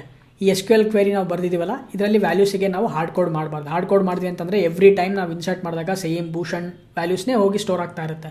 ಈ ಯೂಸರ್ ಆಬ್ಜೆಕ್ಟಲ್ಲಿರೋ ವ್ಯಾಲ್ಯೂಸ್ನ ಪಾಸ್ ಮಾಡೋದಕ್ಕೆ ನಾವು ಏನು ಮಾಡ್ತೀವಿ ಅಂದರೆ ಫಸ್ಟ್ ಕ್ವಶನ್ ಮಾರ್ಕ್ನ ಆ್ಯಡ್ ಮಾಡ್ತೀವಿ. ಅಂದರೆ ನಮಗೆ ವ್ಯಾಲ್ಯೂಸ್ ಗೊತ್ತಿಲ್ಲ ಈ SQL ಕ್ವೇರಿಯಲ್ಲಿ. ಈಗ ಈ SQL ಕ್ವೇರಿನ ನಾವೇನು ಎಲ್ಲಿಗೆ ಪಾಸ್ ಮಾಡ್ತೀವಿ, JDBC APIಗೆ ಪ್ರೊವೈಡ್ ಮಾಡ್ತೀವಿ. ಎಗೇನ್ ನಾವು JDBC ಟೆಂಪ್ಲೇಟ್ನ ಯೂಸ್ ಮಾಡಿಕೊಂಡು ಅಪ್ಡೇಟ್ ಅನ್ನೋ ಒಂದು ಮೆಥಡ್ನ ಕಾಲ್ ಮಾಡ್ತೀವಿ. ಅಪ್ಡೇಟ್, ಈ ಅಪ್ಡೇಟಿಗೆ ನಾವು ಫಸ್ಟಿಗೆ ಏನು ಪ್ರೊವೈಡ್ ಮಾಡಬೇಕು, SQL ಕ್ವೇರಿನ ಪ್ರೊವೈಡ್ ಮಾಡಬೇಕು. SQL ಕ್ವೇರಿ ಆಲ್ರೆಡಿ ಕ್ರಿಯೇಟ್ ಮಾಡಿದ್ದೀನಿ, SQL ಇಲ್ಲೇ ಇದೆ. ಈ SQL ಕ್ವೇರಿನ ಪ್ರೊವೈಡ್ ಮಾಡ್ತೀವಿ. ಅದಾದಮೇಲೆ ಸೆಕೆಂಡ್ನೇ ಪ್ಯಾರಾಮೀಟರ್ಸಿಂದ ನಾವೇನು ಪ್ರೊವೈಡ್ ಮಾಡ್ತಾ ಹೋಗ್ತೀವಿ, ಇಲ್ಲೇನು ನಾವು ಕ್ವಶನ್ ಮಾರ್ಕ್ ಕೊಟ್ಟಿದ್ವಲ್ಲ ಇದೇ ಆರ್ಡ್ರಲ್ಲಿ ನಾವು ಪ್ಯಾರಾಮೀಟರ್ನ ಪಾಸ್ ಮಾಡ್ತಾ ಹೋಗ್ತೀವಿ. ಅಂದರೆ ಇಲ್ಲಿ ಫಸ್ಟ್ನೇ ಕ್ವಶನ್ ಮಾರ್ಕಿಗೆ ನಾವು ಯಾವ್ದು ಇನ್ಸರ್ಟ್ ಮಾಡಬೇಕು, ನೇಮಿಗೆ ಇಲ್ಲಿ ವ್ಯಾಲ್ಯೂಸ್ ಕ್ವಶನ್ ಮಾರ್ಕ್ ಹಾಕಿದ್ದೀವಿ. ಸೊ ನಾನು ಫಸ್ಟ್ನೇ ಪ್ಯಾರಾಮೀಟರು ನೇಮ್ನ ಇನ್ಸರ್ಟ್ ಮಾಡಬೇಕು. ಅದಕ್ಕೋಸ್ಕರ user.get name, ಸೆಕೆಂಡ್ನೇ ಪ್ಯಾರಾಮೀಟರ್ ಇದೆ, ಈ ಕ್ವಶನ್ ಮಾರ್ಕ್ ಇದೆಯಲ್ಲ ಇದು ಸೆಕೆಂಡ್ನೇ ಪ್ಯಾರಾಮೀಟರು. ಇಲ್ಲಿ ನಾನು ಸೆಕೆಂಡ್ನೇ ಪ್ಯಾರಾಮೀಟರ್ ಆಗಿ ಏನು ಸ್ಪೆಸಿಫೈ ಮಾಡಬೇಕು, ಇಮೇಲ್ ಅಡ್ರೆಸ್ನ ಪಾಸ್ ಮಾಡಬೇಕು. ಅದಕ್ಕೋಸ್ಕರ user.getEmail. ಆಲ್ವೇಸ್ ರಿಮೆಂಬರ್, ನಾವು ಈ ಅಪ್ಡೇಟ್ ಮೆಥಡ್ ಒಳಗಡೆಗೆ ಫಸ್ಟೇ ಪ್ಯಾರಾಮೀಟರು SQL ಕ್ವೆರಿನ ಪಾಸ್ ಮಾಡ್ತೀವಿ. ಅದಾದಮೇಲೆ ನೆಕ್ಸ್ಟು ಪ್ಯಾರಾಮೀಟರ್ಸ್ ಪಾಸ್ ಮಾಡ್ತೀವಿ. ಈ ಪ್ಯಾರಾಮೀಟರ್ಸ್ ಹೆಂಗಪ್ಪ ಅಂತಂದರೆ, ನಾವು ಇಲ್ಲಿ ಎಷ್ಟು ಕ್ವಶನ್ ಮಾರ್ಕ್ನ ಆ್ಯಡ್ ಮಾಡಿರ್ತೀವಲ್ಲ ಅಷ್ಟು ಪ್ಯಾರಾಮೀಟರ್ಸ್ನ ನಾವಿಲ್ಲಿ ಪಾಸ್ ಮಾಡಬೇಕು. ಇಲ್ಲಿ 2 ಕ್ವಶನ್ ಮಾರ್ಕ್ ಆ್ಯಡ್ ಮಾಡಿದ್ದೆ, 2 ಪ್ಯಾರಾಮೀಟರ್ಸ್ನ ಆ್ಯಡ್ ಮಾಡಬೇಕು ನಾನು. ಆ ಫಸ್ಟ್ನೇ ಪ್ಯಾರಾಮೀಟರು ನೇಮ್ ಆಗಿರುತ್ತೆ, ಸೆಕೆಂಡ್ನೇ ಪ್ಯಾರಾಮೀಟರು ಇಮೇಲ್ ಆಗಿರುತ್ತೆ. ಅಫ್ಕೋರ್ಸ್ ಈ ಮೆಥಡ್ಗೆ 3 ಪ್ಯಾರಾಮೀಟರ್ದು, ಬಟ್ ನಾನು ಹೇಳ್ತಿರೋದು ಇಲ್ಲಿ ವ್ಯಾಲ್ಯೂಸ್ ನಾವು 2 ಪ್ಯಾರಾಮೀಟರ್ನ ಪ್ರೊವೈಡ್ ಮಾಡಬೇಕು. ಈ ವ್ಯಾಲ್ಯೂಸಿಗೆ ನೇಮು ಮತ್ತು ಇಮೇಲ್, ಅದು ನಮಗೆ ವ್ಯಾಲ್ಯೂಸ್ ಎಲ್ಲಿರುತ್ತೆ, ಯೂಸರ್ ಆಬ್ಜೆಕ್ಟಲ್ಲಿರುತ್ತೆ. ಸೊ ಅದಕ್ಕೋಸ್ಕರ ನಾವಿಲ್ಲಿ SQL ಕ್ವೆರಿ ಆದಮೇಲೆ user.getName ಮತ್ತು user.getEmailನ ಪಾಸ್ ಮಾಡ್ತೀವಿ. ನೀವು ಯಾವುದೇ ಕಾರಣಕ್ಕೂ ಇದನ್ನು ಇಂಟರ್ಚೇಂಜ್ ಮಾಡಬಾರ್ದು. ಲೆಟ್ಸ್ ಸಪೋಸ್ ನೀವು ಇದನ್ನು ಇಂಟರ್ಚೇಂಜ್ ಮಾಡಿದ್ರಿ ಅಂತಂದರೆ ನೇಮ್ ಜಾಗದಲ್ಲಿ ಇಮೇಲ್ ಅಡ್ರೆಸ್ ಹೋಗಿ ಸ್ಟೋರ್ ಆಗುತ್ತೆ, ಇಮೇಲ್ ಜಾಗದಲ್ಲಿ ನೇಮ್ ಹೋಗಿ ಸ್ಟೋರ್ ಆಗುತ್ತೆ. ಸೊ ಅದಕ್ಕೋಸ್ಕರ ಇಲ್ಲಿ ಯಾವ ಆರ್ಡ್ರಲ್ಲಿ ನೀವು ಪಾಸ್ ಮಾಡಿರ್ತೀರಲ್ಲ ಅದೇ ಆರ್ಡ್ರಲ್ಲಿ ನಾವಿಲ್ಲಿ ವ್ಯಾಲ್ಯೂಸ್ನ ಕೂಡ ಗೆಟ್ ಮಾಡಬೇಕು ಯೂಸರ್ ಆಬ್ಜೆಕ್ಟಿಂದ. ಫೈನ್, ಈಗ JDBC ಟೆಂಪ್ಲೇಟ್ ಒಳಗಡೆಗೆ ನಾವು ಸ್ಟೋರ್ ಮಾಡ್ತಾ ಇದ್ದೀವಿ. ಈಗ ನಾವು ಟೆಸ್ಟ್ ಮಾಡಿ ರನ್ ಮಾಡೋಣ. ಅಫ್ಕೋರ್ಸ್ ನಾವೆಲ್ಲ ಅಂದ್ಕೊಂಡಂಗೆ ಆಯಿತು, ಒಂದು ರೆಪಾಸಿಟರಿ ಮೆಥಡ್ನ ಕ್ರಿಯೇಟ್ ಮಾಡಿದ್ವಿ. ಈ ಮೆಥಡ್ನ ನಾವು ಸರ್ವಿಸ್ ಲೇಯರಲ್ಲಿ ಕಾಲ್ ಮಾಡ್ತಿದ್ದೀವಿ. ಸೊ ಸರ್ವಿಸ್ ಲೇಯರಲ್ಲಿ ಕಾಲ್ ಮಾಡ್ತಾ ಇದ್ದೀವಿ.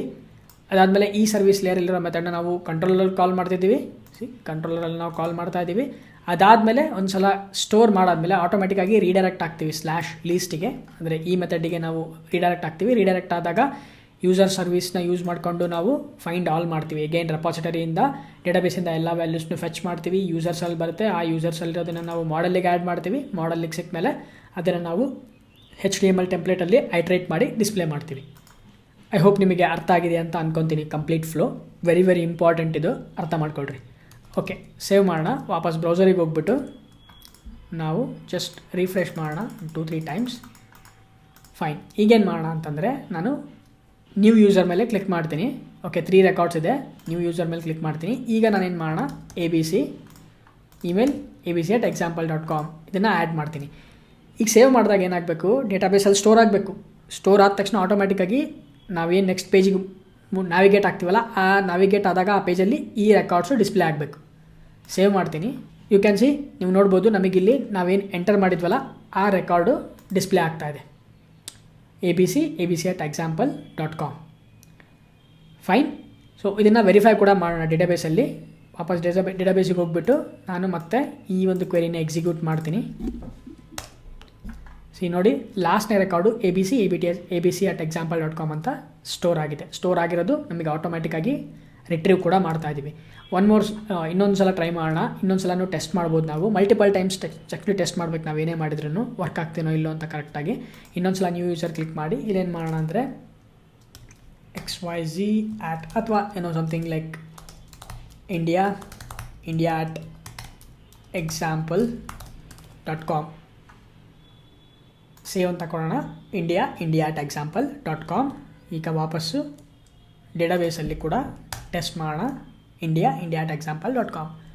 ಆಸಮ್. ಸೊ ಇಲ್ಲಿವರೆಗೂ ನಾವೇನು ಮಾಡಿದ್ವಲ್ಲ ಅದನ್ನು ಎಲ್ಲ ವರ್ಕ್ ಆಗ್ತಿದೆ, ಎಲ್ಲ ಫಂಕ್ಷನಾಲಿಟಿ ವರ್ಕ್ ಆಗ್ತಿದೆ. ಅಂದರೆ ಲೀಸ್ಟ್ ಆಗಿರ್ಬೋದು, ರೀಡ್ ಆಪರೇಷನ್ ಆಗಿರ್ಬೋದು, ಕ್ರಿಯೇಟ್ ಆಪರೇಷನ್ ಆಗಿರ್ಬೋದು, ಇವೆರಡೂ ವರ್ಕ್ ಆಗ್ತಿದೆ. ಸೊ ನಮ್ಮ CRUD ಆಪರೇಷನ್ಸಲ್ಲಿ ಕ್ರಿಯೇಟ್ ಮತ್ತು ರೀಡ್ ಕಂಪ್ಲೀಟ್ ಆಗಿದೆ, C ಮತ್ತು R ಕಂಪ್ಲೀಟ್ ಆಗಿದೆ. ಇನ್ನು U ಮತ್ತು D ಅಂದರೆ ಅಪ್ಡೇಟ್ ಮತ್ತು ಡಿಲೀಟ್, ಅದನ್ನು ಕೂಡ ನಾವು ಯಾವ ರೀತಿ ಮಾಡೋದು ಅಂತ ಡಿಸ್ಕಸ್ ಮಾಡೋಣ. ಓಕೆ, ಹಾಗಾದರೆ ಡಿಲೀಟ್ ಆಪರೇಷನ್ನ ಡಿಸ್ಕಸ್ ಮಾಡೋಣ. ಅಪ್ಡೇಟ್ ಮಾಡೋಕ್ಕಿಂತ ಮುಂಚೆ ಫಸ್ಟು ಡಿಲೀಟ್ನ ಡಿಸ್ಕಸ್ ಮಾಡೋಣ. ಡಿಲೀಟ್ ಆಪರೇಷನಿಗೆ ಆ್ಯಕ್ಚುಲಿ ನಾವೇನು ಮಾಡಬೇಕಪ್ಪ ಅಂತಂದರೆ, ಯೂಶ್ವಲಿ ರಿಯಲ್ ಟೈಮ್ ಪ್ರಾಜೆಕ್ಟ್ಸಲ್ಲಿ ಹೆಂಗಿರುತ್ತಪ್ಪ ಅಂತಂದರೆ ಒಂದು ಬಟನ್ ಇರುತ್ತೆ, ಯಾವುದಾದ್ರೂ ಒಂದು ರೆಕಾರ್ಡ್ ಪಕ್ಕದಲ್ಲೋ ಅಥವಾ ರೆಕಾರ್ಡಲ್ಲಿ ಎಲ್ಲೋ ಒಂದು ಕಡೆಗೆ ಆಸ್ ಪರ್ ದ ಡಿಸೈನ್, ಅವರೊಂದು ಅಪ್ಲಿಕೇಶನ್ ಡಿಸೈನ್ ಪ್ರಕಾರ ಒಂದು ಬಟನ್ ಇರುತ್ತೆ. ಆ ಬಟನ್ನ ಕ್ಲಿಕ್ ಮಾಡಿದಾಗ ರೆಸ್ಪೆಕ್ಟಿವ್ ಒಂದು ಕಾಲಮಲ್ಲಿರೋ ಒಂದು ರೋ ಅಲ್ಲಿರೋ ರೆಕಾರ್ಡ್ನ ಡಿಲೀಟ್ ಮಾಡ್ತೀವಿ. ನಾವು ಕೂಡ ಅದನ್ನೇ ಮಾಡೋಣ. ಇಲ್ಲಿ ಇಮೇಲ್ ಪಕ್ಕದಲ್ಲಿ ಇನ್ನೊಂದು ಕಾಲಮ್ನ ಕ್ರಿಯೇಟ್ ಮಾಡಿ ಆ್ಯಕ್ಷನ್ ಅಂತ ಒಂದು ಕಾಲಮ್ನ ಕ್ರಿಯೇಟ್ ಮಾಡೋಣ. ಅಲ್ಲಿ ಒಂದು ಬಟನ್ನ ಕ್ರಿಯೇಟ್ ಮಾಡೋಣ, ಡಿಲೀಟ್ ಅಂತ ಬಟನ್. ಆ ಬಟನ್ನ ಕ್ಲಿಕ್ ಮಾಡಿದಾಗ ನಾವು ಆಟೋಮ್ಯಾಟಿಕ್ಕಾಗಿ ಆ ಒಂದು ರೆಕಾರ್ಡ್ನ ನಾವು ಡಿಲೀಟ್ ಮಾಡಬೇಕು. ಸೊ ಅದು ನಮ್ಮ ಪ್ರೊಸೀಜರು. ನಾವೇನು ಮಾಡೋಣ ಅಂತಂದರೆ ಫಸ್ಟು SQL ಕ್ವೇರಿ ಯಾವ ರೀತಿ ಬರೆಯೋದು ಡಿಲೀಟ್ ಆಪರೇಷನಿಗೆ ಅಂತ ಫಸ್ಟು SQL ಕ್ವೇರಿನ ಡಿಸ್ಕಸ್ ಮಾಡೋಣ. ಅದಾದಮೇಲೆ ನಾವು ಅದನ್ನು ಯಾವ ರೀತಿ ಒಂದು ಸ್ಪ್ರಿಂಗ್ ಬೂಟ್ ಅಪ್ಲಿಕೇಶನಲ್ಲಿ ಯಾವ ರೀತಿ ಇಂಟಿಗ್ರೇಟ್ ಮಾಡಿ JDBC APIನ ಯಾವ ರೀತಿ ಯೂಸ್ ಮಾಡ್ಬೋದು ಅಂತ ಡಿಸ್ಕಸ್ ಮಾಡೋಣ. ಕ್ವಿಕ್ಕಾಗಿ ಇಂಟೆಲಿಜಿ ಐಡಿಯಾಗೆ ಹೋಗೋಣ. Not IntelliJ IDEA, actually MySQL ವರ್ಕ್ ಬೆಂಚಿಗೆ ಹೋಗೋಣ. ಇಲ್ಲಿ ನಾವು ಬೇರೆ ಬೇರೆ ಕ್ವೆರೀಸ್ನೆಲ್ಲ ಬರಿತಾ ಇದ್ವಿ. ಆ್ಯಸ್ ಆಫ್ ನಾವು ಈಗ ಡೇಟಾಬೇಸಲ್ಲಿ 5 ರೆಕಾರ್ಡ್ಸ್ ಇದೆ. ಓಕೆ, ನಾನು ಲೆಟ್ಸ್ ಸೇ ಸಪೋಸ್ ಈ abc@example.com ಇದೆಲ್ಲ, ಇದನ್ನು ಡಿಲೀಟ್ ಮಾಡಬೇಕು. ಡಿಲೀಟ್ ಮಾಡೋದಕ್ಕೆ ನಾವು ಬೇರೆ ಬೇರೆ ವೇಸ್ ಇದೆ ಡಿಲೀಟ್ ಮಾಡಲಿಕ್ಕೆ. ನಾವು ID ಥ್ರೂ ಡಿಲೀಟ್ ಮಾಡ್ಬೋದು, ನೇಮ್ ಥ್ರೂ ಡಿಲೀಟ್ ಮಾಡ್ಬೋದು, ಇಮೇಲ್ ಥ್ರೂ ಡಿಲೀಟ್ ಮಾಡ್ಬೋದು. ಬಟ್ ನಾವಿಲ್ಲಿ ನೇಮ್ ಥ್ರೂ ಡಿಲೀಟ್ ಮಾಡಲಿಕ್ಕಾಗಲ್ಲ. ಏನಕ್ಕೆ ಅಂತಂದರೆ ಡೂಪ್ಲಿಕೇಟ್ಸ್ ನೇಮ್ ಇರುತ್ತೆ. ಓಕೆನಾ. So best way to delete ಏನಪ್ಪ ಅಂತಂದರೆ ಥ್ರೂ ಐ ಡಿ. ಏನಕ್ಕೆ ಅಂತಂದರೆ ಐ ಡಿನ ನಾವು ಯೂನಿಕ್ ಮಾಡಿದ್ವಿ, ಪ್ರೈಮರಿ ಕೀ ಇರುತ್ತೆ ಐ ಡಿ. ಸೊ ಅದಕ್ಕೋಸ್ಕರ ಪ್ರತಿಯೊಬ್ಬ ಯೂಸರಿಗೂ ಒಂದು ಯೂನಿಕ್ ಐಡೆಂಟಿಫೈರ್ ಇರುತ್ತೆ. ಇಲ್ಲಿ ಐ ಡಿ ಯೂನಿಕ್ ಐಡೆಂಟಿಫೈರ್ ಆಗಿರೋದ್ರಿಂದ ಥ್ರೂ ಐ ಡಿ ನಾವು ಡಿಲೀಟ್ ಮಾಡೋಣ. ಅದಕ್ಕೆ ಕ್ವೆರಿ ಏನು ಬರಿತೀವಿ,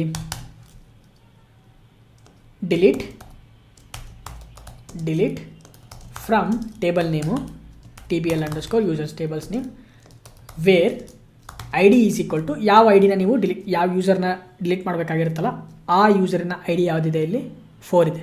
ನಾನು 4 ಅಂತ ಸ್ಪೆಸಿಫೈ ಮಾಡ್ತೀನಿ. ಸೊ ಇಷ್ಟಾದಮೇಲೆ ಈಗ ಈ ಕ್ವೆರಿನ ಎಕ್ಸಿಕ್ಯೂಟ್ ಮಾಡೋಣ. Delete from table name where I D is equal to user I D. Okay, ಈಗ ಎಕ್ಸಿಕ್ಯೂಟ್ ಮಾಡಿದೆ ಅಂತಂದರೆ ಅಫ್ಕೋರ್ಸ್ ರೆಕಾರ್ಡ್ ಡಿಲೀಟ್ ಆಗಿರುತ್ತೆ. ನಾವೇನು ಮಾಡೋಣ ಅಂತಂದರೆ select start from TBL users, ಈ ಕ್ವೆರಿನ ಎಕ್ಸಿಕ್ಯೂಟ್ ಮಾಡಿ ವೆರಿಫೈ ಮಾಡೋಣ. ನೋಡಿ 4th ರೆಕಾರ್ಡು ಆಲ್ರೆಡಿ ಡಿಲೀಟ್ ಆಗಿದೆ. ಓಕೆ, ಸೊ ಈ ಒಂದು ಕ್ವೆರಿನ ನಾವೀಗ JDBC APIನ ಯೂಸ್ ಮಾಡಿಕೊಂಡು ಈ ಕ್ವೆರಿನ ಯೂಸ್ ಮಾಡಿ ನಾವು ರೆಕಾರ್ಡ್ನ ಡಿಲೀಟ್ ಮಾಡ್ತೀವಿ. ಹಾಗಾದರೆ ಫಸ್ಟ್ ಏನು ಮಾಡೋಣ, ಒಂದು ಬಟನ್ನ ಕ್ರಿಯೇಟ್ ಮಾಡೋಣ. ವಾಪಸ್ ಇಂಟೆಲಿಜೆಂಟ್ ಐಡಿಯಾಗೆ ಹೋಗೋಣ. ಇಲ್ಲಿ ಯೂಸರ್ ಲಿಸ್ಟ್ ಇದೆಯಲ್ಲ, ಇಲ್ಲಿ ಒಂದು ಎಕ್ಸ್ಟ್ರಾ ಕಾಲಮ್ನ ಕ್ರಿಯೇಟ್ ಮಾಡೋಣ, ಆ್ಯಕ್ಷನ್ ಅಂತೇಳಿ. ಸೊ ಇಲ್ಲೇನು ಮಾಡೋಣ, ಒಂದು ಬಟನ್ನ ಕ್ರಿಯೇಟ್ ಮಾಡೋಣ. ಬಟನ್ ಆದರೂ ಕ್ರಿಯೇಟ್ ಮಾಡ್ಬೋದು ಅಥವಾ ನಾವು ಒಂದು ಲಿಂಕ್ನಾದರೂ ಕ್ರಿಯೇಟ್ ಮಾಡ್ಬೋದು, ಏನಾದರೂ ಕ್ರಿಯೇಟ್ ಮಾಡ್ಬೋದು. ಬಟ್ ಒಂದು ರೆಫರೆನ್ಸ್ಗೆ ನಮಗೆ ಒಂದು ಏನಾದರೂ ಒಂದು ಬಟನ್ ಅಥವಾ ಏನಾದರೂ ಕ್ರಿಯೇಟ್ ಮಾಡೋಣ. ನಾನೇನು ಮಾಡ್ತೀನಿ, ಇಲ್ಲಿ ಒಂದು ಆ್ಯಂಕರ್ ಟ್ಯಾಗ್ನ ಕ್ರಿಯೇಟ್ ಮಾಡ್ತೀನಿ. ಇಲ್ಲಿ ನಾನು ಈ ಒಂದು ಟೇಬಲ್ ಡಿಸ್ಕ್ರಿಪ್ಷನ್ ಒಳಗಡೆಗೆ ಆ್ಯಂಕರ್ ಟ್ಯಾಗ್ನ ಕ್ರಿಯೇಟ್ ಮಾಡ್ತೀನಿ. ಇಲ್ಲಿ ಇನ್ಸ್ಟೆಡ್ ಆಫ್ href ಟೈಮ್ಲೀಫ್ hrefನ ಯೂಸ್ ಮಾಡಿ @ಲಿಂಕ್ ಎಕ್ಸ್ಪ್ರೆಷನ್ನ ಪ್ರೊವೈಡ್ ಮಾಡ್ತೀವಿ. ಇಲ್ಲಿ ನಾವು ಪ್ರೊವೈಡ್ ಮಾಡಬೇಕಾಗಿರೋದು URI. ಅಫ್ಕೋರ್ಸ್ ನಾವಿನ್ನೂ ಯಾವುದೇ ಥರ ಮೆಥಡ್ ಹ್ಯಾಂಡ್ಲರ್ ಮೆಥಡ್ನ ಕ್ರಿಯೇಟ್ ಮಾಡಿಲ್ದಿರೋದ್ರಿಂದ ನಾನೇನು ಮಾಡ್ತೀನಿ, ಆ್ಯಸ್ ಆಫ್ ನಾವು /users ಅಥವಾ /delete/ ಆ ಒಂದು ಐ ಡಿನ ಪಾಸ್ ಮಾಡೋಣ. ಯಾವೊಂದು ಐ ಡಿನ ನಾವು ಪಾಸ್ ಮಾಡಬೇಕು ಅಂತಿರ್ತೀವಲ್ಲ ಆ ಐ ಡಿನ ನಾವು ಪಾಸ್ ಮಾಡೋಣ. ಸೊ ಅದಕ್ಕೋಸ್ಕರ ನಾನೇನು ಮಾಡ್ತೀನಿ, ಆ್ಯಸ್ ಆಫ್ ನಾವು ವಿತಿನ್ ಕರ್ಲಿ ಬ್ರೇಸಸಲ್ಲಿ ಐ ಡಿ ಅಂತ ಪಾಸ್ ಮಾಡ್ತೀನಿ. ಓಕೆ, ಬಟ್ ನಮಗಿಲ್ಲಿ ಐ ಡಿ ಡೈನಮಿಕ್ಕಾಗಿ ನಾವು ಐ ಡಿನ ಫೆಚ್ ಮಾಡಬೇಕು. ಏನಕ್ಕೆ ಅಂತಂದರೆ ಇಲ್ಲಿ ನಾವು ಈಚ್ ಆಟ್ರಿಬ್ಯೂಟ್ನ ಯೂಸ್ ಮಾಡಿ ಐಟ್ರೇಟ್ ಮಾಡಿ ಡಿಸ್ಪ್ಲೇ ಮಾಡ್ತಾ ಇದ್ದೀವಿ. ನಮಗೆ ಹೆಂಗೆ ಡೈನಮಿಕ್ಕಾಗಿ ನೇಮು ಮತ್ತು ಇಮೇಲ್ ಅಡ್ರೆಸ್ ಸ್ಪೆಸಿಫೈ ಮಾಡ್ತೀವಲ್ಲ ಅದೇ ರೀತಿ ಐ ಡಿ ಕೂಡ ನಾವು ಸ್ಪೆಸಿಫೈ ಮಾಡ್ತೀವಿ. ಪ್ರತಿ ಸಲ ಒಂದು ಐಟ್ರೇಟ್ ಆದಾಗಲೂ ನಮಗೆ ಐ ಡಿ ಸಿಗ್ತಾ ಹೋಗುತ್ತೆ, ಯೂಸರ್ ಐ ಡಿ. ಆ ಐ ಡಿನ ನಾವಿಲ್ಲಿ ಆ್ಯಡ್ ಮಾಡ್ತಾ ಹೋಗ್ತೀವಿ. ಸೊ ಅದಕ್ಕೋಸ್ಕರ ನಾವಿಲ್ಲೇನು ಯೂಸ್ ಮಾಡೋಣ, ಆ ಈ ಐ ಡಿನ ನಾವು ಡೈನಮಿಕ್ಕಾಗಿ ಪಾಸ್ ಮಾಡೋದಕ್ಕೋಸ್ಕರ ನಾನು ಐ ಡಿ ಪ್ಯಾರಾಮೀಟರ್ನ ಪಾಸ್ ಮಾಡ್ತೀನಿ. I D is equal to ಇಲ್ಲಿ $, ವಿತಿನ್ ಕರ್ಲಿ ಬ್ರೇಸಸಲ್ಲಿ user.id. ನಮಗೆ ಯೂಸರ್ ಐ ಡಿ ಸಿಗುತ್ತೆ. ಆ ಯೂಸರ್ ಐ ಡಿನ ನಾನು ಈ ಒಂದು /ID ಅನ್ನೋ ಒಂದು ಇದಕ್ಕೆ ಪಾಸ್ ಮಾಡ್ತಾಯಿದ್ದೀನಿ. URI ಮ್ಯಾಪಿಂಗಿಗೆ ನಾನು ಪಾಸ್ ಮಾಡ್ತಾಯಿದ್ದೀನಿ. ರೈಟ್. ಓಕೆ, ಬೇರೆ ಬೇರೆ ವೇಸು ಇದೆ. ನಾನು ಇನ್ಫ್ಯಾಕ್ಟ್ ಏನು ಮಾಡ್ಬೋದು ಅಂತಂದರೆ ಇದನ್ನು ಯೂಸ್ ಮಾಡಲಿಲ್ಲ ಅಂತಂದ್ರೂ ಕ್ವೆರಿ ಪ್ಯಾರಮ್ನ ಕೂಡ ಯೂಸ್ ಮಾಡ್ಬೋದು. ಯಾವುದು ಒಂದು ಕನ್ವೀನಿಯೆಂಟ್ ಅಂತ ಆ ಕನ್ವೀನಿಯೆಂಟ್ ವೇ ಯೂಸ್ ಮಾಡ್ಕೊಂಡು ನಾವು ಅಪ್ಡೇಟ್ ಮಾಡ್ಬೋದು, ಡಿಲೀಟ್ ಮಾಡ್ಬೋದು. ಬಟ್ ನಾನೇನು ಮಾಡ್ತಿದ್ದೀನಿ, ಇಲ್ಲಿ ಪಾತ್ ವೇರಿಯೇಬಲ್ನ ಯೂಸ್ ಮಾಡ್ತಾಯಿದ್ದೀನಿ. ಫೈನ್. ಈಗ ಆ್ಯಂಕರ್ ಟ್ಯಾಗ್ನ ಕ್ರಿಯೇಟ್ ಮಾಡಿದ್ದೀನಿ. ಇಲ್ಲೇನು ಮಾಡ್ತೀನಿ, ನಾನು ಜಸ್ಟ್ ಡಿಲೀಟ್ ಅಂತ ಒಂದು ಟೆಕ್ಸ್ಟ್ನ ಆ್ಯಡ್ ಮಾಡ್ತೀನಿ. ಓಕೆ, ಇಲ್ಲಿ ಡಿಲೀಟ್ ಆ್ಯಂಕರ್ ಟ್ಯಾಗ್ನ ಕ್ರಿಯೇಟ್ ಮಾಡ್ತೀವಿ. ಅದ್ರ ಮೇಲೆ ಕ್ಲಿಕ್ ಮಾಡಿದಾಗ ಈ ಹ್ಯಾಂಡ್ಲರ್ ಮೆಥಡ್ಡು ಕಾಲ್ ಆಗುತ್ತೆ. ಕಾಲ್ ಆದಾಗ ನಾನು ಇಲ್ಲಿ ಐ ಡಿ ಏನು ಪಾಸ್ ಮಾಡ್ತಿದ್ದೀನಿ, ಪಾತ್ ವೇರಿಯೇಬಲ್ಲಿಗೆ ಯೂಸರ್ ಐ ಡಿನ ಪಾಸ್ ಮಾಡ್ತಾಯಿದ್ದೀನಿ. ಫೈನ್. ಈಗೇನು ಮಾಡೋಣ, ಜಸ್ಟ್ ಸೇವ್ ಮಾಡಿಬಿಟ್ಟು ವಾಪಸ್ ಬ್ರೌಸರಿಗೆ ಹೋಗ್ಬಿಟ್ಟು ಫಸ್ಟ್ ಅದನ್ನು ವೆರಿಫೈ ಮಾಡೋಣ. ಹೊಸ ಕಾಲಮ್ ಬರ್ತಾ ಇದೆಯಾ ಇಲ್ಲಿ, ಆ ಕಾಲಮಲ್ಲಿ ಡಿಲೀಟ್ ಅನ್ನೋದು ಡಿಸ್ಪ್ಲೇ ಆಗ್ತಾಯಿದೆ. ಎಲ್ಲ ರೆಕಾರ್ಡಿಗೂ ಡಿಲೀಟ್ ಅಂತ ಡಿಸ್ಪ್ಲೇ ಆಗಬೇಕೀಗ. ಓಕೆ, ಸೊ ನಾನು ರಿಫ್ರೆಶ್ ಮಾಡ್ತೀನಿ. ಓಕೆ, ಏನು ಮಿಸ್ಟೇಕ್ ಮಾಡಿದ್ದೀವಿ, ನಾವು ಏನು ಮಿಸ್ಟೇಕ್ ಮಾಡಿದ್ದೀವಿ ಚೆಕ್ ಮಾಡೋಣ.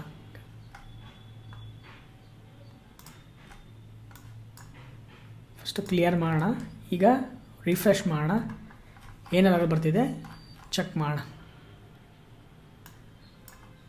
An error happened during the template parsing. templates/users list. ಏನೋ ಟೆಂಪ್ಲೇಟಲ್ಲಿ ಏನೋ ಮಿಸ್ಟೇಕ್ ಮಾಡಿದ್ದೀವಿ, ಏನದು ಚೆಕ್ ಮಾಡೋಣ. Users list. Okay, scroll down ಮಾಡಿರಿ. ಇಲ್ಲಿ ಒಂದೇನೋ ಎರರ್ ಬಂದಿದೆ. $user.id.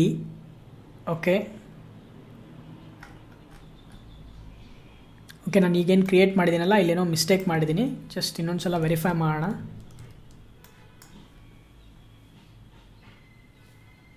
@/delete ಕರ್ಲಿ ಬ್ರೇಸಸಲ್ಲಿ ಐ ಡಿನ ಪಾಸ್ ಮಾಡ್ತಿದ್ದೀನಿ. ಈಗ ಅದಾದಮೇಲೆ I D is equal to within dollar and curly ಬ್ರೇಸಸಲ್ಲಿ ಯೂಸರ್ ಡಾಟ್ ಐ ಡಿನ ಪಾಸ್ ಓಕೆ, ಐ ಥಿಂಕ್ ಏನೋ ಒಂದು ಮಿಸ್ಟೇಕ್ ಮಾಡಿದ್ದೀನಿ ಇಲ್ಲಿ. Let's C.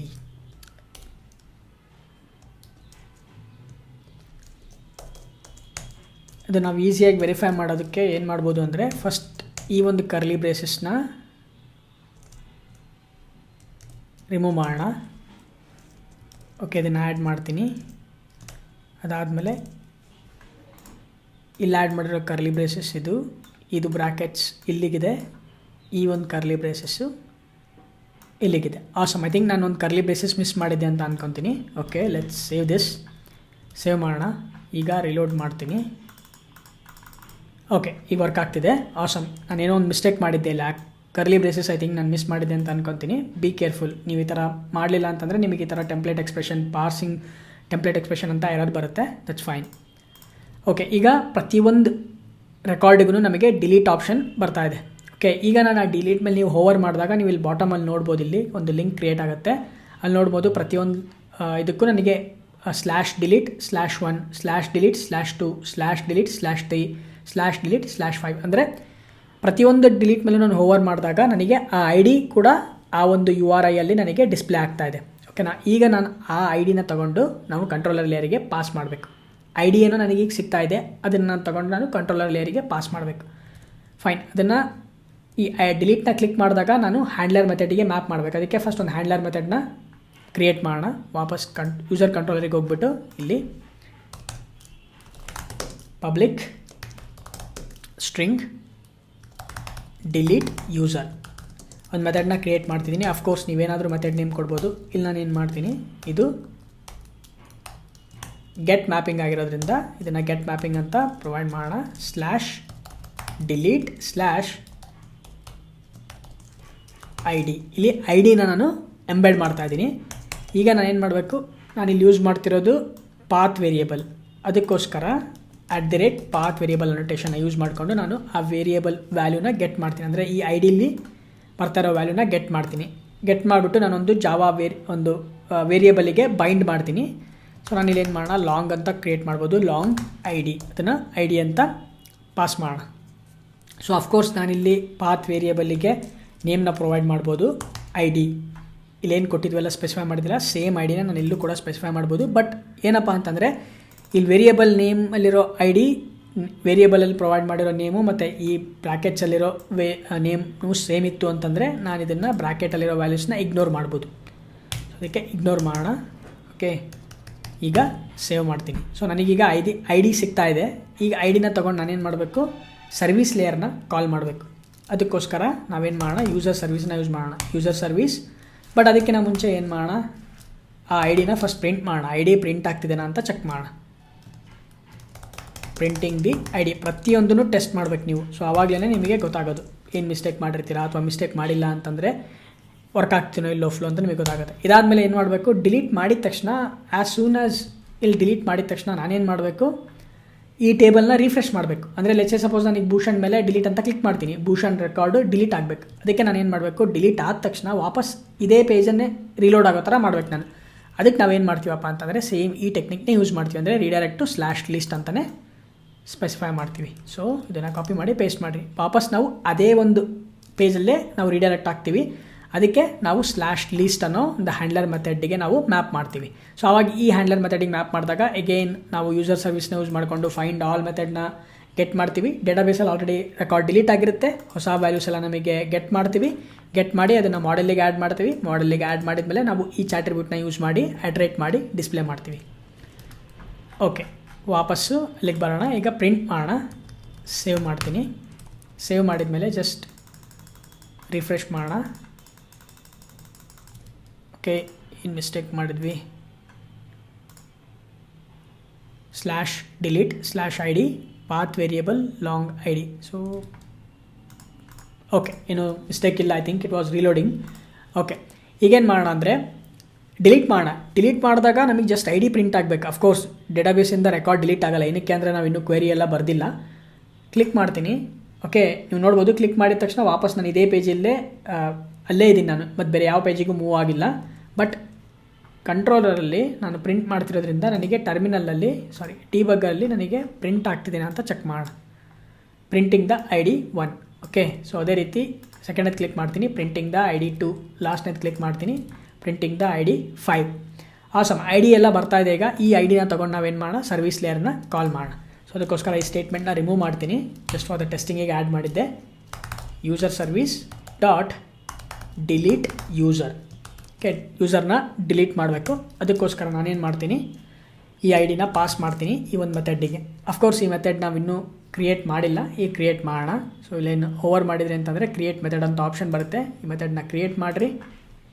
ಇಲ್ಲಿ ಎಗೇನ್ ನಾವು ಯೂಸರ್ ರೆಪಾಸಿಟರಿ ಒಳಗಡೆಗೆ ನಾವು ಯೂಸರ್ ಸರ್ವಿಸಲ್ಲಿ ಯೂಸರ್ ರೆಪಾಸಿಟರಿನ ಯೂಸ್ ಮಾಡಿಕೊಂಡು ರೆಪಾಸಿಟರಿ ಮೆಥಡ್ನ ಕಾಲ್ ಮಾಡ್ತೀವಿ. ಅಫ್ಕೋರ್ಸ್ ರೆಪಾಸಿಟರಿಲಿ ಕೂಡ ನಾವು ಇನ್ನೂ ಮೆಥಡ್ನ ಕ್ರಿಯೇಟ್ ಮಾಡಿಲ್ಲ. ಈಗ ಮೆಥಡ್ನ ಕ್ರಿಯೇಟ್ ಮಾಡೋಣ. User repository delete user. ಐಡಿನ ಪಾಸ್ ಮಾಡೋಣ.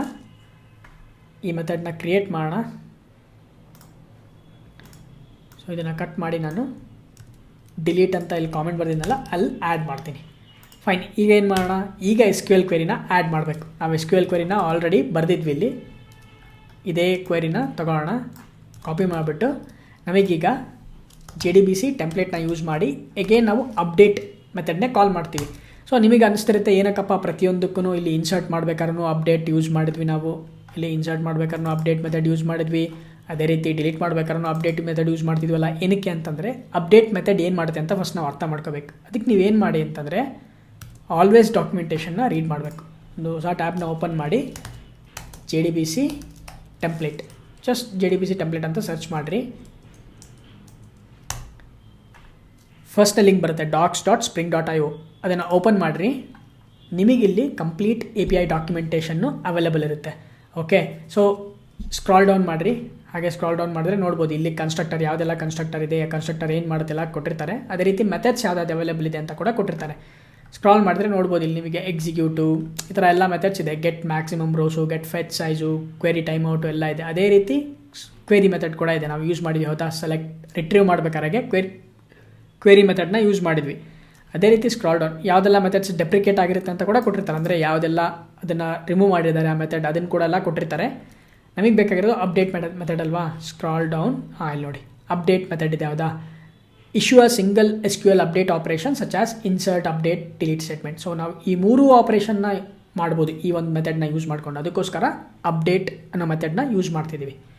ಫೈನ್, ಈ ರೀತಿ ಡಾಕ್ಯುಮೆಂಟೇಷನ್ ಓದೋದನ್ನು ಫಸ್ಟು ಕಲೀರಿ. ಫೈನ್, ಈಗ ಅಪ್ಡೇಟ್ ಯೂಸ್ ಮಾಡಿಕೊಂಡು ಫಸ್ಟ್ನೇ ಪ್ಯಾರಾಮೀಟರ್ ನಾವೇನು ಪಾಸ್ ಮಾಡಬೇಕು, ಈ ಒಂದು ಮೆಥಡಿಗೆ ನಾವು SQL ಕ್ವೆರಿನ ಪಾಸ್ ಮಾಡಬೇಕು. ಸೊ ಅದಕ್ಕೋಸ್ಕರ SQL ಕ್ವೆರಿನ ಕ್ರಿಯೇಟ್ ಮಾಡೋಣ. ನಾನೇನು ಮಾಡ್ತೀನಿ, string SQL is equal to ಇಲ್ಲಿ ಆ ಒಂದು ಡಿಲೀಟ್ ಕ್ವೆರಿನ ಆ್ಯಡ್ ಮಾಡ್ತಾ ಇದ್ದೀನಿ. ಅಫ್ಕೋರ್ಸ್ ಇಲ್ಲೇನು ಮಾಡಬೇಕು, ನಾವು ಹಾರ್ಡ್ ಕೋಡ್ ಮಾಡಬಾರ್ದು. ಇನ್ಸ್ಟೆಡ್ ನಾವು ಕ್ವಶನ್ ಮಾರ್ಕ್ನ ಆ್ಯಡ್ ಮಾಡ್ತೀವಿ, ಅಂದರೆ ಡೈನಮಿಕ್ ಆಗಿ ಪಾಸ್ ಮಾಡಬೇಕು. ಫೈನ್, ಅದಾದಮೇಲೆ ಈಗೇನು ಮಾಡೋಣ, ಈ ಅಪ್ಡೇಟ್ ಕ್ವೆರಿಗೆ ನಾವು SQL ಕ್ವೆರಿನ ಪಾಸ್ ಮಾಡೋಣ. SQL ಕ್ವೆರಿ, ಅದಕ್ಕೆ ವೇರಿಯೇಬಲ್ SQL ಅಂತ ಕ್ರಿಯೇಟ್ ಮಾಡಿದೆ. ಈಗ ಸೆಕೆಂಡ್ನೇ ಪ್ಯಾರಾಮೀಟರು ನಾವೇನು ಪಾಸ್ ಮಾಡಬೇಕು, ಇದಕ್ಕೆ ಈ ಐಡಿಗೆ ಬೇಕಾಗಿರೋ ವ್ಯಾಲ್ಯೂನ ಪಾಸ್ ಮಾಡಬೇಕು. ಅದಕ್ಕೆ ನಾನಿಲ್ಲಿ ಐಡಿನ ಪಾಸ್ ಮಾಡ್ತೀನಿ. ಅಲ್ಲಿ ಪ್ರೀವಿಯಸ್ ಇನ್ಸರ್ಟ್ ಕ್ವೆರಿ ಬರೀಬೇಕಾದ್ರೆ ಯೂಸರ್ ಆಬ್ಜೆಕ್ಟಿಂದ ಗೆಟ್ ಮಾಡ್ತಿದ್ದೀವಿ. ಬಟ್ ಇಲ್ಲೇ ನನಗೆ ಆಲ್ರೆಡಿ ID ಬರ್ತಾ ಇದೆ, ಆ ಐಡಿನ ನಾನು ಜಸ್ಟ್ ಪಾಸ್ ಮಾಡಿಬಿಡ್ತೀನಿ. ಫೈನ್, ಈಗ ಸೇವ್ ಮಾಡೋಣ. ಅಫ್ಕೋರ್ಸ್ ಡಿಲೀಟ್ ಯೂಸರ್ ಮೆಥಡ್ನ ಕ್ರಿಯೇಟ್ ಮಾಡಿದ್ದೀವಿ. ರೆಪಾಸಿಟರಿಲಿ SQL ಕ್ವೆರಿ ಕೂಡ ಬರೆದಿದ್ದೀವಿ. ಈ ಮೆಥಡ್ನ ನಾವು ಸರ್ವಿಸ್ ಲೇಯರಲ್ಲಿ ಕಾಲ್ ಮಾಡ್ತಾ ಇದ್ದೀವಿ. ಸರ್ವಿಸ್ ಲೇಯರಲ್ಲಿರೋ ಮೆಥಡ್ನ ನಾವು ಕಂಟ್ರೋಲಲ್ಲಿ ಕಾಲ್ ಮಾಡ್ತಾ ಇದ್ದೀವಿ. ಆಟೋಮ್ಯಾಟಿಕ್ಕಾಗಿ ವ್ಯಾಲ್ಯೂ ಡಿಲೀಟ್ ಆಗಬೇಕು. ರೆಕಾರ್ಡ್ ಡಿಲೀಟ್ ಆದ ತಕ್ಷಣ ಟೇಬಲ್ಲು ರಿಫ್ರೆಶ್ ಆಗಬೇಕು. ಇದನ್ನು ಟೆಸ್ಟ್ ಮಾಡೋಣ. ವಾಪಸ್ ಬ್ರೌಸರಿಗೆ ಹೋಗ್ಬಿಟ್ಟು ಇದನ್ನು ರಿಫ್ರೆಶ್ ಮಾಡೋಣ. ಈಗ 4 ರೆಕಾರ್ಡ್ ಇದೆ. ಫಸ್ಟಿಗೆ ಏನು ಮಾಡೋಣ ಅಂದರೆ ರಮೇಶ್ ಅನ್ನೋ ರೆಕಾರ್ಡ್ನ ಡಿಲೀಟ್ ಮಾಡೋಣ. ಡಿಲೀಟ್ ಮಾಡ್ತೀನಿ. ನೀವು ನೋಡ್ಬೋದು ರೆಕಾರ್ಡ್ ಡಿಲೀಟ್ ಆಗಿದೆ, ಟೇಬಲ್ ಕೂಡ ರಿಫ್ರೆಶ್ ಆಗಿದೆ. ಇದನ್ನು ನಾವು ಡೇಟಾಬೇಸಲ್ಲಿ ಕೂಡ ಚೆಕ್ ಮಾಡೋಣ. ಡೇಟಾಬೇಸಲ್ಲಿ ಆ್ಯಸ್ ಆಫ್ ನೌ 4 ರೆಕಾರ್ಡ್ ಇದೆ. ರಮೇಶ್ ಅಂತ ರೆಕಾರ್ಡ್ ಅವೈಲೇಬಲ್ ಇದೆ. ಈಗ ನಾನೇನು ಮಾಡ್ತೀನಿ, ಇದನ್ನು ಸೆಲೆಕ್ಟ್ ಕ್ವೆರಿನ ಎಕ್ಸಿಕ್ಯೂಟ್ ಮಾಡ್ತೀನಿ. ಅವಾಗ ನೋಡ್ಬೋದು ರಮೇಶ್ ಅನ್ನೋ ರೆಕಾರ್ಡು ಡಿಲೀಟ್ ಆಗಿದೆ. ಇನ್ನೊಂದು ಸಲ ವೆರಿಫೈ ಮಾಡೋಣ. ನಾನು ಹೇಳ್ದಂಗೆ ಮಲ್ಟಿಪಲ್ ಟೈಮ್ಸ್ ನಾವು ಟೆಸ್ಟ್ ಮಾಡಬೇಕು. ಫಸ್ಟ್ನೇ ರೆಕಾರ್ಡ್ನ ಡಿಲೀಟ್ ಮಾಡೋಣ, ಭೂಷಣ್ ಅಂತೇಳಿ. ಇದನ್ನು ಡಿಲೀಟ್ ಮಾಡ್ತೀನಿ. ರೆಕಾರ್ಡ್ ಡಿಲೀಟ್ ಆಯಿತು. ಎಗೇನ್ ಈ ಕ್ವೆರಿನ ಎಕ್ಸಿಕ್ಯೂಟ್ ಮಾಡ್ತೀನಿ. ನೋಡ್ಬೋದು ಭೂಷಣ್ ಅನ್ನೋ ರೆಕಾರ್ಡ್ ಕೂಡ ಡಿಲೀಟ್ ಆಯಿತು. ಸೊ ಈ ರೀತಿ ನಾವು ಡಿಲೀಟ್ ಆಪರೇಷನ್ನ ಕೂಡ ನಾವು ಮಾಡ್ತೀವಿ. ಅಂದರೆ ಒಂದು ಪ್ರತಿಯೊಂದು ರೆಕಾರ್ಡ್ನ ಪಕ್ಕದಲ್ಲೂ ನಾವು ಒಂದು ಡಿಲೀಟ್ ಬಟನ್ನ ಆ್ಯಡ್ ಮಾಡಿ ಡಿಲೀಟ್ ಮಾಡಿದಾಗ ನಾವು ರೆಕಾರ್ಡ್ನ ಡಿಲೀಟ್ ಮಾಡ್ತೀವಿ ಡೇಟಾಬೇಸಿಂದ. ಆಮೇಲೆ ಆಟೋಮೆಟಿಕ್ಕಾಗಿ ನಾವು ಟೇಬಲ್ನ ರಿಫ್ರೆಶ್ ಮಾಡ್ತೀವಿ. ಸೊ ಆ ರಿಫ್ರೆಶ್ ಮಾಡೋದಕ್ಕೆ ಏನು ಮಾಡಬೇಕು ಅಂತ ಕೂಡ ನಾನು ಹೇಳ್ಕೊಟ್ಟಿದ್ದೀನಿ. ಓಕೆನಾ, ಅದೇ ಪೇಜಿಗೆ ರೀಡೈರೆಕ್ಟ್ ಆಗಲಿಕ್ಕೆ ನಾವು ಏನು ಮಾಡಬೇಕು ಅಂತೇಳಿ. ಓಕೆ, ಇನ್ನು ಲಾಸ್ಟ್ ಆಪ್ರೇಷನ್ ಯಾವುದಿದೆ, ಅಪ್ಡೇಟ್ ಆಪ್ರೇಷನ್, ಅದನ್ನು ಡಿಸ್ಕಸ್ ಮಾಡೋಣ. ಹಾಗಾದರೆ ಲಾಸ್ಟ್ ಆಪ್ರೇಷನ್ ಅಪ್ಡೇಟ್ ಆಪ್ರೇಷನ್ನ ಕಂಪ್ಲೀಟ್ ಮಾಡೋಣ. Update operation little bit tricky ಇರುತ್ತೆ. ಏನಕ್ಕೆ ಅಂತಂದರೆ ನಾವಲ್ಲಿ 2 ಆಪ್ರೇಷನ್ನ ಮಾಡ್ತೀವಿ. ಫಸ್ಟ್ ಗೆಟ್ ಮಾಡ್ತೀವಿ, ಆಮೇಲೆ ಅಪ್ಡೇಟ್ ಮಾಡ್ತೀವಿ. ಅದನ್ನು ಮಾಡೋಕ್ಕಿಂತ ಮುಂಚೆ ಫಸ್ಟ್ SQL ಕ್ವೆರೀಸ್ ಯಾವ ರೀತಿ ಬರೆಯೋದು, SQLಲ್ಲಿ ಕ್ವೆರೀಸ್ ಯಾವ ರೀತಿ ಬರಿತೀವಿ ಅಂತ ಡಿಸ್ಕಸ್ ಮಾಡೋಣ. ನಾವು MySQL ವರ್ಕ್ ಬೆಂಚಿಗೆ ಹೋಗ್ಬಿಟ್ಟು ಡಿಲೀಟ್ ಕ್ವೆರಿ ಬರೋದಲ್ಲ, ಅದೇ ರೀತಿ ಅಪ್ಡೇಟ್ ಕ್ವೆರಿ ಕೂಡ ಬರೆಯೋಣ. ಲೆಟ್ಸ್ ಸಪೋಸ್ ನಾನು ಇಂಡಿಯಾ ಅಂತಿದೆಯಲ್ಲ, ಈ ಒಂದು ರೆಕಾರ್ಡ್ನ ಅಪ್ಡೇಟ್ ಮಾಡಬೇಕು. ನೇಮು ಮತ್ತು ಇಮೇಲ್ ಅಡ್ರೆಸ್ನ ಅಪ್ಡೇಟ್ ಮಾಡಬೇಕು. ಇಂಡಿಯಾ ಬದಲಿ ಭೂಷಣ್ ಅಂತ ಮಾಡಬೇಕು. ಇಮೇಲ್ ಅಡ್ರೆಸ್ಸು bhushan@example.com ಅಂತ ಮಾಡಬೇಕು. ಅದನ್ನು ಅಪ್ಡೇಟ್ ಮಾಡಲಿಕ್ಕೆ ನಮಗೆ ID ಬೇಕು. IDನ ಪ್ರೈಮರಿ ಕೀ ಇದೆ ನಮಗೆ 5. ಈ IDನ ಯೂಸ್ ಮಾಡಿಕೊಂಡು ನಾವು ಈ 2 ವ್ಯಾಲ್ಯೂಸ್ನ ಅಪ್ಡೇಟ್ ಮಾಡೋಣ. SQL ಕ್ವೆರಿ ಏನು ಬರಿತೀವಿ, update table name TBL_users. Table name ಯಾವೊಂದು ಟೇಬಲ್ನ ಅಪ್ಡೇಟ್ ಮಾಡ್ತಿದ್ದೀವಲ್ಲ ಆ table name, update table name set ಅಂತ ಒಂದು ಕೀವರ್ಡ್ನ ಯೂಸ್ ಮಾಡಿಬಿಟ್ಟು ಯಾವುದೆಲ್ಲ ವ್ಯಾಲ್ಯೂಸ್ಗೆ ನಾವು ಸೆಟ್ ಮಾಡ್ತಾ ಇದ್ದೀವಿ, ನೇಮನ್ನು ಅಪ್ಡೇಟ್ ಮಾಡ್ತಾ ಇದ್ದೀವಿ. = ನಾನು ನೇಮು ಭೂಷಣ್ ಅಂತ ಮಾಡ್ತೀನಿ, ಅದಾದಮೇಲೆ ಇಮೇಲ್ ಕೂಡ ಅಪ್ಡೇಟ್ ಮಾಡ್ತೀನಿ. = ಇಮೇಲ್ ಅಡ್ರೆಸ್ಸು bhushan@gmail.com. ಅದಾದಮೇಲೆ ವೇರ್ ಕ್ಲಾಸ್ನ ಯೂಸ್ ಮಾಡ್ತೀನಿ. ವೇರ್ ಯಾವೊಂದು ರೆಕಾರ್ಡ್ನ ನೀನು ಅಪ್ಡೇಟ್ ಮಾಡಬೇಕು, ವೇರ್ ID = 5th ID ಏನಿದೆಯಲ್ಲ ಆ IDಗೆ ನೇಮು ಮತ್ತು ಇಮೇಲ್ ಅಡ್ರೆಸ್ನ ಅಪ್ಡೇಟ್ ಮಾಡಿ ಅಂತ ನಾನು SQL ಕ್ವೆರಿನ ಬರಿತಿದ್ದೀನಿ. ಈಗ ಇದನ್ನು ನಾನು ಎಕ್ಸಿಕ್ಯೂಟ್ ಮಾಡಿದೆ ಅಂದರೆ ಎಕ್ಸಿಕ್ಯೂಟ್ ಆಗುತ್ತೆ. ಈಗ ಅದನ್ನು ವೆರಿಫೈ ಮಾಡೋಣ.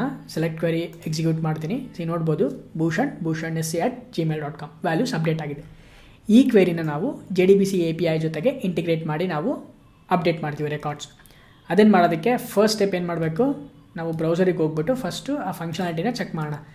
ಡಿಲೀಟ್ ಅಂತ ಏನು ಒಂದು ಲಿಂಕ್ನ ಕ್ರಿಯೇಟ್ ಮಾಡಿದ್ದೀವಲ್ಲ, ಅದೇ ರೀತಿ ಒಂದು ಅಪ್ಡೇಟ್ ಲಿಂಕ್ ಕೂಡ ಕ್ರಿಯೇಟ್ ಮಾಡ್ತೀವಿ. ಅಪ್ಡೇಟ್ ಅನ್ನೋದಕ್ಕಿಂತ ಬೆಟರು ಎಡಿಟ್ ಅಂತ ಕೊಡೋಣ. ಇಲ್ಲಿ ಎಡಿಟ್ ಅಂತ ಕ್ಲಿಕ್ ಮಾಡ್ತೀನಿ. ಎಡಿಟ್ ಅಂತ ಕ್ಲಿಕ್ ಮಾಡಿದಾಗ ಏನು ಮಾಡಬೇಕು, ನಾವು ಸೇಮ್ ವಾಪಸ್ಸು ನ್ಯೂ ಯೂಸರ್ ಏನು ಈ ಫಾರ್ಮಿಗೆ ಹೋಗ್ತೀವಲ್ಲ ಈ ಫಾರ್ಮಿಗೆ ನಾವು ನ್ಯಾವಿಗೇಟ್ ಆಗಬೇಕು. ಬಟ್ ಈ ಸಲ ಏನಾಗುತ್ತೆ ಅಂದರೆ ನೇಮು ಮತ್ತು ಇಮೇಲ್ ಅಡ್ರೆಸ್ಸು ಆಲ್ರೆಡಿ ಪಾಪ್ಯುಲೇಟ್ ಆಗಿರುತ್ತೆ. ಅಂದರೆ ನಾನಿಲ್ಲಿ ಯೂಸರ್ ಏನಿದೆಯಲ್ಲ ಭೂಷಣ್, ಅದರ ಮೇಲೆ ನಾನು ಅಥವಾ ಫಾರ್ ಎಕ್ಸಾಂಪಲ್ ಜಾನ್, ಅದರ ಮೇಲೆ ನಾನು ಕ್ಲಿಕ್ ಮಾಡ್ತೀನಿ ಅಪ್ಡೇಟ್ ಅಂತೇಳಿ. ಅಪ್ಡೇಟ್ ಅಂತ ಕ್ಲಿಕ್ ಮಾಡಿದ ತಕ್ಷಣ ಸೇಮ್ ಫಾರ್ಮ್ ಡಿಸ್ಪ್ಲೇ ಆಗಬೇಕು, ಈ ಫಾರ್ಮಿಗೆ ನ್ಯಾವಿಗೇಟ್ ಆಗಬೇಕು. ಇಲ್ಲಿ ನೇಮಲ್ಲಿ ಜಾನ್ ಅಂತ ಡಿಸ್ಪ್ಲೇ ಆಗಿರಬೇಕು, ಇಮೇಲ್ ಅಡ್ರೆಸ್ಸಲ್ಲಿ john@example.com ಅಂತ ಬರಬೇಕು. ಆಮೇಲೆ ಯೂಸರ್ ಏನು ಮಾಡ್ತಾನೆ, ಅದನ್ನು ಏನಾದರೂ ಅಪ್ಡೇಟ್ ಮಾಡಬೇಕು. ಈ 2ರಲ್ಲಿ ಯಾವುದಾದ್ರೂ ಅಪ್ಡೇಟ್ ಮಾಡಬೇಕು ಅಂತಂದರೆ ಯೂಸರು ನೇಮ್ನ ಚೇಂಜ್ ಮಾಡ್ತಾನೆ ಅಥವಾ ಇಮೇಲ್ನ ಚೇಂಜ್ ಮಾಡಿದ್ರೆ ಚೇಂಜ್ ಮಾಡಿಬಿಟ್ಟು ಅವಾಗ ಸೇವ್ ಬಟನ್ ಕ್ಲಿಕ್ ಮಾಡ್ತಾನೆ.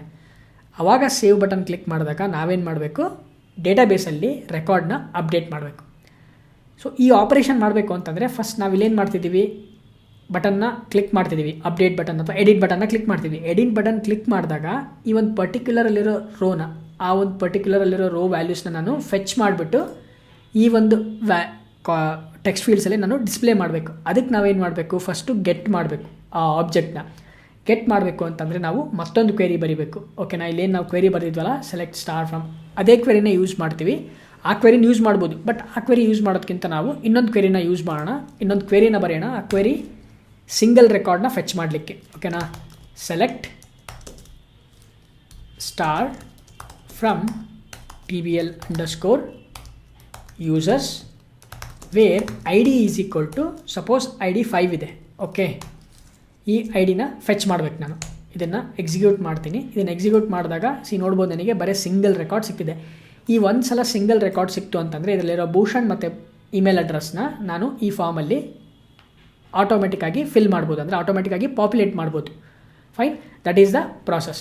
ಸೊ ಫಸ್ಟ್ ಸ್ಟೆಪ್ ಏನು ಮಾಡೋಣ, ಎಗೈನ್ ನಾನು ಹೇಳಿದ್ದೆಲ್ಲ ಮುಂಚೆಗೆ update it will be very tricky ಆಗಿರುತ್ತೆ. ನೀವು ಫಸ್ಟ್ ಟೈಮ್ ಏನಾದರೂ ಈ ಥರ ಎಲ್ಲ ಆಪ್ರೇಷನ್ ಮಾಡ್ತಿದ್ದೀರಾ ಅಂತಂದರೆ ಕನ್ಫ್ಯೂಷನ್ ಆಗುತ್ತೆ. So be careful. Okay, first ಏನು ಮಾಡೋಣ, ನಾನು ವಾಪಸ್ ಏನು ಮಾಡೋಣ, ಇಲ್ಲಿ ಡಿಲೀಟ್ ಪಕ್ಕದಲ್ಲಿ ಇನ್ನೊಂದು ಕಾಲಮ್ ನೇಮ್ ಕ್ರಿಯೇಟ್ ಮಾಡೋದು ಬೇಡ, ಜಸ್ಟ್ ಇನ್ನೊಂದು ಲಿಂಕ್ನ ಕ್ರಿಯೇಟ್ ಮಾಡೋಣ. ಅಪ್ಡೇಟ್ ಅಂತ ಹೇಳ್ಬಿಟ್ಟು ಇನ್ನೊಂದು ಲಿಂಕ್ನ ಕ್ರಿಯೇಟ್ ಮಾಡೋಣ. Fine. So let's go to IntelliJ ಐಡಿಯಾಗೆ ಹೋಗ್ಬಿಟ್ಟು ನಾವಿಲ್ಲಿ ಯೂಸರ್ಸ್ ಲೀಸ್ಟ್ ಇದೆಯಲ್ಲ, ಇಲ್ಲಿ ಡಿಲೀಟ್ ಇದೆ. ಡಿಲೀಟ್ ಆದ ತಕ್ಷಣ ನಾನೇನು ಮಾಡ್ತೀನಿ, ಸೇಮ್ ಕಾಪಿ ಮಾಡಿ ಇಲ್ಲಿ ಪೇಸ್ಟ್ ಮಾಡಿ ಡಿಲೀಟ್ ಬದಲಿ ನಾನೇನು ಮಾಡ್ತೀನಿ, ಇಲ್ಲಿ ಎಡಿಟ್ ಅಂತ ಕ್ರಿಯೇಟ್ ಮಾಡ್ತೀನಿ. ಎಡಿಟ್ ಪರ್ಟಿಕ್ಯುಲರ್ ಐ ಡಿನ ಪಾಸ್ ಮಾಡ್ತೀನಿ. ಸೊ ಅದಕ್ಕೆ ಯೂಸರ್ ಐ ಡಿನ ಪಾಸ್ ಮಾಡೋಣ. ಇಲ್ಲಿ ಡಿಲೀಟ್ ಬದಲಿ ನಾನೇನು ಮಾಡ್ತೀನಿ, ಇದನ್ನು ಎಡಿಟ್ ಅಂತ ಕಾಲ್ ಮಾಡ್ತೀನಿ. ಸೊ ಇದನ್ನೆರಡನ್ನೂ ಸಪ್ರೇಟ್ ಮಾಡಲಿಕ್ಕೆ ನಾನೇನು ಮಾಡ್ತೀನಿ, ಜಸ್ಟ್ ಒಂದು ಪೈಪ್ ಸಿಂಬಲ್ನ ಆ್ಯಡ್ ಮಾಡ್ತೀನಿ, just to make sure that ಎರಡೂ ಸಪ್ರೇಟ್ ಆಗಲಿ, ಡಿಲೀಟ್ ಮತ್ತು ಎಡಿಟು ಸಪ್ರೇಟ್ ಆಗಲಿಕ್ಕೆ. ಓಕೆ, ಈಗ ಸೇವ್ ಮಾಡೋಣ.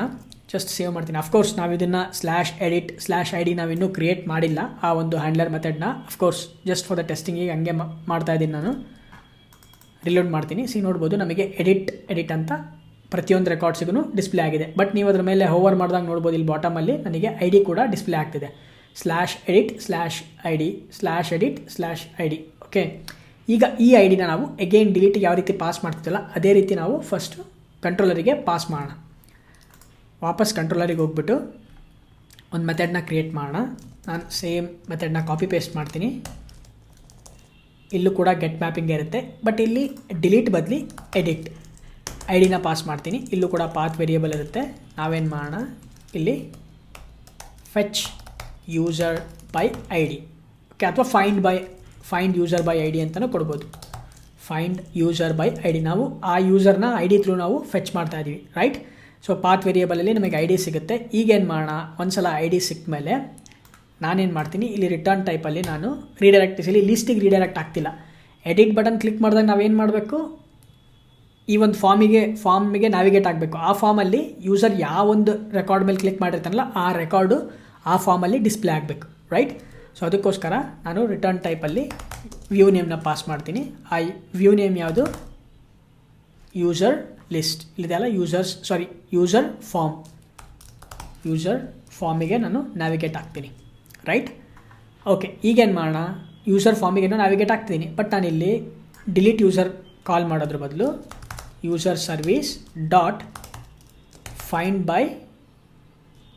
Find user by I D ಈ ಮೆಥಡ್ನ ಕಾಲ್ ಮಾಡ್ತೀನಿ. ಅಫ್ಕೋರ್ಸ್ ಈ ಮೆಥಡ್ನ ಕ್ರಿಯೇಟ್ ಮಾಡಿಲ್ಲ, we will create it in just a bit. ಈ ಮೆಥಡ್ನ ಕಾಲ್ ಮಾಡೋಣ. ಈ ಮೆಥಡ್ನ ಕಾಲ್ ಮಾಡಿದಾಗ ನಮಗೆ ರಿಟರ್ನ್ ಟೈಪ್ ಏನು ಬರುತ್ತೆ, we will get a single user object ನಮಗೆ ಸಿಗುತ್ತೆ, ರೈಟ್. ಅದನ್ನು ನಾನು ಯೂಸರ್ ಅಂತ ಕಾಲ್ ಮಾಡ್ತೀನಿ. ಅಥವಾ ಇದನ್ನು ನಾನೇನು ಮಾಡೋಣ, ಎಕ್ಸಿಸ್ಟಿಂಗ್ ಯೂಸರ್ ಅಂತ ಕಾಲ್ ಮಾಡೋಣ. ನೇಮಿಂಗ್ ಕನ್ವೆನ್ಷನ್ ಯಾವಾಗಲೂ ವೆರಿ ಇಂಪಾರ್ಟೆಂಟು. ಸೊ ಅದಕ್ಕೋಸ್ಕರ ನಾನು ಎಕ್ಸಿಸ್ಟಿಂಗ್ ಯೂಸರ್, ನಿಮಗೆ ಗೊತ್ತಾಗುತ್ತೆ ಎಕ್ಸಿಸ್ಟಿಂಗ್ ಯೂಸರ್ ಅಂದ್ರೇನು, ಆಲ್ರೆಡಿ ಇರೋ ಯೂಸರ್ನ ನಾವು ಫೆಚ್ ಮಾಡ್ತಾ ಇದ್ದೀವಿ. ಸೊ ಅದಕ್ಕೋಸ್ಕರ ನಾನು ಎಕ್ಸಿಸ್ಟಿಂಗ್ ಯೂಸರ್ ಅಂತ ಕಾಲ್ ಮಾಡಿದ್ದೀನಿ. ಈಗ ಈ ಮೆಥಡ್ನ ಕ್ರಿಯೇಟ್ ಮಾಡೋಣ. ಈ ಮೆಥಡ್ನ ಕ್ರಿಯೇಟ್ ಮಾಡಿಬಿಟ್ಟು ನಾನೇನು ಮಾಡ್ತೀನಿ, ಇಲ್ಲಿ ಎಗೈನ್ ಯೂಸರ್ ರೆಪಾಸಿಟರಿನ ಯೂಸ್ ಮಾಡಿಕೊಂಡು ನಾನು ರೆಪಾಸಿಟರಿ ಮೆಥಡ್ನ ಕಾಲ್ ಮಾಡ್ತೀನಿ. ರೆಪಾಸಿಟರಿಯಲ್ಲಿ ಕೂಡ ನಾನು ಮೆಥಡ್ ಕ್ರಿಯೇಟ್ ಮಾಡಿಲ್ಲ, ಜಸ್ಟ್ ಕ್ರಿಯೇಟ್ ಮಾಡೋಣ. Find user by I D, ಇದಕ್ಕೆ ಐ ಡಿನ ಪಾಸ್ ಮಾಡೋಣ. ನಮಗೆ ಯೂಸರ್ ಆಬ್ಜೆಕ್ಟು ಬರುತ್ತೆ, ಅದನ್ನು ವಾಪಸ್ ರಿಟರ್ನ್ ಮಾಡೋಣ. ಸೊ ಇಲ್ಲಿ find user by I D ಇದೆಯಲ್ಲ, ಇಲ್ಲಿ ಈ ಮೆಥಡ್ನ ಎಗೇನ್ ನಾವು ರೆಪಾಸಿಟರಿಯಲ್ಲಿ ಕೂಡ ಕ್ರಿಯೇಟ್ ಮಾಡೋಣ. ನಾನು ರೆಪಾಸಿಟರಿಯಲ್ಲಿ ಆ ಮೆಥಡ್ನ ಕ್ರಿಯೇಟ್ ಮಾಡ್ತೀನಿ. ಸೊ ನಾನೇನು ಮಾಡೋಣ, ಇದು ಅಪ್ಡೇಟಿಗೆ ಬೇಕಾಗಿರೋದ್ರಿಂದ ನಾನು ಅಪ್ಡೇಟಲ್ಲೇ ಈ ಕ್ವೆರಿನ ಬರಿತೀನಿ. ಓಕೆ, ಇದ್ರ ಒಳಗಡೆಗೆ ಈಗ ನಾವು JDBC ಟೆಂಪ್ಲೇಟ್ನ ಯೂಸ್ ಮಾಡಿ ನಾವೇನು ಮಾಡಬೇಕು, ಈಗ JDBC ಟೆಂಪ್ಲೇಟ್ನ ಯೂಸ್ ಮಾಡಿಕೊಂಡು ಆ ಒಂದು ಸಿಂಗಲ್ ಆಬ್ಜೆಕ್ಟ್ನ ನಾವು ಫೆಚ್ ಮಾಡಬೇಕು. ಎಗೇನ್ ನಾವಿಲ್ಲಿ SQL ಕ್ವೆರಿನ ಬರಿತೀವಿ. ನಾವು ಆಲ್ರೆಡಿ SQL ಕ್ವೆರಿನ ನಾವು ಟ್ರೈ ಮಾಡ್ತೀವಿ, ಯಾವ SQL ಕ್ವೆರಿನ ಯೂಸ್ ಮಾಡಬೇಕು ಅಂತೇಳಿ. ಬಟ್ ನಾವೇನು ಮಾಡೋಣ, ಇಲ್ಲಿ instead of update method use ಮಾಡೋದ್ರ ಬದಲು ನಾವು ಕ್ವೆರಿ ಏನೋ ಮೆಥಡ್ನ ಯೂಸ್ ಮಾಡ್ತೀವಿ. ಕ್ವೆರಿ ಮೆಥಡ್ ಯೂಸ್ ಮಾಡೋದಕ್ಕಿಂತ ಕ್ವೆರಿ ಫಾರ್ ಆಬ್ಜೆಕ್ಟ್ ಅಂತ ಇದೆ, ಆ ಮೆಥಡ್ನ ನಾವು ಪಾಸ್ ಮಾಡ್ಬೋದು, ಆ ಮೆಥಡ್ನ ಕಾಲ್ ಮಾಡ್ಬೋದು. ಎಗೇನ್ ನೀವು ಡಾಕ್ಯುಮೆಂಟೇಷನ್ಗೆ ಹೋದ್ರಿ ಅಂತಂದರೆ ಕ್ವೆರಿ ಫಾರ್ ಆಬ್ಜೆಕ್ಟ್ ಅಂತ ಕ್ವೆರಿ ಫಾರ್ ಆಬ್ಜೆಕ್ಟ್, ಇಲ್ಲಿ SQL ಕ್ವೆರಿನ ಪಾಸ್ ಮಾಡ್ತೀವಿ. ಓಕೆನಾ, ಇಲ್ಲಿದೆ query for object. It's overloaded method, ಹೌದಾ. ನೀವು ಇಲ್ಲಿ ಮೇಲ್ಗಡೆಗೆ ಸ್ಟಾರ್ಟಿಂಗಿಂದ ಚೆಕ್ ಮಾಡಿ. ಕ್ವೆರಿ ಫಾರ್ ಆಬ್ಜೆಕ್ಟು SQL ಕ್ವೆರಿನ ಪಾಸ್ ಮಾಡ್ತೀವಿ. Execute a query for a result object for a given static SQL, ಓಕೆನಾ.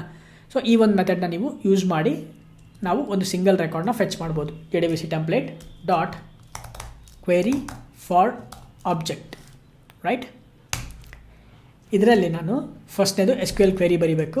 ಅದಕ್ಕೆ ನಾನೊಂದು ಸ್ಟ್ರಿಂಗ್ SQL ಅಂತ ಒಂದು ಕ್ರಿಯೇಟ್ ಮಾಡಿ ವರ್ಕ್ ಬೆಂಚಿಗೆ ಹೋಗ್ಬಿಟ್ಟು ನಾವಿಲ್ಲೇನು ಕ್ವೆರಿ ಬರ್ತಿದ್ವಲ್ಲ, select star from TBL users where ID = 5, ಇದನ್ನು ಕಾಪಿ ಮಾಡಿಬಿಟ್ಟು ಈ ಕ್ವೆರಿನ ನಾವಿಲ್ಲಿ ಪಾಸ್ ಮಾಡೋಣ. ಅಫ್ಕೋರ್ಸ್ ಇಲ್ಲಿ ನಾವು ಕ್ವಶನ್ ಮಾರ್ಕ್ನ ಆ್ಯಡ್ ಮಾಡಬೇಕು. ಏನಕ್ಕೆ ಅಂತಂದರೆ ಡೈನಾಮಿಕ್ಕಾಗಿ ಪಾಸ್ ಮಾಡ್ತಿದ್ದೀವಿ ಐಡಿನ. ಈಗ ಕ್ವೆರಿ ಫಾರ್ ಆಬ್ಜೆಕ್ಟಿಗೆ ಫಸ್ಟ್ನೇ ಪ್ಯಾರಾಮೀಟರ್ ಆಗಿ SQL ಕ್ವೆರಿನ ಪಾಸ್ ಮಾಡ್ತೀವಿ. ಸೆಕೆಂಡ್ನೇ ಪ್ಯಾರಾಮೀಟ್ರಲ್ಲಿ ನಾವು ಆ ಒಂದು ಯೂಸರ್ ರೋ ಮ್ಯಾಪರ್ ಏನಿದೆಯಲ್ಲ ಆ ಯೂಸರ್ ರೋ ಮ್ಯಾಪರ್ನ ಪಾಸ್ ಮಾಡ್ತೀವಿ, ರೈಟ್. ಇಲ್ಲಿ ನಾವು ಆಲ್ರೆಡಿ ರೋ ಮ್ಯಾಪರ್ನ ಕ್ರಿಯೇಟ್ ಮಾಡಿದ್ವಿ. ಅಂದರೆ ನಾವು ಒಂದು ಸಲ ಆಬ್ಜೆಕ್ಟ್ನ ಫೆಚ್ ಮಾಡಿದ ಮೇಲೆ ನಮಗೆ ವ್ಯಾಲ್ಯೂಸ್ ಬರುತ್ತೆ, ನೇಮ್ ಮತ್ತು ಇಮೇಲ್. ಅದನ್ನು ಜಾವಾ ಆಬ್ಜೆಕ್ಟ್ ಯಾವ ಫೀಲ್ಡ್ಸಿಗೆ ನಾನು ಮ್ಯಾಪ್ ಮಾಡಬೇಕು ಅಂತ ರೋ ಮ್ಯಾಪರಿಗೆ ಮಾತ್ರ ಗೊತ್ತಿರುತ್ತೆ. ಏನಕ್ಕೆ ಅಂತಂದರೆ ನಾವಿಲ್ಲಿ ರೋ ಮ್ಯಾಪರಲ್ಲಿ ಬರೆದಿದ್ದೀವಿ, ರೈಟ್. ಸೊ ಅದಕ್ಕೆ ನಾವಿಲ್ಲಿ ರೋ ಮ್ಯಾಪರ್ನ ಪಾಸ್ ಮಾಡ್ತೀವಿ, ಯೂಸರ್ ರೋ ಮ್ಯಾಪರ್.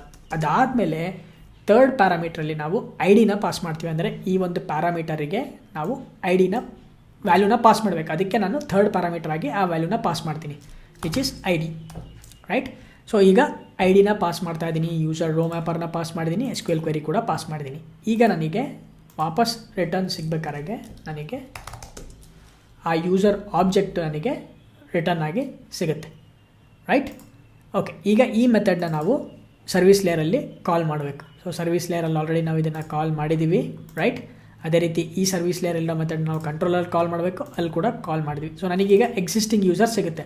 ಎಕ್ಸಿಸ್ಟಿಂಗ್ ಯೂಸರ್ ಸಿಕ್ಕ ಮೇಲೆ ನಾನೇನು ಮಾಡಬೇಕು, ಅದನ್ನು ಫಾರ್ಮಿಗೆ ಕಳಿಸ್ಬೇಕು. ಯಾಕಂದರೆ ಯೂಸರು ಎಡಿಟ್ ಬಟನ್ ಕ್ಲಿಕ್ ಮಾಡ್ತಾನೆ, ರೈಟ್. ಯೂಸರು ಎಡಿಟ್ ಬಟನ್ನ ಕ್ಲಿಕ್ ಮಾಡ್ತಾನೆ. ಇಲ್ಲಿ ಎಡಿಟ್ ಬಟನ್ ಕ್ಲಿಕ್ ಮಾಡಿದ ತಕ್ಷಣ ನಾನೇನು ಮಾಡಬೇಕು, ಫಾರ್ಮ್ನ ಡಿಸ್ಪ್ಲೇ ಮಾಡಬೇಕು. ಆ ಫಾರ್ಮಲ್ಲಿ ವ್ಯಾಲ್ಯೂಸ್ಗಳೆಲ್ಲ ಆಟೋಮೆಟಿಕ್ಕಾಗಿ ಪಾಪ್ಯುಲೇಟ್ ಆಗಬೇಕು. john.example.com ಬರಬೇಕು, ಜಾನ್ ಅಂತೇಳಿ ನೇಮಲ್ಲಿ ಪಾಪ್ಯುಲೇಟ್ ಆಗಬೇಕು. ಅದನ್ನು ಮಾಡಬೇಕು ಅಂತಂದರೆ ಈ ಎಕ್ಸಿಸ್ಟಿಂಗ್ ಯೂಸರ್ನ ನಾನು ಮಾಡಲಿಗೆ ಆ್ಯಡ್ ಮಾಡಬೇಕು. ಸೊ ಅದಕ್ಕೋಸ್ಕರ ಏನು ಮಾಡೋಣ, ಮಾಡಲ್ನ ಇಂಜೆಕ್ಟ್ ಮಾಡೋಣ. ಇದನ್ನು ಮಾಡೆಲ್ ಅಂತ ಕರಿತೀನಿ ನಾನು. ಈಗ ಮಾಡಲ್ ಡಾಟ್ ಆ್ಯಡ್ ಅಟ್ರಿಬ್ಯೂಟ್, ಇಲ್ಲಿ ನಾನೇನು ಮಾಡಬೇಕು, ನೀವು ಯೂಸರ್ ಫಾರ್ಮಿಗೆ ಹೋದಾಗ ನಾವು ಆಲ್ರೆಡಿ ಇಲ್ಲಿ ಕಮಾಂಡ್ ಆಬ್ಜೆಕ್ಟ್ಗೆ ಯೂಸರ್ನ ಪಾಸ್ ಮಾಡ್ತಾಯಿದ್ದೀನಿ. ಇಲ್ಲೇನು, ಯಾಕಂದರೆ ನಾವು ಸೇಮ್ ಫಾರ್ಮನ್ನೇ ಯೂಸ್ ಮಾಡ್ತಾಯಿದ್ದೀವಿ, ಹೌದಾ. ಅಂದರೆ ಕ್ರಿಯೇಟ್ ಮಾಡ್ಬೇಕಾದ್ರೆ ಯೂಸ್ ಮಾಡಿರೋ ಫಾರ್ಮ್ನೇ ನಾನು ಎಡಿಟ್ ಮಾಡ್ಬೇಕಾದ್ರೆ ಕೂಡ ಯೂಸ್ ಮಾಡ್ತೀನಿ. ಹಾಗಿದ್ದಾಗ ನಾನು ಇಲ್ಲಿ ಏನು ಕಮಾಂಡ್ ಆಬ್ಜೆಕ್ಟ್ನ ಪಾಸ್ ಮಾಡಿರ್ತೀನಲ್ಲ, ಸೇಮ್ ಆಬ್ಜೆಕ್ಟ್ನೇ ನಾನು ಇಲ್ಲೂ ಕೂಡ ಪಾಸ್ ಮಾಡಬೇಕು. ನೀವೇನಾದರೂ ಅಲ್ಲಿ ಬೇರೆ ವ್ಯಾಲ್ಯೂಸ್ನ ಪಾಸ್ ಮಾಡಿದ್ರಿ ಅಂತಂದರೆ ವರ್ಕ್ ಆಗೋಲ್ಲ, ಪಾಪ್ಯುಲೇಟ್ ಆಗೋದೇ ಇಲ್ಲ ವ್ಯಾಲ್ಯೂಸು, ರೈಟ್. ಸೊ ಅದಕ್ಕೋಸ್ಕರ ನಾನು ಇಲ್ಲಿ ಏನು ಕಮಾಂಡ್ ಆಬ್ಜೆಕ್ಟ್ನ ಪಾಸ್ ಮಾಡಿದ್ನಲ್ಲ ಫಾರ್ಮಲ್ಲಿ, ಅದೇ ಕಮಾಂಡ್ ಆಬ್ಜೆಕ್ಟ್ನೇ ನಾನು ಇಲ್ಲೂ ಕೂಡ ಪಾಸ್ ಮಾಡ್ತೀನಿ, ರೈಟ್. ಯೂಸರ್ನ ಕಾಪಿ ಮಾಡಿಕೊಂಡು ಯೂಸರ್ನ ಕೊಡಿ. ಸೊ ಇಲ್ಲಿ ನಾನು ವ್ಯಾಲ್ಯೂ ಎಕ್ಸಿಸ್ಟಿಂಗ್ ಯೂಸರ್ನ ಆ್ಯಡ್ ಮಾಡ್ತೀನಿ. ಈ ಎಕ್ಸಿಸ್ಟಿಂಗ್ ಯೂಸರಲ್ಲಿ ಏನಿರುತ್ತೆ, ಯೂಸರ್ ಯಾವ ಯೂಸರ್ ಮೇಲೆ ಕ್ಲಿಕ್ ಮಾಡಿರ್ತಾನಲ್ಲ, ಯಾವ ರೋ ಮೇಲೆ ಕ್ಲಿಕ್ ಮಾಡಿರ್ತಾನಲ್ಲ, ಆ ವ್ಯಾಲ್ಯೂಸು ಈ ಎಕ್ಸಿಸ್ಟಿಂಗ್ ಯೂಸರಲ್ಲಿ ಇರುತ್ತೆ. ಫಾರ್ ಎಕ್ಸಾಂಪಲ್, ಯೂಸರ್ ಏನಾದರೂ ಫಸ್ಟ್ನೇ ರೆಕಾರ್ಡ್ ಮೇಲೆ ಎಡಿಟ್ ಕ್ಲಿಕ್ ಮಾಡ್ದ ಅಂತಂದರೆ ಈ ಎಕ್ಸಿಸ್ಟಿಂಗ್ ಯೂಸರ್ ಒಳಗಡೆಗೆ ಜಾನ್ ಮತ್ತು john.example.com ಪ್ರಿಂಟ್ ಆಗಿರುತ್ತೆ. ಅದೇ ರೀತಿ ಸೆಕೆಂಡ್ನೇ ಎಡಿಟ್ ಮೇಲೆ ಕ್ಲಿಕ್ ಮಾಡಿದಾಗ, ಸೆಕೆಂಡ್ನೇ ರೆಕಾರ್ಡ್ ಮೇಲೆ ಕ್ಲಿಕ್ ಮಾಡಿದಾಗ ನೇಮ್ ಮತ್ತು ಇಮೇಲ್ ಅಡ್ರೆಸ್ಸು ಭೂಷಣ್ ಮತ್ತು ಭೂಷಣ್@example.com ಅದಿರುತ್ತೆ, ರೈಟ್. ಓಕೆ, ಈಗ ಮಾಡೆಲ್ಲಿಗೆ ಆ್ಯಡ್ ಮಾಡಿದ್ವಿ. ಈಗ ಇಲ್ಲಿವರೆಗೂ ಮಾಡಿರೋದನ್ನ ಟೆಸ್ಟ್ ಮಾಡೋಣ. ನಾವೇನು ಇನ್ನೂ ಅಫ್ಕೋರ್ಸ್ ನಾವು ಕಂಪ್ಲೀಟ್ ಮಾಡಿಲ್ಲ ಈ ಆಪ್ರೇಷನ್ನ, ಜಸ್ಟ್ ನಾವು ಎಡಿಟಿಗೆ ಬೇಕಾಗಿರೋದನ್ನು ಮಾಡ್ತಾಯಿದ್ವಿ. ಅಂದರೆ ಕ್ಲಿಕ್ ಮಾಡಿದಾಗ ವ್ಯಾಲ್ಯೂಸ್ನೆಲ್ಲ ನಾವು ಪಾಪ್ಯುಲೇಟ್ ಮಾಡಬೇಕು, ರೈಟ್. ಸೊ ವಾಪಸ್ ನಾನೇನು ಮಾಡ್ತೀನಿ, ರಿಲೋಡ್ ಮಾಡ್ತೀನಿ. ಓಕೆ, ಈಗ ಎಡಿಟ್ ಮೇಲೆ ಕ್ಲಿಕ್ ಮಾಡ್ತೀನಿ. ಎಡಿಟ್ ಮೇಲೆ ಕ್ಲಿಕ್ ಮಾಡಿದಾಗ ಅಫ್ಕೋರ್ಸ್ ನೋಡಿ ಜಾನ್ ಮತ್ತು john.example.com ನನಗೆ ಪಾಪ್ಯುಲೇಟ್ ಆಗ್ತಾಯಿದೆ. ಫಾರ್ ಎಕ್ಸಾಂಪಲ್, ಈಗ ಭೂಷಣ್ ಅದ್ರ ಮೇಲೆ ಎಡಿಟ್ ಮೇಲೆ ಕ್ಲಿಕ್ ಮಾಡ್ತೀನಿ. ಭೂಷಣ್@sc gmail.com ಅದು ಕೂಡ ಪಾಪ್ಯುಲೇಟ್ ಆಗ್ತಾಯಿದೆ. ಈಗ ನಾನೇನು ಮಾಡಬೇಕು, ಯೂಸರು ಏನಾದರೂ ಚೇಂಜಸ್ ಮಾಡೋದಿದ್ದರೆ ಚೇಂಜ್ ಮಾಡ್ತಾನೆ. ಲೆಟ್ಸ್ ಸಪೋಸ್ ಭೂಷಣ್ ಬದಲಿ ಬೇರೆ ABC ಅಂತ ನೇಮು, ಇಮೇಲಲ್ಲಿ bhushan@sc@gmail.com ಬದಲಿ bhushan@example.com ಅಂತ ಕೊಡಬೇಕಾಗಿರುತ್ತೆ.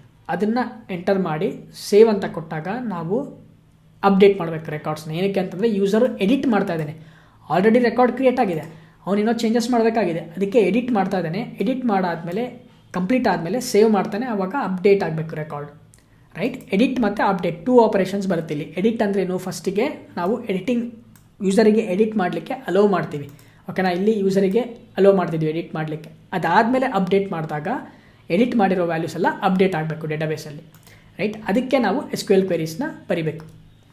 ಫೈನ್, ಈಗ ನೆಕ್ಸ್ಟ್ ಏನು ಮಾಡೋಣ, ನಾವು ಯೂಸರು ಕ್ಲಿಕ್ ಮಾಡಿದಾಗ ನಾವು ಇಲ್ಲೇನು ಯೂಸರ್ ಸೇವ್ ಬಟನ್ ಕ್ಲಿಕ್ ಮಾಡ್ತಾನಲ್ಲ, ಸೇವ್ ಬಟನ್ ಕ್ಲಿಕ್ ಮಾಡಿದಾಗ ಯಾವ ಹ್ಯಾಂಡ್ಲರ್ ಮೆಥಡ್ ಮ್ಯಾಪ್ ಆಗುತ್ತೆ, ವಾಪಸ್ ಕಂಟ್ರೋಲರಿಗೆ ಹೋಗೋಣ. ಕಂಟ್ರೋಲರಲ್ಲಿ /users, ರೈಟ್. ಇದೇ ಒಂದು ಮೆಥಡ್ ಕಾಲ್ ಆಗುತ್ತೆ. ಏನಕ್ಕೆ ಅಂತಂದರೆ ನಾವಿಲ್ಲಿ ಯೂಸರ್ ಫಾರ್ಮಿಗೆ ಹೋಗೋಣ. ಇಲ್ಲಿ ಸಬ್ಮಿಟ್ ಬಟನ್ ಕ್ಲಿಕ್ ಮಾಡಿದಾಗ /usersನ ಕಾಲ್ ಮಾಡ್ತಾಯಿದ್ದೀವಿ, ರೈಟ್. ಸೊ ಕಂಟ್ರೋಲರಲ್ಲಿ /users ಅನ್ನೋ ಒಂದು ಹ್ಯಾಂಡ್ಲರ್ ಮೆಥಡಿಗೆ ನಾವು ಕಾಲ್ ಮಾಡ್ತೀವಿ. ಬಟ್ ಇದು ಆಲ್ರೆಡಿ ಇದೆ. ಬಟ್ ಇಲ್ಲೇನು ಬರೆದಿದ್ದೀವಿ ಕೋಡ್, ನಾವು ಸೇವ್ ಆಗಲಿಕ್ಕೆ ನಾವು ಕೋಡ್ನ ಬರೆದಿದ್ದೀವಿ. ಬಟ್ ನಾವು ಈ ಸಲ ಏನು ಮಾಡಬೇಕು, ಅಪ್ಡೇಟ್ ಆಗೋದಕ್ಕೂ ಇದೇ ಒಂದು ಮೆಥಡಲ್ಲೇ ನಾವು ಹ್ಯಾಂಡಲ್ ಮಾಡಬೇಕು. ಅದನ್ನು ಯಾವ ರೀತಿ ಹ್ಯಾಂಡಲ್ ಮಾಡ್ತೀವಿ, that is also very tricky part. ನಾನು ಹೇಳಿದ್ನಲ್ಲ, ಅಪ್ಡೇಟ್ ಕಂಪ್ಲೀಟಾಗಿ ಟ್ರಿಕಿ ಪಾರ್ಟ್ ಇರುತ್ತೆ. ನೀವು ಫಸ್ಟ್ ಟೈಮ್ ನೀವೇನಾದರೂ ವರ್ಕ್ ಮಾಡ್ತಿದ್ದೀರಾ ಅಂತಂದರೆ ನಿಮಗೆ ಸ್ವಲ್ಪ ಕನ್ಫ್ಯೂಷನ್ ಅನಿಸುತ್ತೆ, ಹೌದಪ್ಪ ಯಾವ ರೀತಿ ವರ್ಕ್ ಮಾಡೋದು ಏನು ಅಂತೇಳಿ ನಿಮಗೆ ಕನ್ಫ್ಯೂಷನ್ ಆಗುತ್ತೆ. But that's completely fine, no problem. ಈ ಅಪ್ಡೇಟ್ ಆಪರೇಷನ್ ಮಾಡಲಿಕ್ಕೆ ನಾವು ಈ ಒಂದು ಮೆಥಡ್ ಒಳಗಡೆಗೆ ಒಂದು ಜಸ್ಟ್ ಕಂಡೀಷನ್ನ ಬರಿತೀವಿ. ಏನು ಕಂಡೀಷನ್ ಅಂದರೆ, ಫಾರ್ ಎಕ್ಸಾಂಪಲ್ ಈ ಯೂಸರ್ ಆಬ್ಜೆಕ್ಟ್ ಒಳಗಡೆಗೆ ಐ ಡಿ ಇದ್ದರೆ ಯೂಸರು ಆಲ್ರೆಡಿ ರೆಕಾರ್ಡ್ನ ಎಂಟರ್ ಮಾಡಿದ್ದಾನೆ, ಆ ರೆಕಾರ್ಡ್ನ ಅವನು ಎಡಿಟ್ ಮಾಡೋದಕ್ಕೆ ಟ್ರೈ ಮಾಡ್ತಿದ್ದಾನೆ ಅಂತ ಅರ್ಥ. ಯೂಸರ್ ಒಳಗಡೆಗೆ ಐ ಡಿ ಏನಾದರೂ ನಲ್ಲಿತ್ತು ಅಂತಂದರೆ ಯೂಸರು ಹೊಸದಾಗಿ ರೆಕಾರ್ಡ್ನ ಕ್ರಿಯೇಟ್ ಮಾಡ್ತಿದ್ದಾನೆ ಅಂತ ಅರ್ಥ. ಏನಕ್ಕೆ ಅಂತಂದರೆ, ಫಸ್ಟ್ ಟೈಮ್ ನಾವು ಲೆಟ್ಸ್ ಸೇ ಸಪೋಸ್ ಬ್ಯಾಕ್ ಹೋಗೋಣ, ಇಲ್ಲಿ very first time let's say suppose ಇದರಲ್ಲಿ ರೆಕಾರ್ಡ್ಸೇ ಇಲ್ಲ ಅಂತ ಅಂದ್ಕೊಳ್ಳಿ. ವೆರಿ ಫಸ್ಟ್ ಟೈಮ್ ನ್ಯೂ ಯೂಸರ್ನ ಕ್ಲಿಕ್ ಮಾಡಿದಾಗ ಏನಾಗುತ್ತೆ, ಒಂದು ಫಾರ್ಮ್ ಕ್ರಿಯೇಟ್ ಆಗುತ್ತೆ. ಈ ಫಾರ್ಮಲ್ಲಿ ನೇಮ್ ಮತ್ತು ಇಮೇಲ್ ಅಡ್ರೆಸ್ನ ಪ್ರೊವೈಡ್ ಮಾಡ್ತೀವಿ. ಈಗ ನಾವು ಯೂಸರ್ನ ಕ್ರಿಯೇಟ್ ಮಾಡ್ತಿರೋದ್ರಿಂದ ಐ ಡಿನ ನಾವು ಪ್ರೊವೈಡ್ ಮಾಡ್ತಿಲ್ಲ, ಡೇಟಾಬೇಸಲ್ಲಿ ಐ ಡಿ ಕ್ರಿಯೇಟ್ ಆಗುತ್ತೆ, ರೈಟ್? ಅದೇ ರೀತಿ ಯೂಸರು ಎಡಿಟ್ ಕ್ಲಿಕ್ ಮಾಡಿದಾಗ ಆಲ್ರೆಡಿ ಯೂಸರಲ್ಲಿ ಈ ರೆಕಾರ್ಡ್ ಎಲ್ಲ ಇತ್ತು, ಜಾನ್ ಡೋ ಇತ್ತು, ಜೊತೆಗೆ ಐ ಡಿ ಕೂಡ ಇರುತ್ತೆ, ಹೌದಾ? ಜಾನಿಗೆ ಒಂದು ಐ ಡಿ ಕೂಡ ಇರುತ್ತೆ, ಅದೇ ರೀತಿ ಭೂಷಣಿಗೆ ಕೂಡ ಒಂದು ಐ ಡಿ ಇರುತ್ತೆ. ಆ ಐ ಡಿ ನಾವಿಲ್ಲಿ ಹೈಡ್ ಮಾಡಬೇಕು. ಓಕೆನಾ? ಹೈಡ್ ಮಾಡಿದ ಮೇಲೆ ನಾವು ಯಾವಾಗ ಸೇವ್ ಬಟನ್ ಕ್ಲಿಕ್ ಮಾಡ್ತೀವಲ್ಲ ಅವಾಗ ಸೇಮ್ /ಯೂಸರ್ಸೇ ಕಾಲ್ ಆಗುತ್ತೆ. ಇಲ್ಲಿ ನಾವು ಯೂಸರ್ ಆಬ್ಜೆಕ್ಟ್ ಒಳಗಡೆಗೆ ಅವಾಗ ಐ ಡಿ ಬರ್ತಾ ಇರುತ್ತೆ. user.get ID ಮಾಡಿದಾಗ ನಮಗೆ ಐ ಡಿ ಕೂಡ ಬರುತ್ತೆ. ಆ ಐ ಡಿ ಏನಾದರೂ ಇತ್ತು ಅಂತಂದರೆ ನಮಗೆ ಗೊತ್ತಾಗುತ್ತೆ ಯೂಸರು ಎಡಿಟ್ ಮಾಡೋದಕ್ಕೆ ಟ್ರೈ ಮಾಡ್ತಿದ್ದಾನೆ ಅಂತ ಅರ್ಥ. ಐ ಡಿ ಇರಲಿಲ್ಲ ಅಂತಂದರೆ ಅಫ್ಕೋರ್ಸ್ ಯೂಸರು ಕ್ರಿಯೇಟ್ ಮಾಡ್ತಿದ್ದಾನೆ, ಆವಾಗ ನಾವು ಕ್ರಿಯೇಟ್ ಯೂಸರ್ ಮೆಥಡ್ನ ಕಾಲ್ ಮಾಡಬೇಕು, right? This is the process. First ಏನು ಮಾಡೋಣ, ಇಲ್ಲಿ ಐ ಡಿನ ನಾವು ಹೈಡ್ ಮಾಡಬೇಕು. ರೈಟ್ ನಾವೇನು ಇದನ್ನು ಇನ್ಸ್ಪೆಕ್ಟ್ ಮಾಡಿದ್ವಿ ಅಂತಂದರೆ ನೀವು ನೋಡ್ಬೋದು, ನಮಗೆ ಫಾರ್ಮಲ್ಲಿ ಎರಡೇ ಟೆಕ್ಸ್ಟ್ ಬಾಕ್ಸ್ ಇದೆ. ಒಂದು ಇಮೇಲ್ ಮತ್ತು ಇಲ್ಲೇನಿದೆ ನೇಮ್ ಇದೆ, ರೈಟ್? ಯೂಸರ್ ನೇಮ್ ಇದೆ. ನಾವೇನು ಮಾಡಬೇಕು, ಅದೇ ರೀತಿ ಇಲ್ಲಿ ಒಂದು ಐ ಡಿ ಕೂಡ ನಾವು ಕ್ರಿಯೇಟ್ ಮಾಡಬೇಕು. ಬಟ್ ಆ ಐ ಡಿ ನಾವು ಹೈಡ್ ಮಾಡಬೇಕು. ಓಕೆನಾ? ಆ ಟೆಕ್ಸ್ಟ್ ಬಾಕ್ಸ್ನ ನಾವು ಹೈಡ್ ಮಾಡಬೇಕು. ಅದಕ್ಕೆ ನಾವೇನು ಮಾಡ್ತೀವಿ ಅಂದರೆ, ಈ ಒಂದು HTML ಫಾರ್ಮಲ್ಲಿ ಇನ್ಪುಟ್ ಟೈಪ್ ಟೆಕ್ಸ್ಟ್ ಬದಲಿ ನಾವು ಹಿಡನ್ ಅಂತ ಒಂದು ಪ್ರಾಪರ್ಟಿ ಇದೆ, ಆ ಹಿಡನ್ ಪ್ರಾಪರ್ಟಿನ ಯೂಸ್ ಮಾಡ್ತೀವಿ. ಹಿಡನ್ ಈಗೇನಾಗುತ್ತೆ, ಈ ಟೆಕ್ಸ್ಟ್ ಬಾಕ್ಸು ಹೈಡ್ ಆಗಿರುತ್ತೆ. ಬಟ್ ನನಗೆ ಹೈಡ್ ಆಗೋದ್ರ ಜೊತೆಗೇ ನನಗೆ ವ್ಯಾಲ್ಯೂ ಕೂಡ ಇರಬೇಕು, ಯಾವುದು ಐ ಡಿ ವ್ಯಾಲ್ಯೂ ಕೂಡ ಇರಬೇಕು. ಅದಕ್ಕೆ ನಾನೇನು ಮಾಡ್ತೀನಿ, ಸೇಮ್ ಫೀಲ್ಡ್ ಆಟ್ರಿಬ್ಯೂಟ್ನ ಯೂಸ್ ಮಾಡ್ತೀನಿ. ಓಕೆನಾ? Field expression Thymeleaf field is equal to star within curly ಬ್ರೇಸಸಲ್ಲಿ ಐ ಡಿ, ಇದನ್ನು ಯೂಸ್ ಮಾಡ್ತೀನಿ. ಸೊ ಈಗ ನಾನೇನು ಮಾಡೋಣ, ಜಸ್ಟ್ ಸೇವ್ ಮಾಡಿ ಬ್ರೌಸರಿಗೆ ಹೋಗೋಣ. ಈಗ ಓಕೆ, ಬ್ರೌಸರಲ್ಲಿ ನಾನು ರಿಫ್ರೆಶ್ ಮಾಡ್ತೀನಿ. ಬಾಡಿನ ಎಕ್ಸ್ಪ್ಯಾಂಡ್ ಮಾಡಿರಿ. ಈಗ ಫಾರ್ಮ್ ಒಳಗಡೆ ನೀವು ನೋಡ್ಬೋದು ನಮಗೆ ಐ ಡಿ ಕೂಡ ಪ್ರಿಂಟ್ ಆಗಿರುತ್ತೆ, ರೈಟ್? ನಾನು ಜಸ್ಟ್ ರಿಫ್ರೆಶ್ ಮಾಡ್ತೀನಿ. Input I D is equal to I D type hidden name is equal to I D value 2 ನೋಡ್ಬೋದು. ವ್ಯಾಲ್ಯೂ ಜಾನಿಗೆ ಏನಿದೆ ವ್ಯಾಲ್ಯೂ 2 ಇದೆ, ಆ ವ್ಯಾಲ್ಯೂ ಇಲ್ಲಿಗೆ ಹೈಡ್ ಆಗಿ ಪ್ರಿಂಟ್ ಆಗ್ತಾ ಇದೆ ಫಾರ್ಮಲ್ಲಿ. ಓಕೆ, ನಮಗೆ ಕಾಣ್ತಾ ಇಲ್ಲ, ಬಟ್ ಆ ಒಂದು ಫಾರ್ಮ್ ಒಳಗಡೆಗೆ ಹೈಡ್ ಆಗಿದೆ, ರೈಟ್? ಅದೇ ರೀತಿ ಬೇಕಿದ್ರೆ ಸೆಕೆಂಡ್ನೇ ರೆಕಾರ್ಡಿಂಗ್ ನೋಡೋಣ. ಭೂಷಣ್ ಅಂತಿದೆಯಲ್ಲ, ಇದನ್ನು ಎಡಿಟ್ ಮಾಡ್ತೀನಿ. ಎಡಿಟ್ ಮಾಡಿದಾಗ ಫಾರ್ಮ್ನ ಎಕ್ಸ್ಪೆಂಡ್ ಮಾಡಿದ್ರೆ ನೋಡ್ಬೋದು ಇಲ್ಲಿ ವ್ಯಾಲ್ಯೂ 5 ಇದೆ. ಸೊ ನನಗೀಗ ಐ ಡಿ ಬರ್ತಾ ಇದೆ. ಬಟ್ ಅದೇ ನನಗೇನು ಮಾಡ್ತೀನಿ, ಹೊಸದಾಗಿ ನ್ಯೂ ಯೂಸರ್ ಅಂತಿದೆಯಲ್ಲ ಅದ್ರ ಮೇಲೆ ಕ್ಲಿಕ್ ಮಾಡ್ತೀನಿ. ನಾನು ಎಡಿಟ್ ಕ್ಲಿಕ್ ಮಾಡಲ್ಲ, ನ್ಯೂ ಯೂಸರ್ ಕ್ಲಿಕ್ ಮಾಡ್ತೀನಿ. ಈಗ ನೀವು ಫಾರ್ಮ್ನ ಎಕ್ಸ್ಪ್ಯಾಂಡ್ ಮಾಡಿದ್ರೆ ನೋಡ್ಬೋದು ಈಗ ವ್ಯಾಲ್ಯೂ 0 ಇರುತ್ತೆ. ಸೊ ಯಾವಾಗ ವ್ಯಾಲ್ಯೂ ಅಲ್ಲಿ 0 ಇರುತ್ತೆ ಆವಾಗ ನಮಗೆ ಗೊತ್ತು ಯೂಸರು ಹೊಸದಾಗಿ ಕ್ರಿಯೇಟ್ ಮಾಡ್ತಾ ಇದ್ದಾನೆ ಅಂತ ಅರ್ಥ. ಅದೇ ಯಾವಾಗ ಯೂಸರಲ್ಲಿ ಆ ವ್ಯಾಲ್ಯೂ ಅಲ್ಲಿ ಏನಾದರೂ ಐ ಡಿಲಿ ಏನಾದರೂ ವ್ಯಾಲ್ಯೂ ಇತ್ತು ಅಂತಂದರೆ then we have to understand that user is trying to update the record. ಈ ಒಂದು ಕಂಡೀಷನ್ ಮೇಲೆ ನಾವು ಅಪ್ಡೇಟ್ ಮತ್ತು ಕ್ರಿಯೇಟ್ನ ಹ್ಯಾಂಡಲ್ ಮಾಡಬೇಕು, ರೈಟ್? ಓಕೆ, ಸೊ ಈಗೇನು ಮಾಡೋಣ, ಫಸ್ಟು ನಾವಿಲ್ಲಿ ಯೂಸರ್ ಕಂಟ್ರೋಲರಲ್ಲಿ ಫಸ್ಟ್ ಒಂದು ಕಂಡೀಷನ್ನ ಬರೆಯೋಣ, ರೈಟ್? ಇದನ್ನು ನಾನು ಕಂಡೀಷನ್ ಬರಿತೀನಿ. If user dot get I D, ಆ ಐ ಡಿ ಏನಾದರೂ ನಲ್ ಅಥವಾ ಆ ಐ ಡಿ ಏನಾದರೂ not equal to null. Okay, if the I D is not equal to null, okay, ಇದನ್ನು ನಾನು ಏನು ಮಾಡ್ತೀನಿ, ಲಾಂಗ್ ಅಂತ ಮಾಡ್ತೀನಿ, ರೈಟ್? ಇಲ್ಲಿ ಐ ಡಿ ನಾನು ಯಾಕಂದರೆ ಕಂಪೇರ್ ಮಾಡೋದ್ರಿಂದ ಇನ್ಸ್ಟೆಡ್ ಆಫ್ ಪ್ರಿಮಿಟಿವ್ ಟೈಪು ನಾನೇನು ಯೂಸ್ ಮಾಡ್ತೀನಿ, ಅಲ್ಲಿ ಲಾಂಗ್ ಅಂತ ಕ್ರಿಯೇಟ್ ಮಾಡ್ತೀನಿ. ಸೊ ಲಾಂಗ್ ಅಂತ ಕ್ರಿಯೇಟ್ ಮಾಡಿದಾಗ ಏನಾಗುತ್ತೆ ಗೊತ್ತಾ, ವಾಪಸ್ ಕಂಟ್ರೋಲರಿಗೆ ಹೋಗೋಣ. ನಾನಿಲ್ಲಿ ಜಸ್ಟ್ ಇದನ್ನು ರಿಮೂವ್ ಮಾಡ್ತೀನಿ, ರಿಫ್ರೆಶ್ ಮಾಡೋಣ. Okay, so refresh,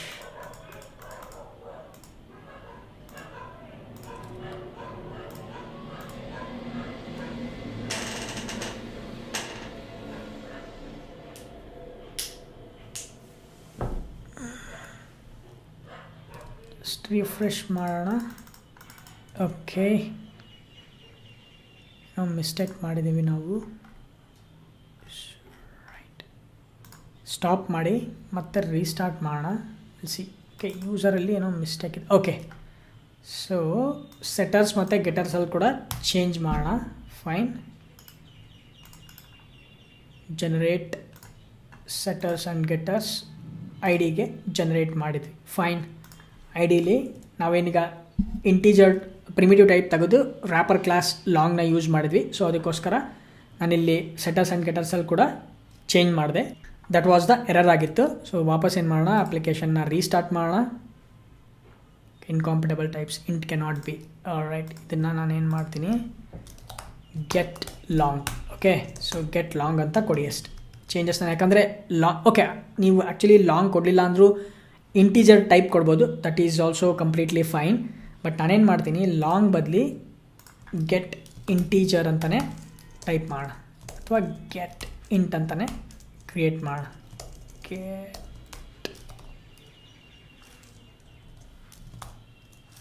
get int, right, get int.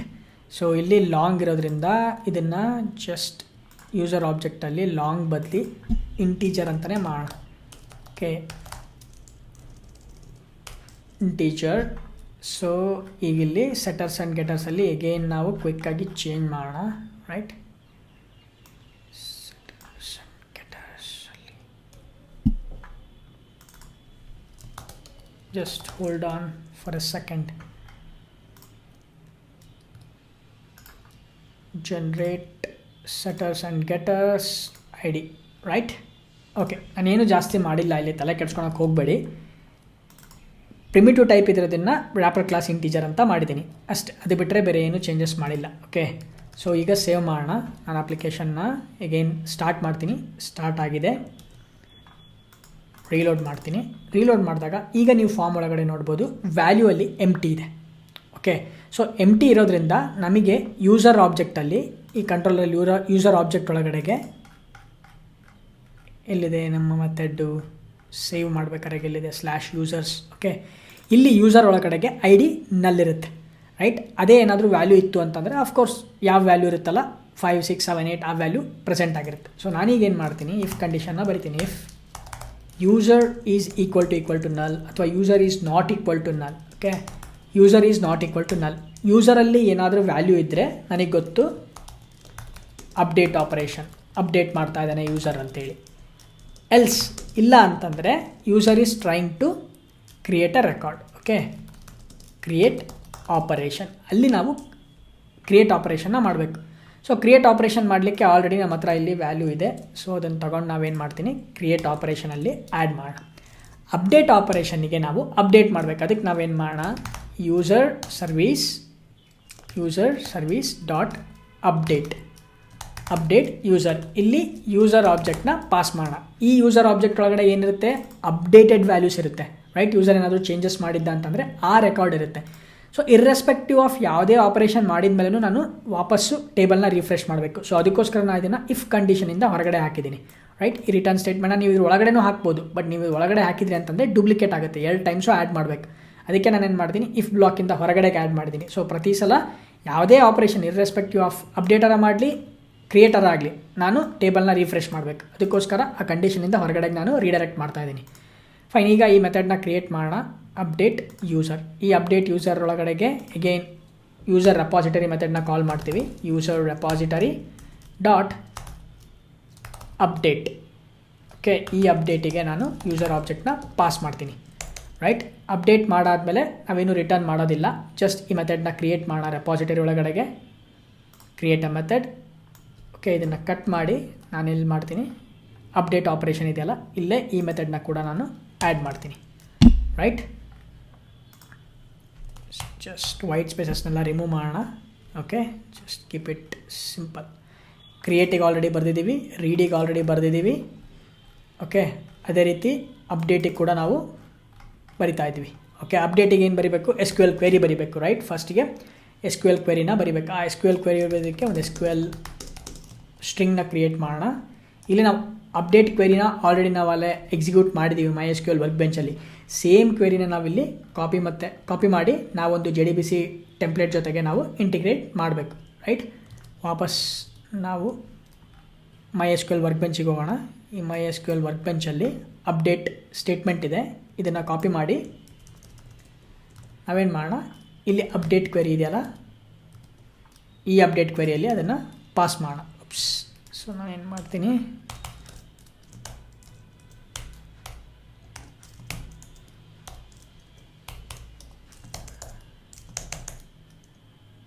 Right, this is the SQL query. ನಾವು ಆಲ್ರೆಡಿ SQL ಕ್ವೆರಿನ ಡಿಸ್ಕಸ್ ಮಾಡಿದ್ವಿ. Update table name set name. ಇಲ್ಲಿ ನೇಮ್ ಇದೆ, ಬಟ್ ನಾನು ಇಲ್ಲಿ ನೇಮ್ ಏನು ಪಾಸ್ ಮಾಡಬೇಕು, ನಮಗೆ ನೇಮ್ ಗೊತ್ತಿಲ್ಲ, ಓಕೆನಾ, ಅದು ಡೈನಮಿಕ್ ಆಗಿ ಬರುತ್ತೆ. ಸೊ ಅದಕ್ಕೋಸ್ಕರ ಕ್ವಶನ್ ಮಾರ್ಕ್. ಇಮೇಲ್ ಅಡ್ರೆಸ್ ಕೂಡ ಡೈನಮಿಕ್ ಆಗಿ ನಾವು ಪಾಸ್ ಮಾಡಬೇಕು, ರೈಟ್, ಅದು ಕೂಡ ಕ್ವಶನ್ ಮಾರ್ಕ್. ID ಕೂಡ ನಾವು ಡೈನಮಿಕ್ ಆಗಿ ಪಾಸ್ ಮಾಡ್ತಿದ್ದೀವಿ. ಓಕೆ, ಡೈನಮಿಕ್ ಆಗಿ ಪಾಸ್ ಮಾಡ್ತಿದ್ದೀವಿ. ಸೊ ಈಗೇನು ಮಾಡೋಣ, ಅಗೇನ್ ನಾವು JDBC ಟೆಂಪ್ಲೇಟ್ನ ಯೂಸ್ ಮಾಡಿ ಅಪ್ಡೇಟ್ ಕ್ವೆರಿನ, ಅಪ್ಡೇಟ್ ಮೆಥಡ್ನ ಕಾಲ್ ಮಾಡ್ತೀವಿ. ಈ ಅಪ್ಡೇಟ್ ಮೆಥಡಿಗೆ ಫಸ್ಟಿಗೆ SQL ಕ್ವೆರಿನ ಪಾಸ್ ಮಾಡ್ತೀವಿ. ಸೆಕೆಂಡ್ನೇ ಪ್ಯಾರಾಮೀಟರಿಂದ ನಾವು ಈ ಆರ್ಡ್ರಲ್ಲಿ ನಾವು ಪ್ಯಾರಾಮೀಟರ್ನ ಪಾಸ್ ಮಾಡ್ತಾ ಬರಬೇಕು. ಇದು ಫಸ್ಟ್ ಪ್ಯಾರಾಮೀಟರು, ಇದು ಸೆಕೆಂಡ್ ಪ್ಯಾರಾಮೀಟರು, ಇದು ಥರ್ಡ್ ಪ್ಯಾರಾಮೀಟರ್, ರೈಟ್. ಸೊ ಫಸ್ಟ್ನೇ ಪ್ಯಾರಾಮೀಟರ್ ಏನು, ನೇಮ್ ಪಾಸ್ ಮಾಡಬೇಕು. ನೇಮ್ ನಮಗೆಲ್ಲಿರುತ್ತೆ, ಯೂಸರ್ ಆಬ್ಜೆಕ್ಟಲ್ಲಿ ಇರುತ್ತೆ. User dot get name comma, ಸೆಕೆಂಡ್ನೇದು ಇಮೇಲ್ ಅಡ್ರೆಸ್, ಸೆಕೆಂಡ್ನೇ ಕ್ವಶನ್ ಮಾರ್ಕಿಗೆ ಇಮೇಲ್ ಅಡ್ರೆಸ್ ಇದೆ, ಅದಕ್ಕೆ user dot get email, get email. ಅದಾದಮೇಲೆ user dot get ID. Okay, so save ಮಾಡೋಣ. ಸೊ ನಾವೀಗ ಅಪ್ಡೇಟಿಗೆ ಕ್ವೆರಿ ಬರೆದಿದ್ವಿ, ಆ ಕ್ವೆರಿನ JDBC template dot update method use ಮಾಡಿಕೊಂಡು ಆ ಕ್ವೆರಿನ ಇಂಟಿಗ್ರೇಟ್ ಮಾಡ್ತಿದ್ದೀವಿ. ಅದಕ್ಕೆ ಪ್ಯಾರಾಮೀಟರ್ನ ಕೂಡ ಪಾಸ್ ಮಾಡ್ತಿದ್ದೀವಿ, ನೇಮ್, ಇಮೇಲ್ ಮತ್ತು ID. ಇದೇ ಆರ್ಡ್ರಲ್ಲೇ ನೀವು ಪಾಸ್ ಮಾಡಬೇಕು. ಸೊ ಫಸ್ಟಿಗೆ ಕ್ವಶನ್ ಮಾರ್ಕ್ ಇರೋದು ನೇಮಿಗೆ, ನೀವು ನೇಮ್ನ ಗೆಟ್ ಮಾಡಬೇಕು. ಅದಾದಮೇಲೆ ಸೆಕೆಂಡ್ನೇ ಕ್ವಶನ್ ಮಾರ್ಕ್ ಇರೋದು ಇಮೇಲಿಗೆ, ನೆಕ್ಸ್ಟು ಇಮೇಲ್ನ ಗೆಟ್ ಮಾಡಬೇಕು. ಅದಾದಮೇಲೆ ID ಇದೆ, ಸೊ ID ನ ಗೆಟ್ ಮಾಡಬೇಕು. ಇದನ್ನೇನಾದ್ರು ಇಂಟರ್ಚೇಂಜ್ ಮಾಡಿದ್ವಿ ಅಂತಂದರೆ ನೀವು ಅಂದ್ಕೊಂಡಿರೋ ಪ್ರಕಾರ ವರ್ಕ್ ಆಗೋದಿಲ್ಲ.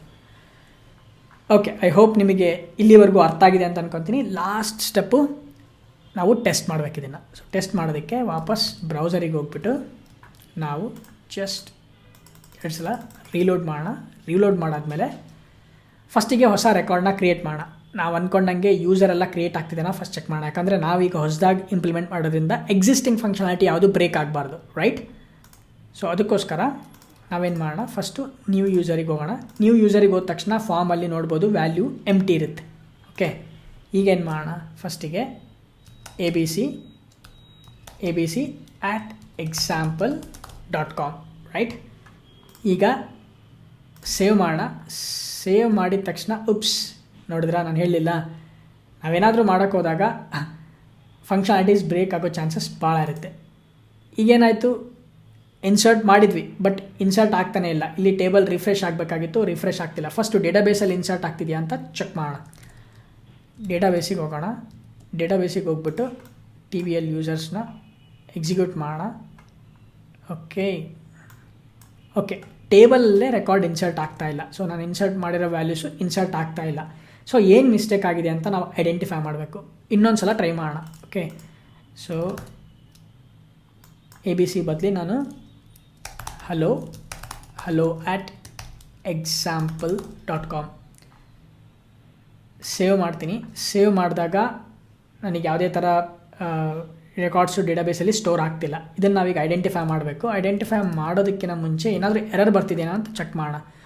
ಎರರ್ ಅಂತೂ ಬರ್ತಾ ಇಲ್ಲ, ದಟ್ ಈಸ್ ಫೈನ್. ಯಾವುದೇ ಥರ ಎರರ್ ನಮಗೆ ಸಿಗ್ತಾ ಇಲ್ಲ ಇಲ್ಲಿ. ಹಾಗಾದರೆ ಇದನ್ನು ಐಡೆಂಟಿಫೈ ಮಾಡೋದಕ್ಕೆ ಡಿಬಗ್ ಮೋಡಲ್ಲಿ ಅಪ್ಲಿಕೇಶನ್ನ ಸ್ಟಾರ್ಟ್ ಮಾಡೋಣ. ಸೊ ನಮಗೆ ಎಲ್ಲಿಗೆ ಕಂಟ್ರೋಲರಿಗೆ ಹೋಗೋಣ. ಕಂಟ್ರೋಲರಲ್ಲಿ ಅಪ್ಡೇಟ್ ಯೂಸರ್ ಇದೆ, ಕ್ರಿಯೇಟ್ ಯೂಸರ್ ಇದೆ, /users. ಇಲ್ಲಿಗೆ ನಾವು ಡಿಬಗ್ಗರ್ನ ಆ್ಯಡ್ ಮಾಡೋಣ. ಓಕೆ, ಇಲ್ಲಿಗೆ ಡಿಬಗ್ಗರ್ನ ಆ್ಯಡ್ ಮಾಡ್ತೀನಿ. ಸೊ ಕಂಟ್ರೋಲರ್ ಇಲ್ಲಿಗೆ ಬರುತ್ತೆ, ಅವಾಗ ಏನೇನಾಗುತ್ತೆ ಅಂತ ಚೆಕ್ ಮಾಡೋಣ. ಫೈನ್, ಅಪ್ಲಿಕೇಶನ್ನ ಡಿಬಗ್ ಮಾಡ್ತಿದ್ದೀನಿ. ಓಕೆ, ವಾಪಸ್ಸು ರೀಲೋಡ್ ಮಾಡ್ತೀನಿ. ಫೈನ್, ಈಗ ನ್ಯೂ ಯೂಸರ್ ಮೇಲೆ ಕ್ಲಿಕ್ ಮಾಡ್ತೀನಿ. So abc@example.com save button click ಮಾಡಿದಾಗ ಕಂಟ್ರೋಲರು ಅಲ್ಲಿಗೆ ಬರುತ್ತೆ. ಕ್ಲಿಕ್ ಮಾಡ್ತೀನಿ. ಇಲ್ಲಿ ಕಂಟ್ರೋಲ್ ಬಂದಿದೆ. ಈಗ ನನಗೇನು ಯೂಸರಲ್ಲಿ ಎಲ್ಲ ವ್ಯಾಲ್ಯೂಸು ಬರ್ತಾ ಇದೆಯಾ ಚೆಕ್ ಮಾಡೋಣ. ಓಕೆ, ಯೂಸರಲ್ಲಿ ABC ಬರ್ತಾ ಇದೆ, abc@example.com ಎರಡೂ ಬರ್ತಾ ಇದೆ, ದಟ್ ಈಸ್ ಫೈನ್. ಈಗ ಯೂಸರಲ್ಲಿ ರೈಟ್, ಇಲ್ಲಿ ನಾನು user is not equal to ಅಂತ ಕೊಟ್ಟಿದ್ದೀನಿ. Okay, user is not equal to ಕೊಡಬಾರ್ದು. ಆ್ಯಕ್ಚುಲಿ user.get ID, ನಾನು ಐಡಿನ ಚೆಕ್ ಮಾಡ್ತಾ ಇದ್ದೀನಿ. ಸೊ ಇಲ್ಲೇನಾಗುತ್ತೆ, ಒಳಗಡೆ ಯೂಸರ್ ಸರ್ವೀಸಿಗೆ ಹೋಗುತ್ತೆ. ಯೂಸರ್ ಸರ್ವೀಸ್ ಒಳಗಡೆಗೆ ಅಪ್ಡೇಟ್ ಆಗೋದಕ್ಕೆ ಟ್ರೈ ಮಾಡ್ತಾ ಇದೆ. ಸೊ ನಾವು ಅಪ್ಡೇಟ್ ಆಪರೇಷನ್ ಮಾಡಬಾರ್ದು. ಓಕೆನಾ, ಇದೇ ಮಿಸ್ಟೇಕ್ ನಾವು ಮಾಡಿರೋದು. ಇಲ್ಲೇನಾಗ್ತಿದೆ, user is not equal to null. ಈ ಕಂಡೀಷನ್ ಏನಾಗುತ್ತೆ, ಟ್ರೂ ಆಗುತ್ತೆ. ನೋಡ್ತೀರಾ, ಇಲ್ಲಿ ಈಸ್ ಈಕ್ವಲ್ ಟು ಟ್ರೂ ಅಂತ ಬರ್ತಿದೆ. ಟ್ರೂ ಅಂತ ಆದಾಗ ಅಪ್ಡೇಟ್ ಆಗುತ್ತೆ. ಅಪ್ಡೇಟ್ ಆದಾಗ ಏನು ಮಾಡುತ್ತೆ, ಐ ಡಿನ ಫೈಂಡ್ ಔಟ್ ಮಾಡುತ್ತೆ. ಬಟ್ ನಾವು ಐ ಡಿನ ನಲ್ ಕಳಿಸ್ತಾ ಇದ್ದೀವಿ, ನಲ್ ಪಾಸ್ ಮಾಡ್ತಾ ಇದ್ದೀವಿ. ಅದಕ್ಕೆ ಯಾವ ರೆಕಾರ್ಡು ಅಪ್ಡೇಟ್ ಆಗೋದಿಲ್ಲ. ಆಯಿತಾ, ಇನ್ಸರ್ಟು ಆಗಲ್ಲ, ಅಪ್ಡೇಟು ಆಗಲ್ಲ. ಸೊ ಇದು ನಾವು ಮಾಡಿರೋ ಮಿಸ್ಟೇಕ್. ಸೊ ಅದಕ್ಕೆ ಏನು ಮಾಡ್ತೀನಿ ಅಂದರೆ ಇದನ್ನು ಸ್ಟಾಪ್ ಮಾಡ್ತೀನಿ. ಸೊ ಇಲ್ಲಿ user dot get I D is not equal to null, then we are going to update it. Otherwise we are going to create a new record. Okay, so ಈಗ save ಮಾಡೋಣ. Save ಮಾಡಿ ಈ ಡಿಬಗರ್ನ remove ಮಾಡ್ತೀನಿ ಫಸ್ಟಿಗೆ. Okay, ಇದನ್ನು remove ಮಾಡ್ತೀನಿ. ಇನ್ನೊಂದೆರಡು ಸಲ ರಿಫ್ರೆಶ್ ಮಾಡೋಣ. ಓಕೆ, ಸ್ಟಾರ್ಟ್ ಮಾಡ್ತೀನಿ ಅಪ್ಲಿಕೇಶನ್ನ. ರೀಲೋಡ್ ಮಾಡೋಣ. ಓಕೆ, ಈಗೇನು ಮಾಡೋಣ, ಫಸ್ಟಿಗೆ ಯೂಸರ್ನ ಕ್ರಿಯೇಟ್ ಮಾಡೋಣ. ನ್ಯೂ ಯೂಸರ್, ಇಲ್ಲಿ hello@example.com. ಮುಂಚೆಗೆ ಹೇಳ್ದಂಗೆ ಫಾರ್ಮಲ್ಲಿ ಈಗ ವ್ಯಾಲ್ಯೂ ನಲ್ಲಿರುತ್ತೆ. ಈಗ ಸೇವ್ ಮಾಡೋಣ. ಸೇವ್ ಮಾಡಿದಾಗ ಈ ಸಲ ಸೇವ್ ಆಗಿದೆ. ಹೌದಾ, ನಾವೇನು ಮಿಸ್ಟೇಕ್ ಮಾಡಿದ್ವಿ ಅಂತ ಜಸ್ಟ್ ಡಿಬಗರಲ್ಲೇ ಐಡೆಂಟಿಫೈ ಮಾಡಿದ್ವಿ. ಫೈನ್, hello@example.com ಆ್ಯಡ್ ಮಾಡಿದ್ವಿ. ಸೊ ಯಾವುದೇ ಥರ ಎಕ್ಸಿಸ್ಟಿಂಗ್ ಫಂಕ್ಷನಾಲಿಟಿ ಬ್ರೇಕ್ ಆಗಿಲ್ಲ. ಈಗ ಎಡಿಟ್ ಮಾಡೋಣ. ಎಡಿಟ್ ಮಾಡಬೇಕಂದ್ರೆ ಸೇಮ್ ರೆಕಾರ್ಡ್ನೇ ಎಡಿಟ್ ಮಾಡೋಕ್ಕೆ ಟ್ರೈ ಮಾಡೋಣ. ನಾನೇನು ಮಾಡ್ತೀನಿ, ಎಡಿಟ್ ಅಂತ ಕ್ಲಿಕ್ ಮಾಡ್ತೀನಿ. ಎಡಿಟ್ ಮಾಡಿದಾಗ ಹಲೋ ಮತ್ತು hello@example.com ಬಂದಿದೆ. ಫಸ್ಟು ಡೇಟಾಬೇಸಲ್ಲಿ ಕೂಡ ವೆರಿಫೈ ಮಾಡೋಣ. ಸೊ ವೆರಿಫೈ ಮಾಡೋಣ ಡೇಟಾಬೇಸಲ್ಲಿ hello@example.com. ಹಲೋವಿನ ಐ ಡಿ ಎಷ್ಟಿದೆ, 6 ಇದೆ. ಸೊ ಈಗ ನಮಗೆ ಬ್ರೌಸರಲ್ಲಿ ಫಾರ್ಮ್ನ ಎಕ್ಸ್ಪ್ಯಾಂಡ್ ಮಾಡಿರಿ. ಈಗ ನನಗೆ 6 ಪ್ರಿಂಟ್ ಆಗಿರಬೇಕು ವ್ಯಾಲ್ಯೂ ಅಲ್ಲಿ. ಅಫ್ಕೋರ್ಸ್ ಇದೆ.